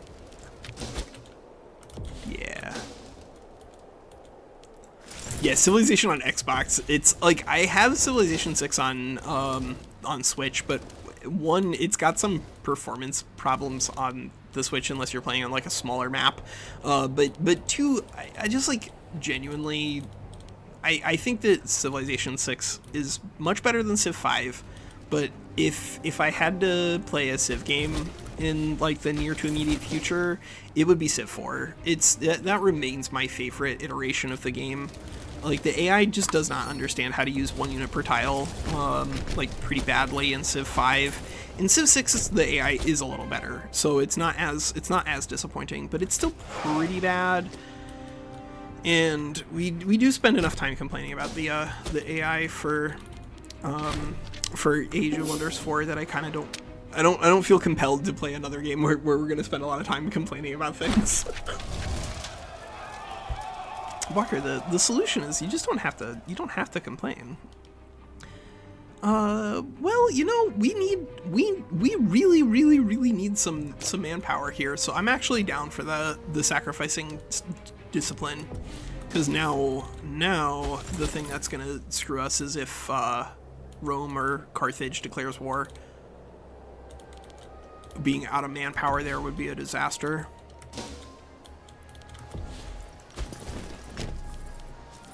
Let's see. I mean, to be clear, I really love Age of Wonders 4. I think it's a fantastic game. The reason I complain about the AI is that I think that the AI, especially the tactical AI problems that are encounterable both in single player as well as in multiplayer, are pretty annoying. I wouldn't necessarily call them unforgivable, but some of them are easier to correct than others, and the ones that are easier to correct are like the most egregious in my book. Syria, why are we sieging down? Why are we sieging down a fortress with no city? Why did you do this to yourself, Walker? Why don't you just like send Demetrios somewhere to destroy cities again? You love doing that. It's one of his favorite pastimes, destroying cities. Ooh. Speaking of, bro, though. I mean, listen, all right, I'm just going to take this. You probably should not take this one unless you're doing the achievement, or if you're just like trying to speed along a stream because you're trying to finish a game off, so that way you can maybe go play a little bit of Baldur's Gate 3 because Eileen let you get it for your birthday and you haven't played it yet. So that might be what we're doing. Did I say that out loud? No, I didn't say that out loud. Nobody knows. You're fine, Walker. You're fine. This is optimal. Destroying Babylon is optimal. If you've watched any of the God, what was the name of the dude? Dungeon Soup. If you guys haven't watched Dungeon Soup, strong recommend. His stuff is fantastic. We could take good-natured. Sure. All right, Demetrios, he's good-natured now. Yeah. Yeah, that's accurate. Phrygia. Oh, we actually needed Phrygia on Seleucia Megali to make any siege progress because we don't have enough troops, because we don't have enough manpower to keep our troops actually stationed. Oh, hey, you, I guess, are now part of our family because although you died horribly in the Galatian invasion, somehow you are the most competent governor available to us. Ptolemios, Lagade, Kronos, how are you the best governor available in our group? I want you to explain that to me. How did you manage to get there? Let's see. Oh no! God damn it! The freaking Antigonid dynasty is gonna die off here, because everybody and their family is just sick. Holy crap! All right, well that's okay. Antigonus is gonna successfully reunify the empire, and then his family is gonna die off, and then there's gonna be another generation of struggles in this universe that we're setting up for them. Demetrios, this is the way it goes, man. Like, we tried to get that Argead blood in the family, and then look what happened to you. Just look at yourself. Oh, you are on Carpet Siege. There's 10,000 Bactrians here still. This is what I'm talking about. Like, you can do as much damage to Seleukos himself as you want, but because he's got like these gigantic, very powerful vassals in the edge of his empire, their ability to put up a fight does not drop off nearly as quickly as some of the other guys you will encounter. All right, Nauticon, you're coming through to Bulimia, and then I guess we're gonna send you around to here, assuming that we can find a port for you to station at. Yeah, that's what it looks like. But like we're gonna take all of Mesopotamia, which is like the capital region for Seleukos, and you'd think that would make the rest of his fight just like a cakewalk. And it does make it easier, but it does not make it easy by any means because of his stupid vassals.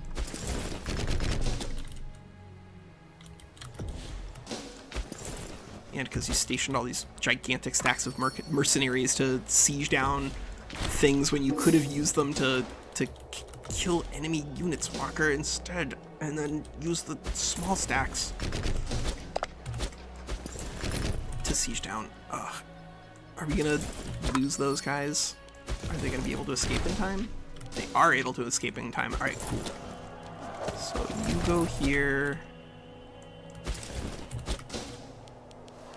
Yes, that's Demetrios. So he's gonna have to just keep going on big city excursions, and then we'll just send our 13k over there to take those guys out. All right, you're on carpet siege again. Stop, like, finding friends and standing on the same spot. You're not allowed to do that. You guys have to spread out.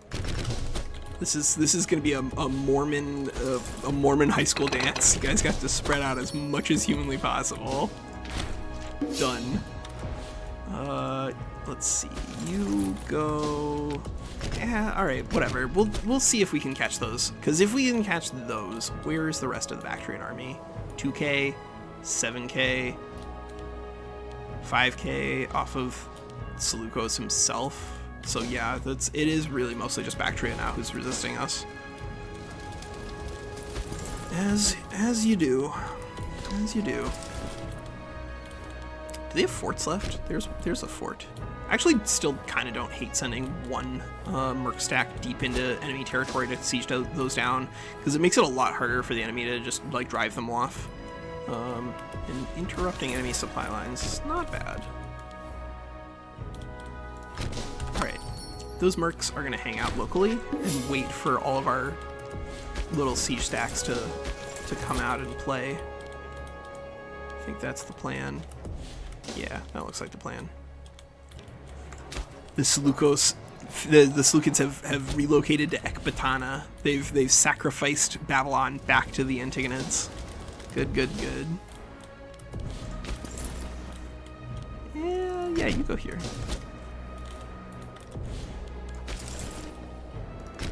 And there's a port.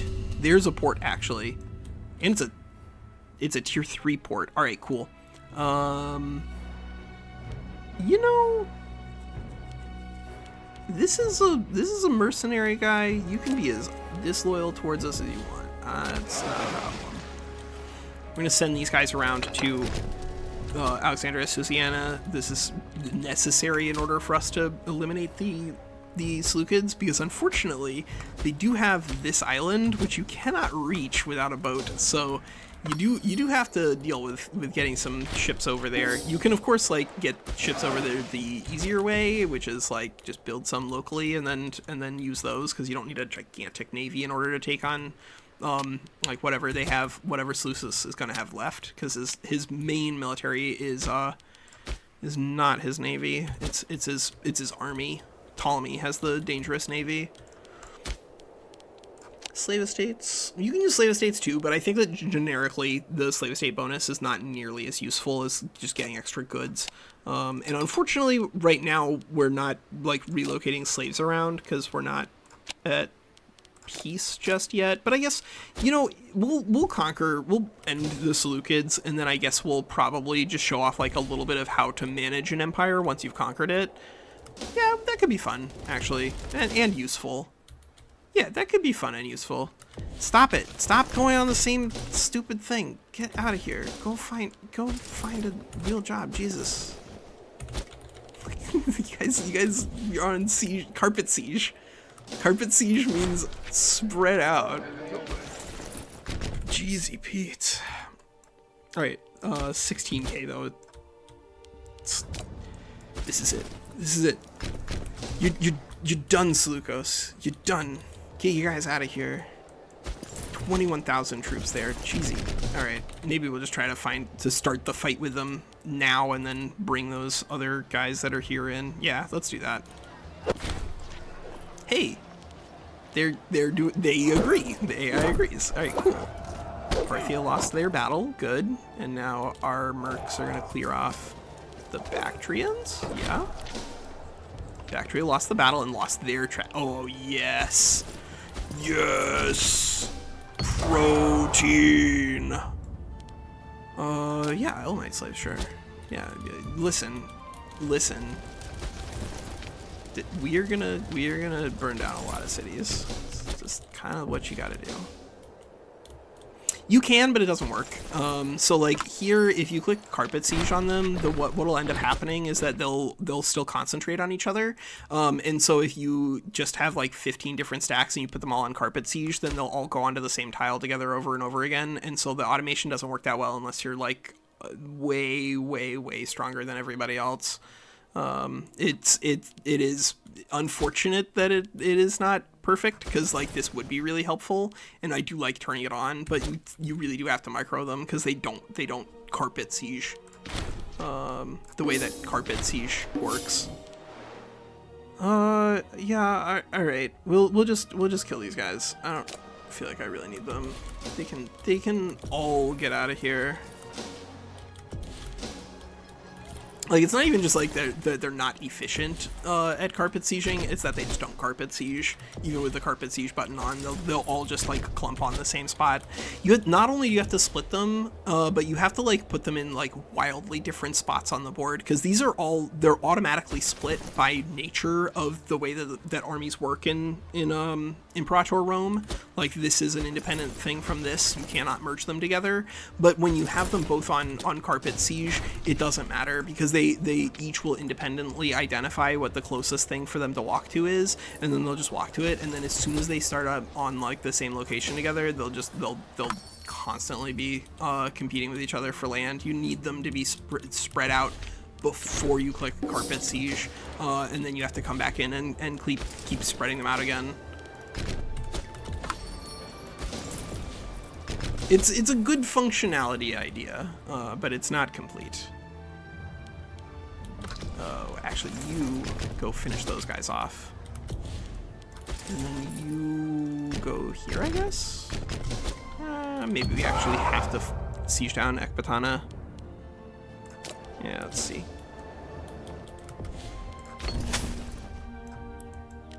Oh, no, we're not, again, not dedicating any Diplo slots for things that are not crucial.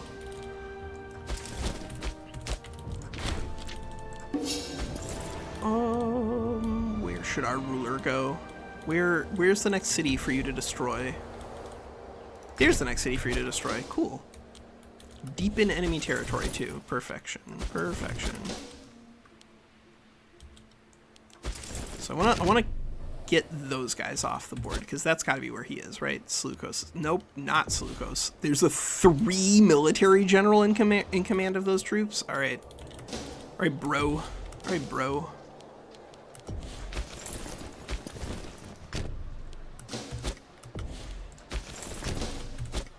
So this is 15-20,000 troops out of Seleukos in that area. So they still have the troops. They're keeping them flowing in. Well, we could lose 15 incorporation, but I don't think that's worth it.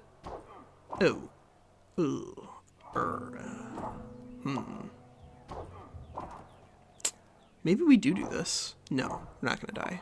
We'll do this instead. We'll sacrifice non-existent manpower. That's a great deal. Excellent deal. We still have enough troops to keep those sieges going good. All right. Carpet siege. And here we go. The west situation's done. I mean, like I beefed it and forgot to I insulted Trapezond rather than sent them money. So we did not manage to pull them in as our feudatories, but we did manage to pull in like virtually all of mainland Greece, and then just use those to completely overrun the Antipatrids in Macedon. And it was like, so we beat them so handily that it looks like the last Lysimachus just is not going to get in on the Fourth Diadochi War at all. He's gonna just hang out in Thrace indefinitely, it looks like, which is fine, because we definitely can appreciate the downtime. But it was kind of annoying, because if you can conquer all of Thrace, and you can get Bithynia and Foris and Mirandia, like, or in here, as long as you can create like a way for your AI to walk from Greece to the east, which is typically most easily done by just conquering Thrace, then you actually have a great opportunity for all of your allies to constantly be participating in battle. But like, they mostly did some serious heavy lifting against Macedon, and then some good cleanup work against Egypt. Egypt was pretty scary because we're playing on very hard, so they did manage to get like some good fights against our navy early, mostly as a consequence of the morale bonuses and penalties that we get. But like, it was a scary fight. Like, the Egyptians took actually some of our not only ships but some of our troops to the bottom of the ocean because they managed to pick off some of our guys. All right, good. Speaking of picking off some guys, that should be free. And then we'll just have these 20k, I guess, shadow those 15 the entire way up, meeting those 16. And then if we pull those off and then those guys, then yeah, that should be good.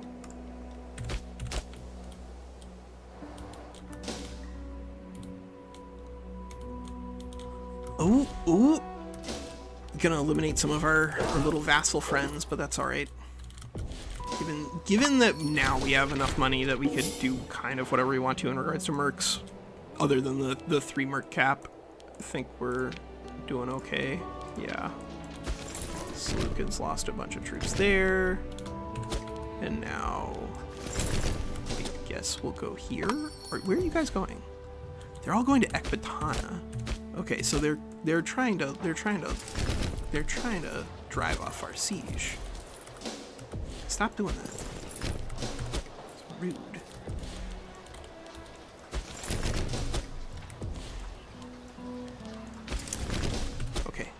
Are they gonna go to Ecbatana? Are they gonna go to Ecbatana? I don't think they're gonna go to Ecbatana. That's kind of what I thought.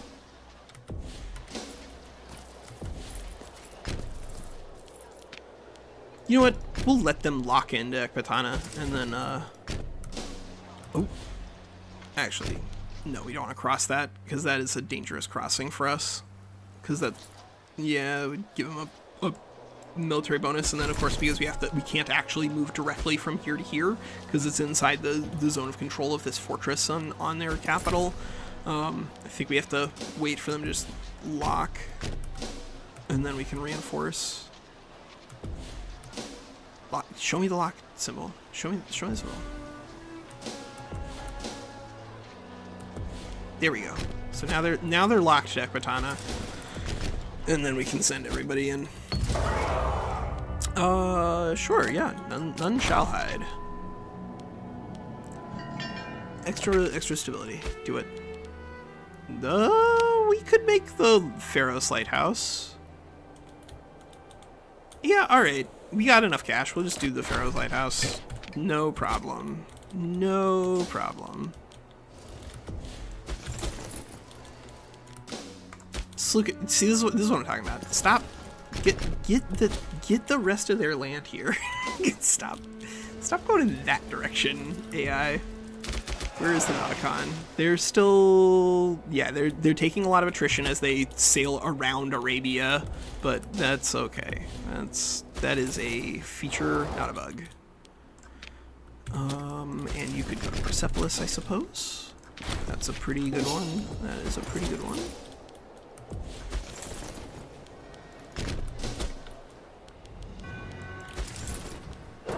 Get into that fight. Give me more morale.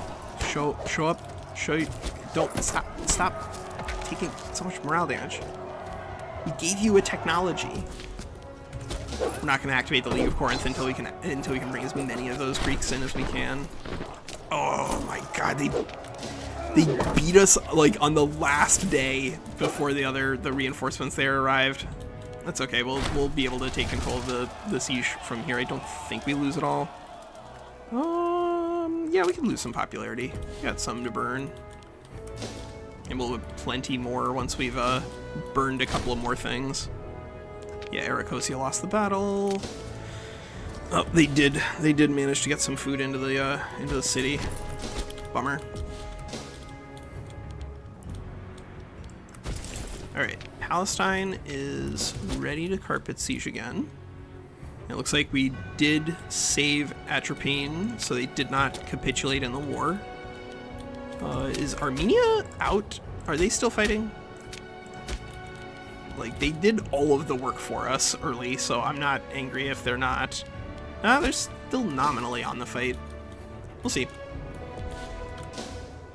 They did so much work that if they want to just disband their troops and go home, I don't blame them. But we'll cross that. We'll burn that bridge when we get to it.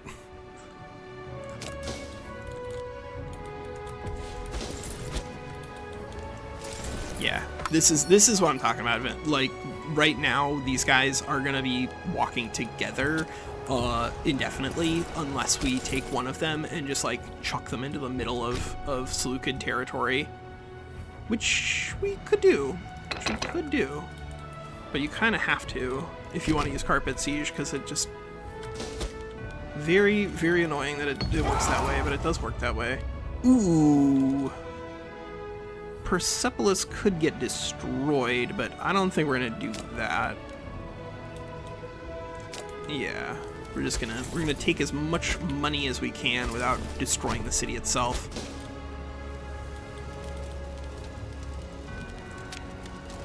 Passagarde is gonna give us control of the forts down here, and because Morian did manage to push the Seleucids out of this what region is this? Gedrosia and Ariana. Alright, so they just took a couple of different... They just took a lot of land from the Seleucids rather than anything unique. These 2,000 actually we're going to keep here locally, so that way they can just like board a boat and go over there. No, I don't... Well, actually we could adopt Philaretos Adelaide. Yeah, you know what? You're down for it. Go crazy. We need some members of our family here, even if they're not gonna have our blood type, because everyone in the Antigonid family is dead now except for Demetrios. Passagarde falls. All right, good. Where are their remaining cap? All right, so there's one in forts there. We're not necessarily gonna go all the way out to their vassals' forts, because those are not necessary for us. But they really only have a couple forts left. All right, cool. So now it's just a question of like how many of these dumb fights with like 2,000 troops against 4,000 troops can our morale penalty lose for us? It's non-zero. It is non-zero.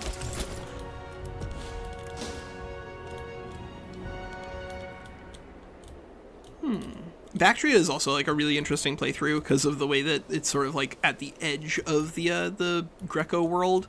So the Indo-Bactrian kingdom and the Indo-Greco kingdom, or no, the Greco-Bactrian kingdom and the Greco-Indo kingdom, like the very, very edges of the Hellenistic world became independent very early on into things, as you might expect, because like it's so far removed from the center power. But they also were like pretty different in terms of their religious development. Like out there in Afghanistan, this is where the Greeks actually interacted with Buddhism.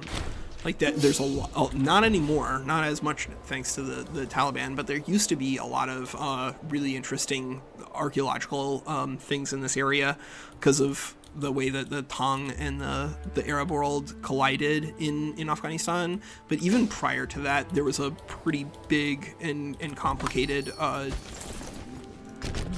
Buddhist Greek line in that area. Let's see. Guys go here. I don't know if we actually need to hunt those guys down with Demetrios. It's probably better for Demetrios to just go find another city to destroy, but there are not a lot of those left. There are very few of those, actually. Yep, Seleukos lost a stack to nothing. Cool.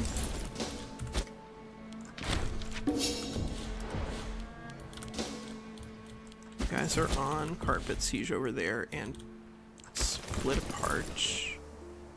Yeah, I guess you could go on independent operations now, and hopefully you'll stop meeting up with everybody. There's just not... I guess... Where's their next big fort? There's their next big fort? Alright. Go deep into enemy territories. Not usually when it comes to loyalty issues. If you aren't in threat of a civil war, then like loyalty issues kind of don't matter. Like there are some things that are on the UI that like just as it is in Vicky 3, there are some things on the UI that like people get worked up about that are not important. If you're not facing the threat of a civil war, trying to make everyone happy with you is a waste of time. Oh, yeah, absolutely. You can have all of your troops can be loyal to you, mercenary guy. The more your troops are loyal to the generals that they are serving, obviously, like the more dangerous, because that will increase their power base, but also the better in terms of military production for you, because they are stronger when they're loyal. Like, let's see on this guy.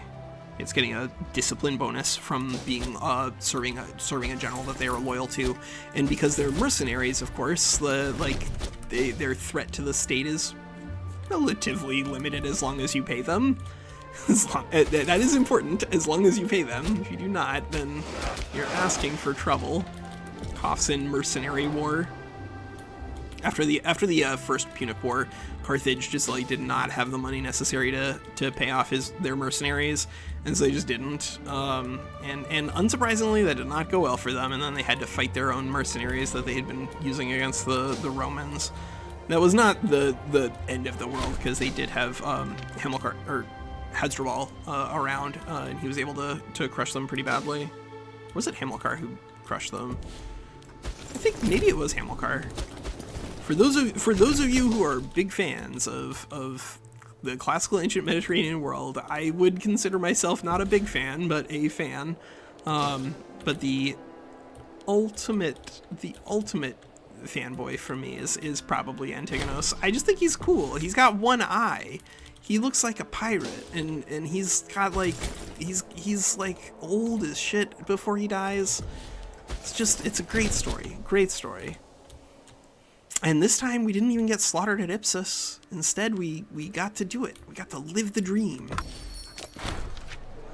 Oh no! He gets cold. How is he good-natured and cold? Extra friends, but not extra friends. Oh, but we can assassinate people more easily if so inclined. Not worth it. Not worth it at this point, because the thing that we would need to do after conquering all this stuff is actually stabilize through interactions with our cultures. Fortunately, with Bahiric integrated, we haven't actually maxed out on our military. If somebody does declare war on us, oh yeah, we got 47 troops in Lower Egypt.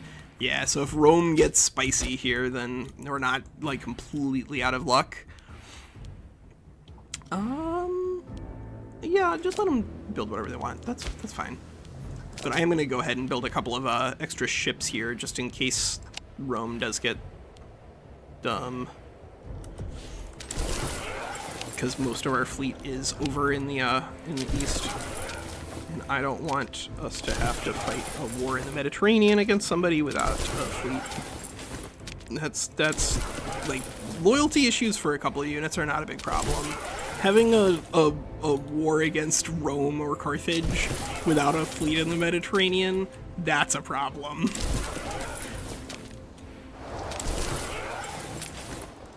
Yeah. That's good. That should be way more than what Rome is capable of fielding here, right? Yeah, they got 23 ships, so we should have not only bigger ships, but more of them.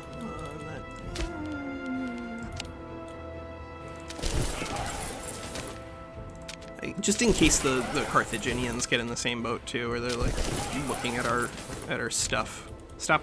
Just get out of here! I'm trying to get this stupid Seleukos off this board. I'm trying to get this jerk out of here.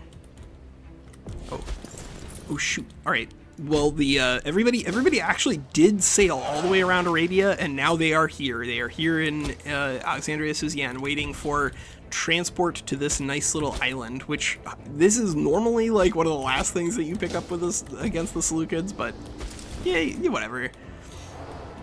It's here now. It's here now. Their capital doesn't even have walls on it. Ha ha ha ha ha. You still have 14,000 troops over there. Bactria. You're crazy, man. You're crazy.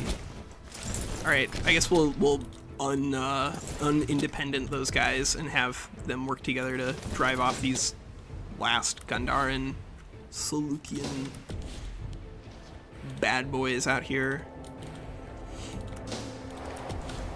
You are on to go out to get that last one of the last forts. Oh, actually, you know what? We can send you hypothetically to go try to siege that down. There's a non-zero chance that 2,500 just gets like picked off by another stack coming out of Bactria or Parthia, because they do usually have the money necessary to keep pushing merc stacks out. But of course, like sieging with a 2,400 is not necessary. Ooh, sure, yeah, we'll get even further progress on the Pharaoh's Lighthouse. That's not a problem. You embark, go. But like in the event that you do have pretty big loyalty issues, then you have a lot of tools available to you. You can make the provinces in question happier. If you increase provincial loyalty, it'll increase the loyalty for the governors locally. Similarly, if you have really big problems with provincial loyalty, then you're going to have a lot of problems with that. We'll take pop assimilation speed here just to hopefully help stabilize the realm that we are conquering, even if it's only going to be on minorities in some of the small areas that we control. No, get out of here. Stop inviting me to invite people to adopt people. That's not what we're doing in this. We're burning down Seleucia. We're destroying an empire. That's what we're doing. And we took a fortress, so that means that now these mercs can help clear out more Seleucid stacks. If there are any. If there are any, Walker. Wait a second. Syria, where are you? You're going there. Yeah, okay, that's fine. We're probably not going to be able to get every single city with our ruler, but you don't actually need to.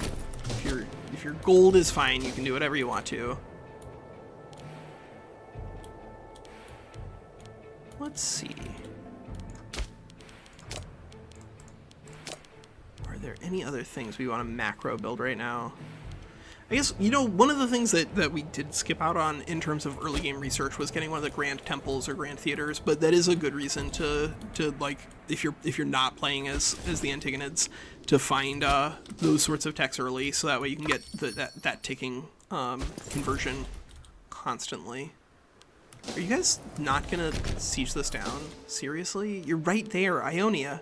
Just go take this stupid tile. Please. Take the tile. Alright, we'll just take those guys. Send those in. So you can do that. I personally don't like doing it, simply because like the war from a flavor standpoint is Antigonus against all of the Diadochi, and these are just like the cores of the like offshoots of the Diadochi. But from a power gaming standpoint, Vin, yeah, the getting control of Bactria as a vassal is a really big deal. But because we're not like planning on continuing this into the distant future, but rather just doing it for like an Imperator Antigonid victory celebration thing, I'm not gonna bother. But yeah, if you want to really power game it, then what you do is you leave the Seleucids with like one random territory in the middle of all of your stuff, and then you piece them out and you take all of their vassals and stuff from them. Yeah, destroy their cities. Just keep destroying cities, please, and thank you.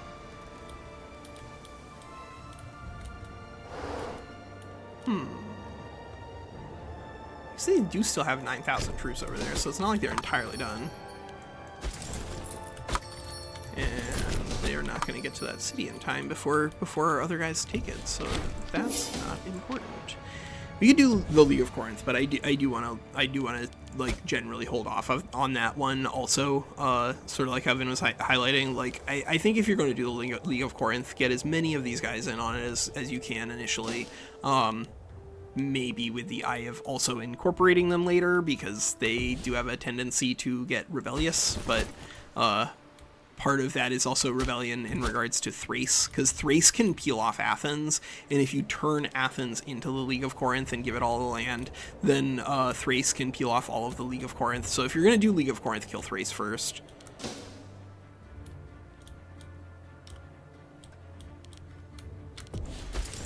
You, sure, yeah, you can go there, and you do independent operations.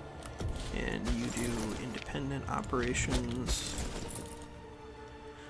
And I guess you probably were on independent operations, but then probably became that there's a potential loyalty problem. If your generals become disloyal in the middle of a carpet siege, they will turn around and not do that. But yeah, all right, Seleucids, are you gonna arrive on the city and die? Whoa. 7,000. Freaking 7,000 troops over there. What does independent operations mean to you, mercenaries? Because to me, it does not mean go over and siege down that in the corner of the world. It means kill all the enemy bad guys. Ooh, Eumenes. Yeah, send Eumenes.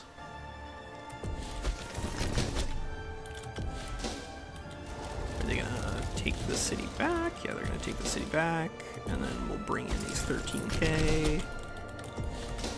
And those guys, I guess, come this way. Yeah, that's okay. How many forts do they have left? Do they just have 2? Do they have one on the edge of the world? No, it doesn't look like they have any on the edge of the world. All right, cool. Let's see. Yeah, you just sure. We got political power. We're not spending it on anything. It's friggin' Seleukos acting like he's so gosh darn cool. I don't have a U in my name, so I can't actually say that he's not so friggin' cool. But if I did, I would definitely have words to say. Whoa, what? Who's locked into this? Is it just these 2k? They're locked into taking the fight, but the big guys aren't? Alright, sure. Good deal. Independent. Stop it. Stop doing that. Go find a real hobby.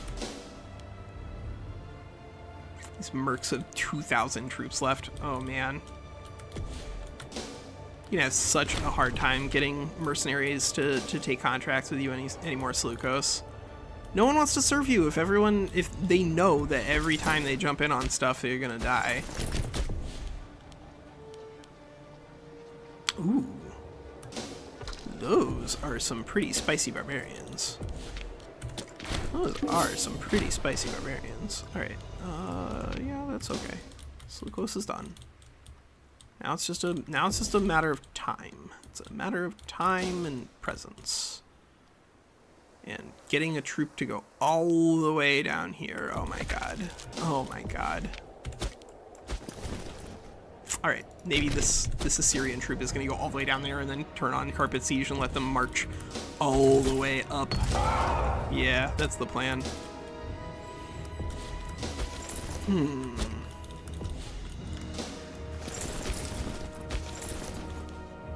Oh, hey, there's another 6,000 Seleucids over there.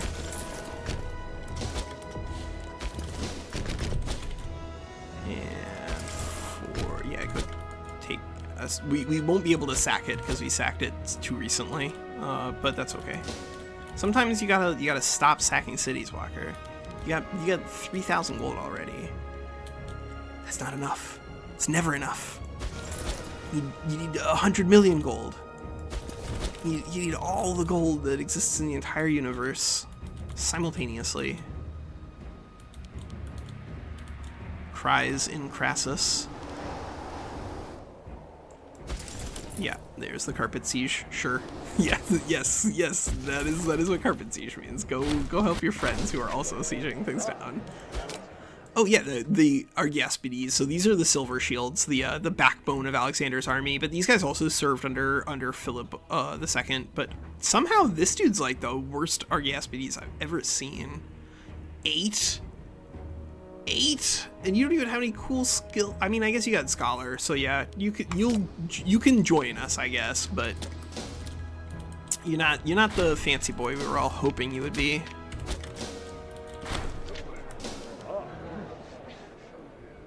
Sure.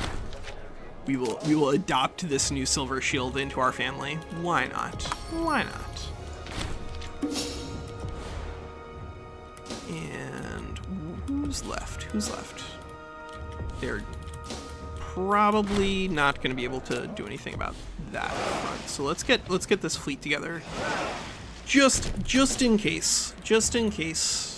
Not because we're likely to use it, but I don't want to have to deal with these guys if they're getting spicy. But this is really powerful, both for what it offers you in terms of your early game growth, but also just like the efficiency on your aggressive expansion, right? Because we're gonna have 0 aggressive expansion at the end of this war, and that's a pretty good thing to do once you've conquered, you know, a third of the known world or whatever. 0 AE and control over most of the planet. It's a pretty good deal.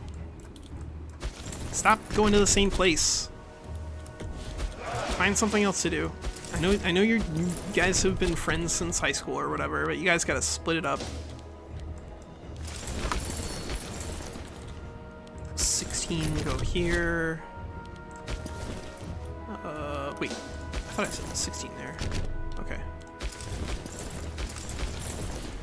13, I guess, can go here. I don't know. There's not really. Where are your stacks? Bactria, where are your stacks? Show me your armies. Oppose us. Ooh, yeah, absolutely. I love some tyranny. Ah, man, Walker, you didn't even pay attention to your timer again. But this is important. The timer here, invoke Devotio. Anytime you click it, it resets the timer, just like with the buffs in Age of Wonders 4. If you get a new stack of invoking Damato memory or whatever it is here, invoke Devotio. Yeah, if you do that, it'll just refresh your timer on bleeding off war exhaustion. It's pretty good. Pretty good. Oh yes. Look at your realm, Seleukos. All of Babylon is mine. All of it is mine. Cool.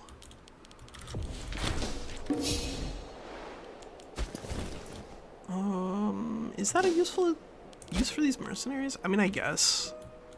Sure. Why not? It's good enough. That's a good enough use of those mercenaries. 13, 9. Bro, stop sieging friggin' Parthia. We'll buy the food back. We got the cash. Man, the early game is so tricky because you do really have to like make sure that you don't run out of money in the very first few turns. But like once you're past the like mostly the war with Macedon, then it just becomes a real nightmare for them. Are they chasing our dudes down into that little corner? Don't do that. I don't care about making, well, yeah, alright, sure, why not? Let's see if these troops try to chase us down in this corner. They are the buttholes. Stop it. These have a really important job. They have to siege all the way down in this tiny little corner because you and Maria had to create the most cursed borders in the universe. Stop interrupting this. Go away, Bactria. Let us fix these borders. Let us save this planet. It might legitimately be easier for us to just ask for military access, but yeah, they are planning our demise. All right, cool. Cool. That is where we want to be. Getting declared on by Moria after conquering the Seleucids is like peak something. It is peak something. Cherokee, all right.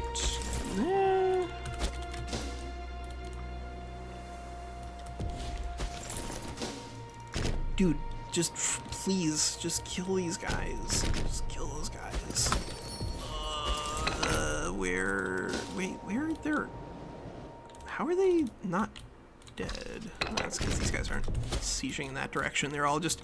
How are they not dead? It's because your troops are just wandering all over Europe, all over Asia Minor, and all over Persia. The troops are just wandering, Walker. That's how they're not dead. Oh, freaking Moria. Alright, Moria. I'm gonna intervene in this war.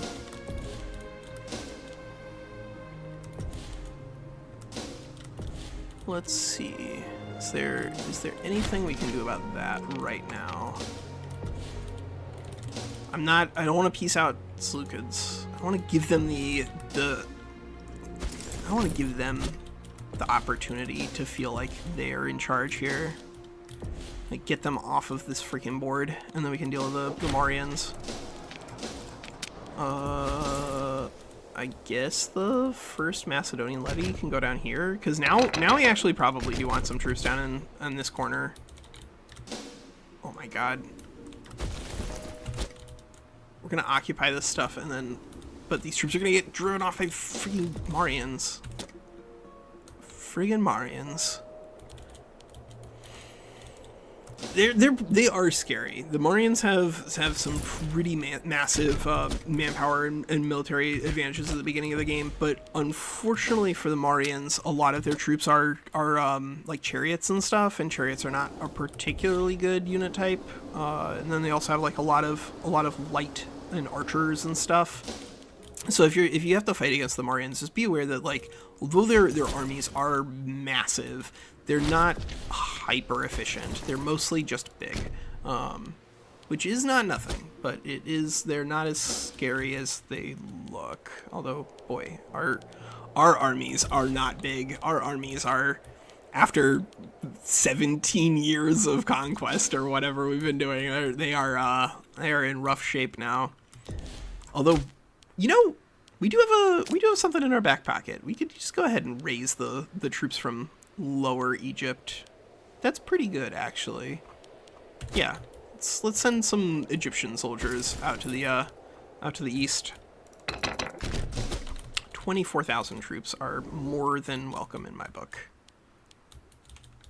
You guys going to take the last Seleucid fort?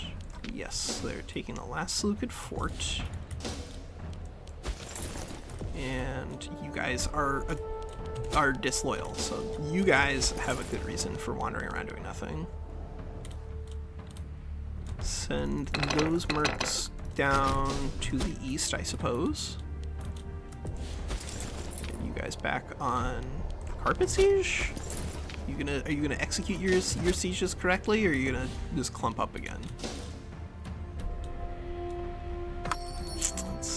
Let's see where they go. Ariana? Oh, sure. Yeah, we'll just drop in. That guy out here is not going to be a commander, because there's just not going to be any troops, because we're not going to have any incorporated pops really in this area for a very long time. So you're more interested in getting like a high finesse or even a high diplomacy or religion governor in these far-flung regions of the empire. Oh, but now we're at war with the Morians, so clicking carpet siege doesn't even work on this guy. Morians, you got giving me friggin' something. You're giving me friggin' something.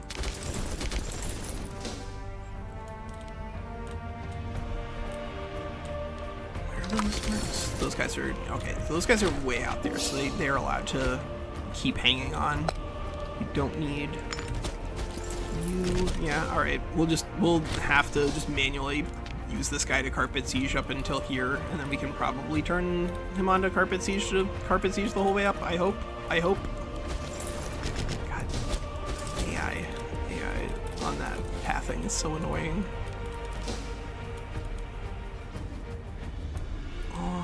All right, so they're coming through, but now we've got enough that I think we can break off our damaged ships. How big is the Mauryan Navy, actually? 45, yeah, all right. Not good enough. We should be able to control the seas here. I think that's probably fine. So they took control of the capital of the province. So when you take control of the capital of the province, if there are any areas of or the state, the region, it'll take control of all the rest of them. No, they're not going to join the family. Get out of here.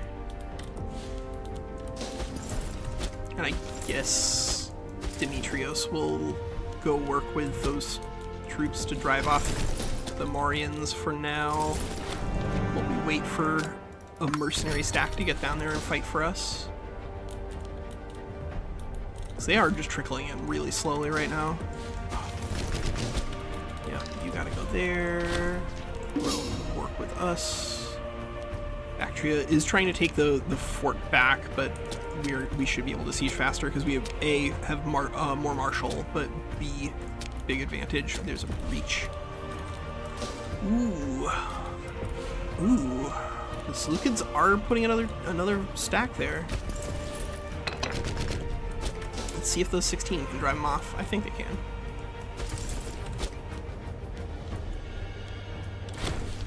You, I suppose, are also on carpet siege? Sure. Yeah, also on carpet siege. Where? Oh, you were disloyal. That's where you were going. Yeah, you were definitely disloyal. That's where you were going.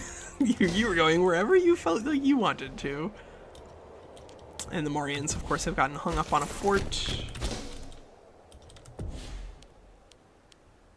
What is their war goal?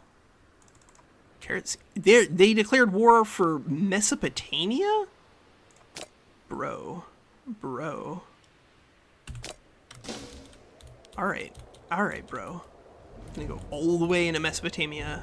I don't think that's gonna work out too well for you. You're gonna have some ticking war score problems here, I think. Is this, yeah, this should be enough. Got 8,000 troops, they got 5,000. And are, they got some more troops locally. Maybe they're gonna get this. Our side might win. But we have 12 military, so like, we're going to have a pretty meaningful advantage on everything except for the morale penalty for very hard. Should not be an issue for us to find a new person to stuff in here. Yeah, 7 is fine. It's like, it's better if they're like, you know, 12 or whatever, but like, because of the way teching works in Imperator Rome, you get to ahead of time bonuses really fast, and so you're gonna have to assume that you're always researching techs ahead of time if you're playing as any sort of settled nation. It's not even necessarily easier with a larger nation, simply because there is the research ratio, which is based off of like the kinds of different pops that you have, and so if you have just like a bunch of pops that are the wrong culture type and not particularly well promoted, then your research rate might actually be slower than someone who's trying to play tall and small. But that doesn't matter super duper much when oh my god, you guys are gonna burn down that gigantic mercenary stack? How did you do that? How did you not take the stupid siege? Take the stupid siege. You're 57%. I want to click unit reorganization here because these guys are starving to death. But we need to find actually food capacity all the way out there because that's so deep in enemy territory. No wonder they're starving. Right. You are gonna have someone paying attention to you off and on in Iracosia for a while, aren't you, Walker? Can we just sue you guys for peace? No. We need months at war. We need to fight for the fight against the Morians for a little while longer, and then we can white piece them.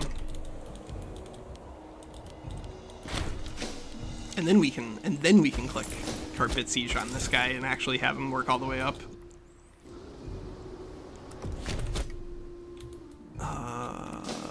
None! No siege, god damn it. No siege progress on that fort. Who can do that? Can you do that? Can you go get that fort for us, please? We need that fort. I don't wanna have to siege that thing down again. The last fort in the Seleucid Empire. Come on, baby. Come on.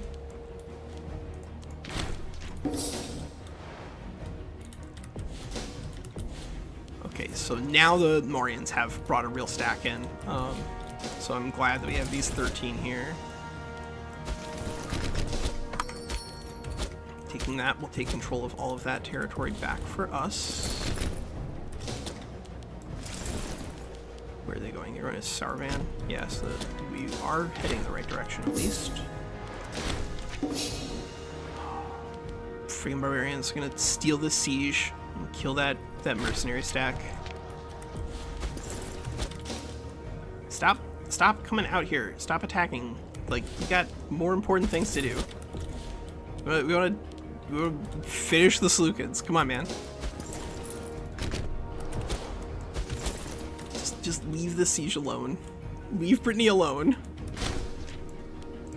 Oh my god. The Seleucids have enough troops to drive off a 2,000 stack that was just wandering around. They have enough to stop a carpet seizure. Can't believe it. This economy. Alright, let's wait for all of those things to come back under our control. Because we did manage to take control of the capital. So now we have 15 war score. Okay, so a couple more months of like no action against the Morians, and we should be able to white piece them. And if we manage to catch that 2K that they have just wandering around, even better. We don't need like an outrageous amount of war score to piece them out for free. And honestly, I don't think it's worth the effort to try to piece them out in other directions. All right, good. Finally, they eliminated that long siege of ours. Thank you, barbarians. Perfection. All right, who can we pick up as another barbarian or another merc, or is it even necessary?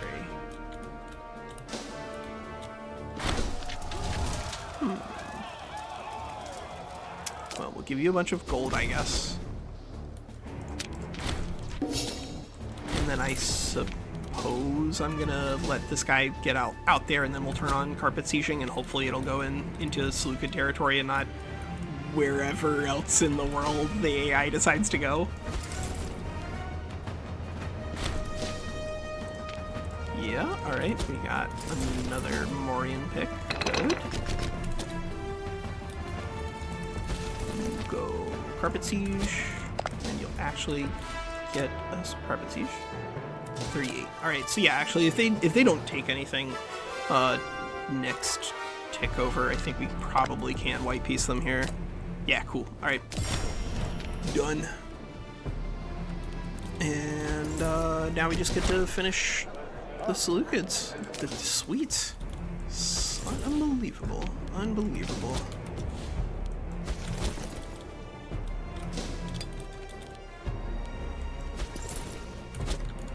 Well, this Macedonian levy is very disloyal and is wandering around just conquering whatever they want to.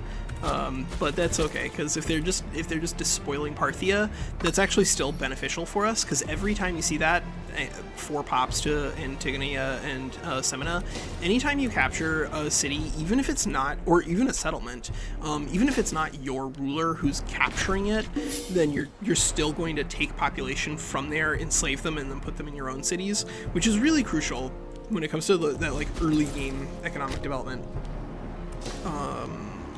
Row, still 10,000 troops. Still 10,000 troops. Alright, bro. If that's what you're gonna do, that's what you're gonna do.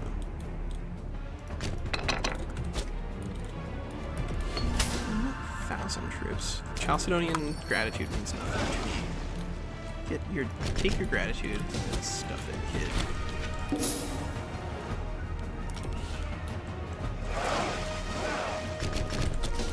Actually, how is the Roman Navy looking?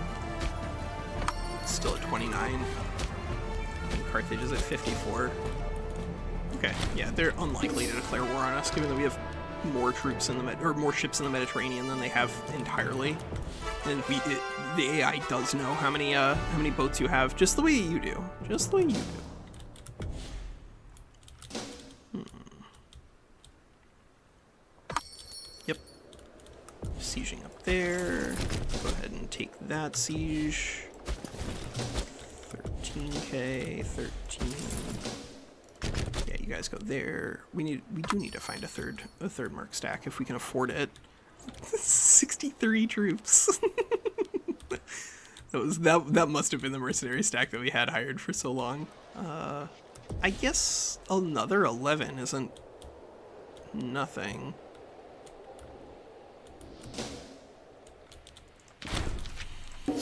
I'm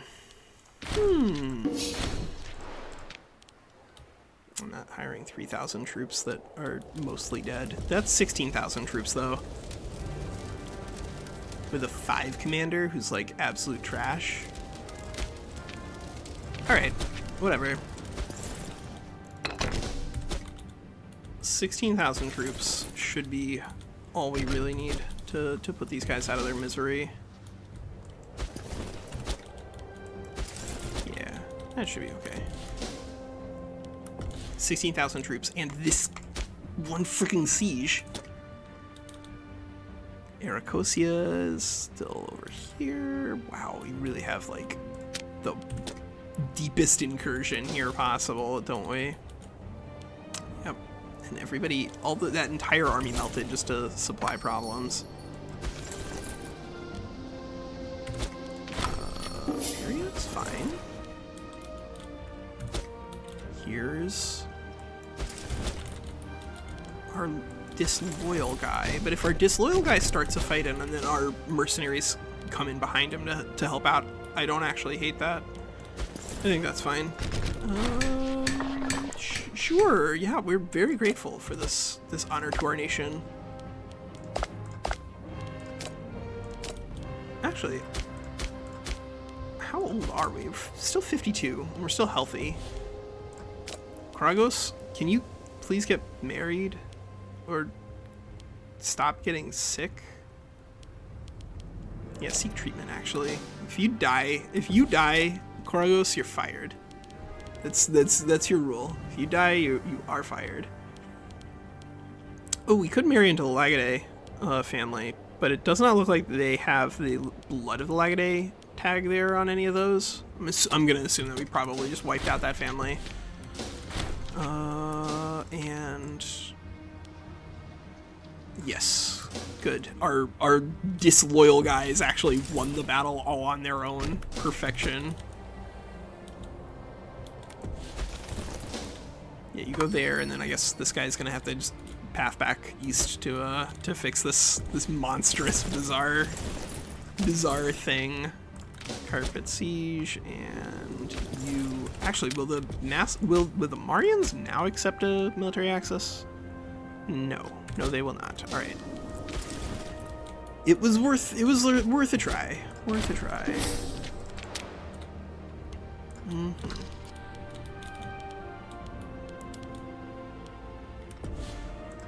So should we actually see if any of these folks will turn into tributaries of ours?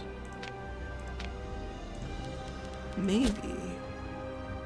They probably won't because we have all this war exhaustion, but there's a non-zero chance that like the teeniest, tiniest nations will become feudatories. No, but they would if we were not stuffed with war exhaustion, and we could probably try to get around that with improving relations. So why don't we do a little bit of that? Pontus, Paphlagonia. Why do we have a guarantee on Syracuse? Because these guys are our client states, right?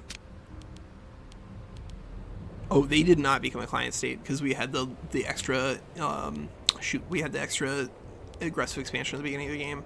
Bosphorus became a client state, not Syracuse. So actually we could revoke the guarantee on Syracuse. Yeah, sure. Why not?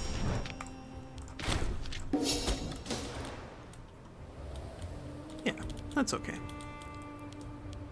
Alright, barbarians. Yeah. Barbarians doing barbarian stuff. Barbarians dying brutally to an actual army. As they do. Ooh. Can we drive them off? We have a higher quality. You know, they've got better morale. Of course they do. But I don't think that's insurmountable. I don't think that's insurmountable. What are they doing all the way out here? What do they have troops all the way out here for? You guys are crazy. This is Anabasis. Yeah, this is Anabasis out there. Those guys are Xenophon and the 10,000 troops like wandering all the way deep into core territory to try to get us to reposition out east like some kind of chicken. That's not gonna work. Yeah, just send that 13 stack deep in there and then turn on. Ooh. Actually, take out those troops. Take out those troops. Bactria.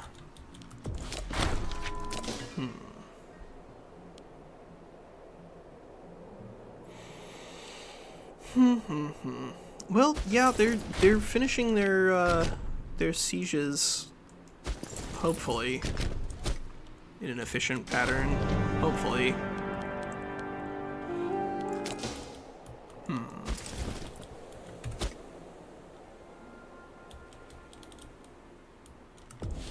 Maybe we want to just send these guys straight at their capital, actually. Yeah, let's do that.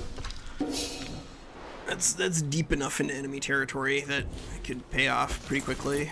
And you go eliminate them, I guess?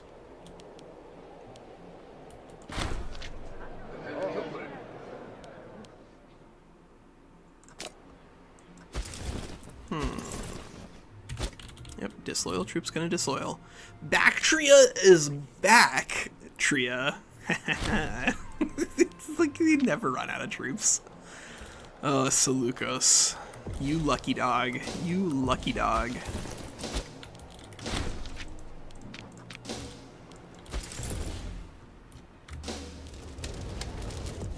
Actually, though, like, how are these guys going uncontested entirely?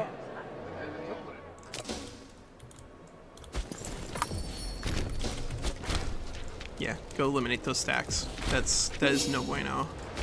If the AI is not going to do it, then you got to do it yourself, Walker. You got to go kill those guys dead.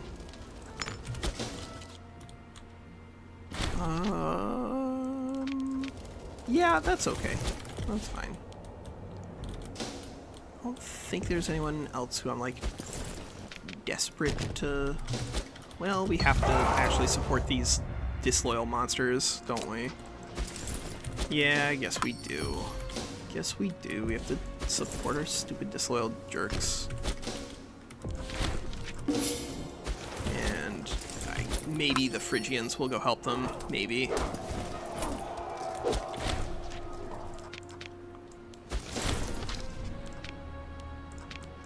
Are they gonna have any morale damage? No, they have no morale damage on that fight, so the disloyalists, they're just gonna take the fight and lose brutally, and then we'll just watch the Seleucids as they siege back like one tile at a time. As long as we have local superiority, I'm not pulling those troops out, and we do.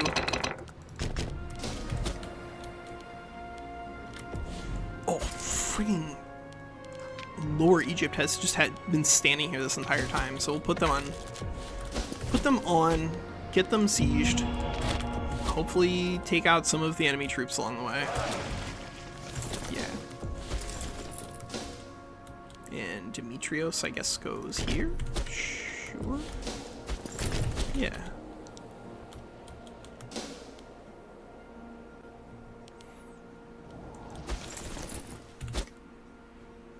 So another one of the issues with turning on Carpet Siege is that if you turned on Carpet Siege from this tile, it would probably end up wasting a bunch of time sieging down Bactria rather than actually working through Seleukid territory itself.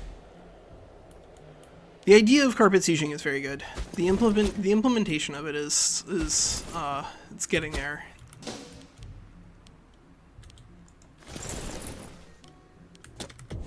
Yeah. There we go. There we go. Guess we'll send these mercs to shadow their army from behind. Yeah. And let's see. Who's left? Who is left?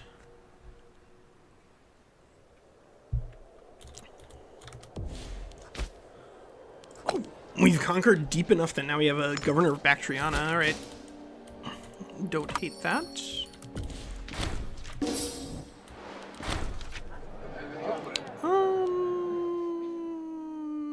Whatever. We don't need members of the family where we're going. Legit though, if you end up becoming a republic, then you are free from the issues there. But that's a very different direction to take this in. Maybe that's where you would go if the family of Antigonus did manage to bring all of the Hellenistic world back under its thumb and then die. And then sure, republic, that makes sense.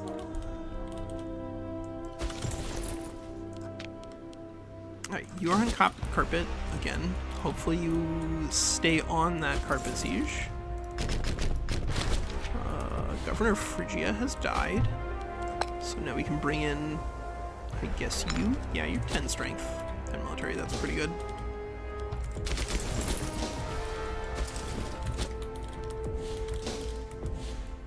So Bactria just has those 20,000. That's it. Just. Bactria just has those 20,000.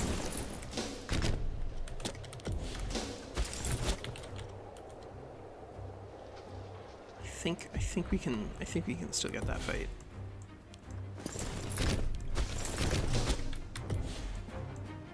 Yeah. Alright, looks like Bactria is taking the fight.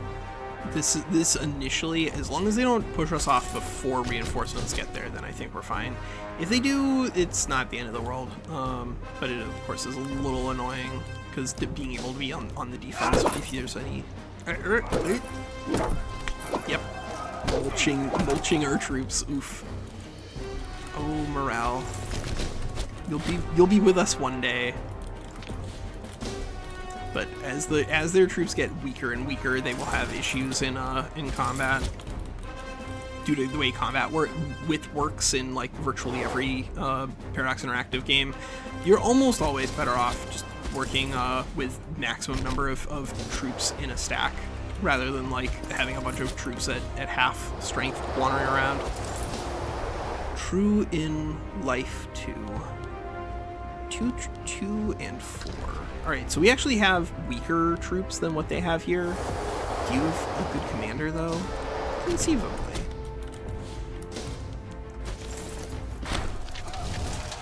Let's go here. Molon, Antigonid. Oh, this is the illegitimate child of Antigonos. Sure. Yeah, get out of here.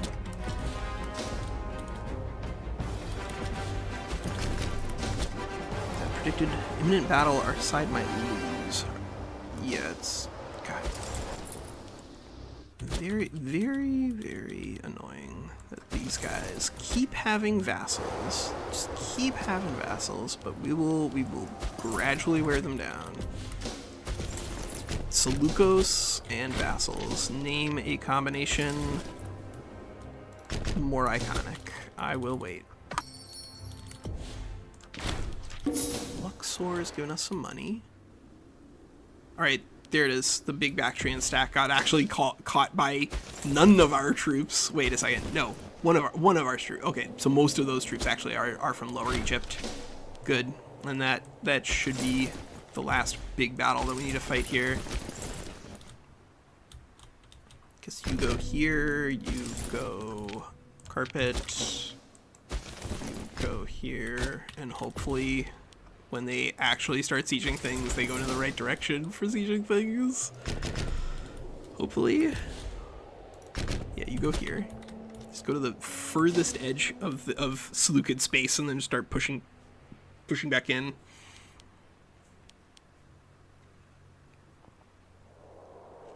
I wish I trusted you, automation, so that I could just like let you guys do whatever you wanted to do, and then I could go talk about how to use slaves and stuff. But it does look like you're not gonna play that game with me today, are you? Are you, AI? No, never. Guess those 9,000 can go siege down Aracosia.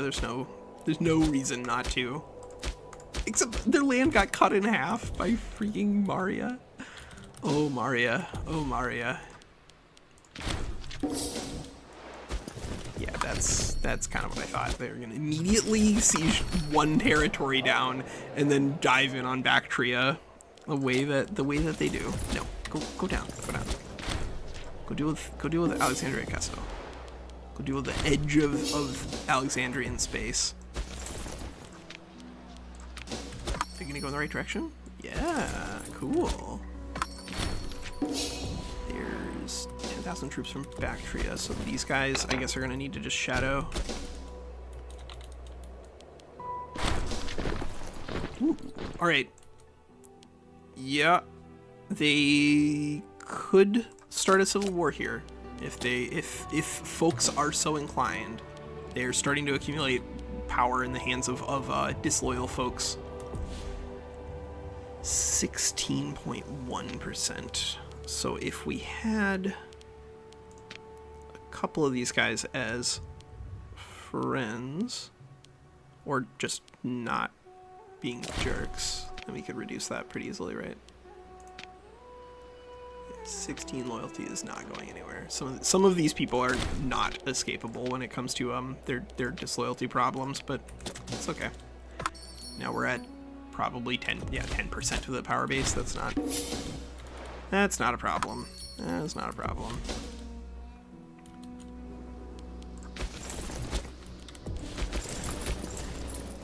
Syria, go siege that.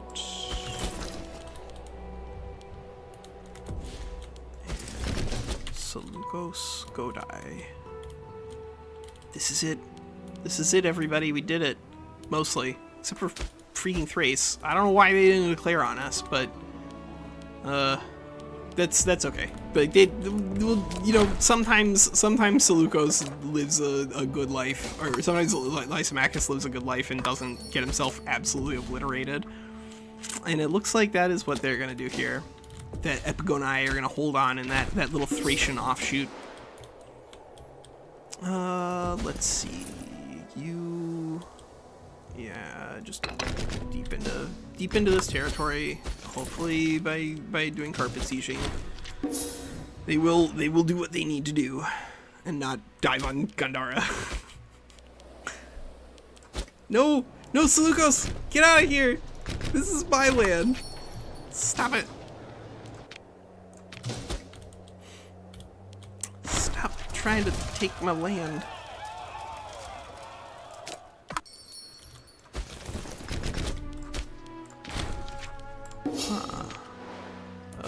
Nope. Why would we peace out with... What does Seleukos have to offer us at this point, honestly? Like, he's got no land. He's got no jazz music.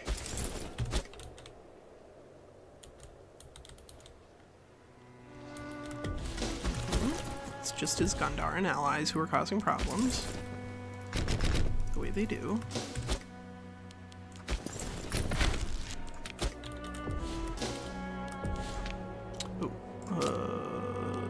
Sure, we will get married. Why not? To you. 900 gold? Nah, I don't think so. Arranged marriage. To you. Stop asking for 900 gold. Get out of here.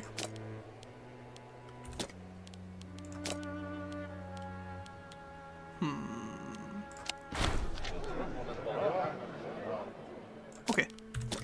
Good deal. Good deal. If your ruler is not married in the game, then you do not make any advancements like on your other characters getting married, which means that your family can like die out really, really fast if you're not careful. So do be aware of that. Do be aware of that. Yeah, sure. We'll take a very highly military character. Who did we get? We got 13, a 13 military character. That's not a joke, actually. A 13 military character is a very, very good governor if we could drop him somewhere. But I think we are closing in here on the end of our stream for today. If folks want to see us do anything with the Invictus mod, then I'm gonna have to like play around on it a little more, because the last time I played Invictus was like literally a year ago, maybe like 18 months more like. So it's been a little while, but it was a fun mod to take a look at, and definitely introduced a lot of cool things that now are making their way into Imperator Rome proper, which is very, very cool. I want to see more and more Imperator streams like do well for folks, and enough so that Paradox Interactive at least updates the carpet CGI.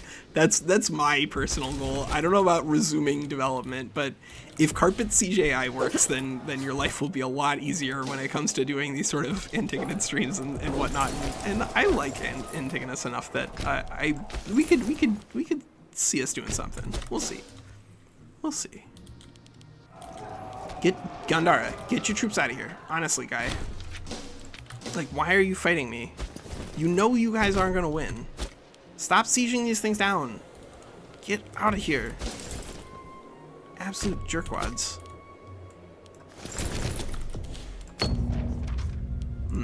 Yeah, alright. Good. They're gonna... The last stand of the Seleucids is gonna be like in this mountain pass. They're trying to take control of the universe from this tiny little 2 population, 3 population, 4 population. Yeah, nothing in their territory. You go there. I suppose nobody else is gonna make it out to that front in time, so it doesn't really matter. Yeah, nobody else is gonna make it over there.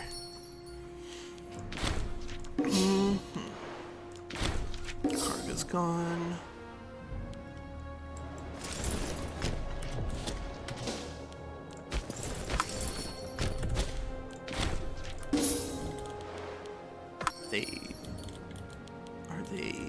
Do they have anything else? You got anything else, Seleukos? Are you gonna let your Bactrian allies like preserve their manpower for later? Or are you gonna force them to go down with you?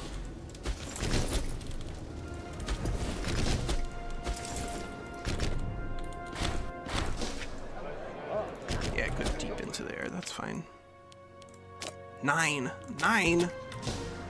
I've seen an Aryaspes with like 14 military once. That was pretty sick. Somebody posted on Reddit with like a 20 military character from that event, which it seemed maybe like a bug because like it was getting a lot from just the trait itself. But hey, you know, there were some really effective silver shields in the game in the game in real life. Is that the way that works, Walker? In the real game of life? No. Yeah, go eliminate those guys. All of these mercenaries have just bled to death in these mountain passes. Oh my god. Yeah, go here. Go here.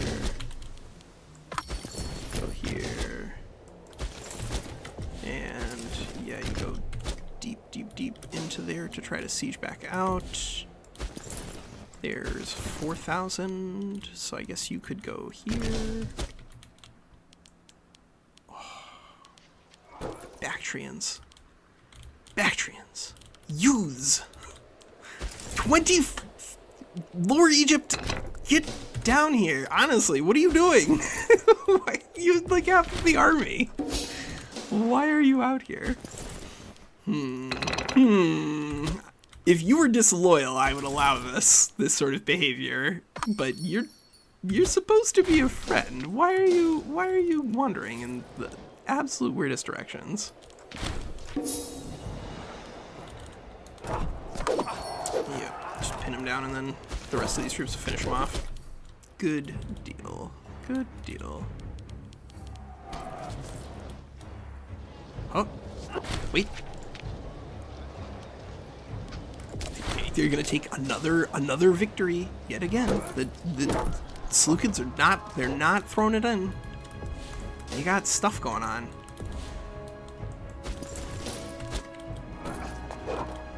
But that should be it. I can't see, even with the difficulty on morale, I don't see how they're gonna do it.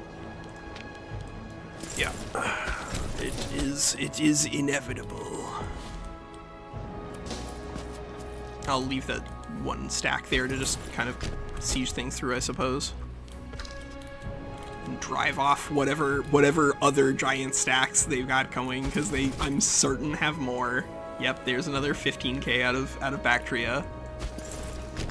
I guess we'll send the levies from Egypt to just kind of like shadow them, because those are the only people who can like reasonably stop this war from coming to a quick conclusion.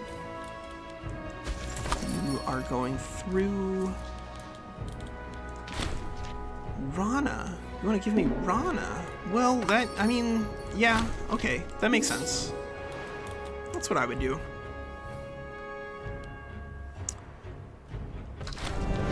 125th. A researcher or a researcher? They're both pretty meaningfully not great, but that's okay.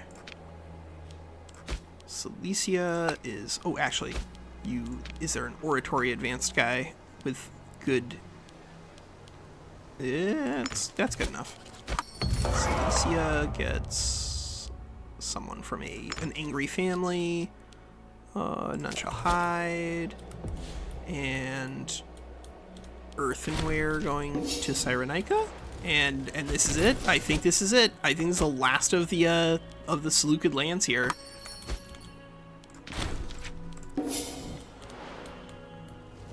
Let's find out. I think that is going to be the last of the territory of the other Diadochi who betrayed us.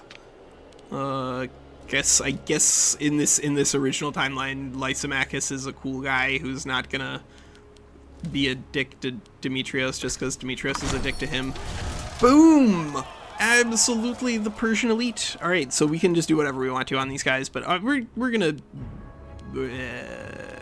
banish those of class, put the rest to the sword, and I think we're gonna say that is it for our Imperator Rome Day stream here with the Antigonids. I'm gonna take a screenshot of that, just probably for the purposes of thumbnailing. But hopefully you learned a little bit. Like, there's a lot of mechanics in the game, and so if you're trying to learn like military and diplomatic strategy at the beginning of the game, then I think that Antigonids are a great place to start. If you're trying to learn more like the economic side of things, then I would strongly recommend that you play with something else, more like the Seleucids and the Egyptians and whatnot can still do the same sort of conquering that the Antigonids do, but because everybody declares war on you except sometimes Lysimachus, like you just have a much better opportunity to expand with the Antigonids. And then the other Diadochi, you can still declare war using the Legacy of Alexander CB, but the aggressive expansion is not nearly as free when you're on the attack here in our game. Oh, actually, let's go ahead and just disband our levies and see if we get any experience points. Not really. So you more get experience points. This is like one of the strangest things in the game. You get more experience points for your military experience, not necessarily by participating in combat or by drilling or anything like that, but by just having things that start you with basic starting experience. If you have starting experience on a bunch of different technologies and whatnot, then when you aren't at an infinite war exhaustion, you can just raise some levies out of the biggest stacks like Lower Egypt and Macedonia and stuff. Let them sit around. I think it's for 4 months is the timer, and then you can disband them, and then all of that starting experience points that they get there for you will then get concentrated into your traditions, which allows you to like spike through your traditions really quickly. And at that point, if you're just churning through your traditions, you should be able to get into some of these other cultural traditions, which are based off of like different picks here in the Where is that? Greco-Persian influence, for instance. If you wanted to take this, then you would need to have at least one integrated culture in the right culture group, but because Antagonids start with Phrygian, you can always embrace this. But there is a link between all of the different cultural groups in Imperator that allow you to actually unlock all of these traditions with one group if you want to. You just have to keep incorporating different cultures and passing them off as being, you know, like a normal part of your core base here. But like if we wanted to at this point, we could potentially drop Aramaic, or maybe probably not Phrygian until we unlock that choice on the experience tree, because you do want to make sure that you keep the cultures around, not just for the population and the happiness, but also for those military traditions. Very, very important. All right, that's Walker. Take care.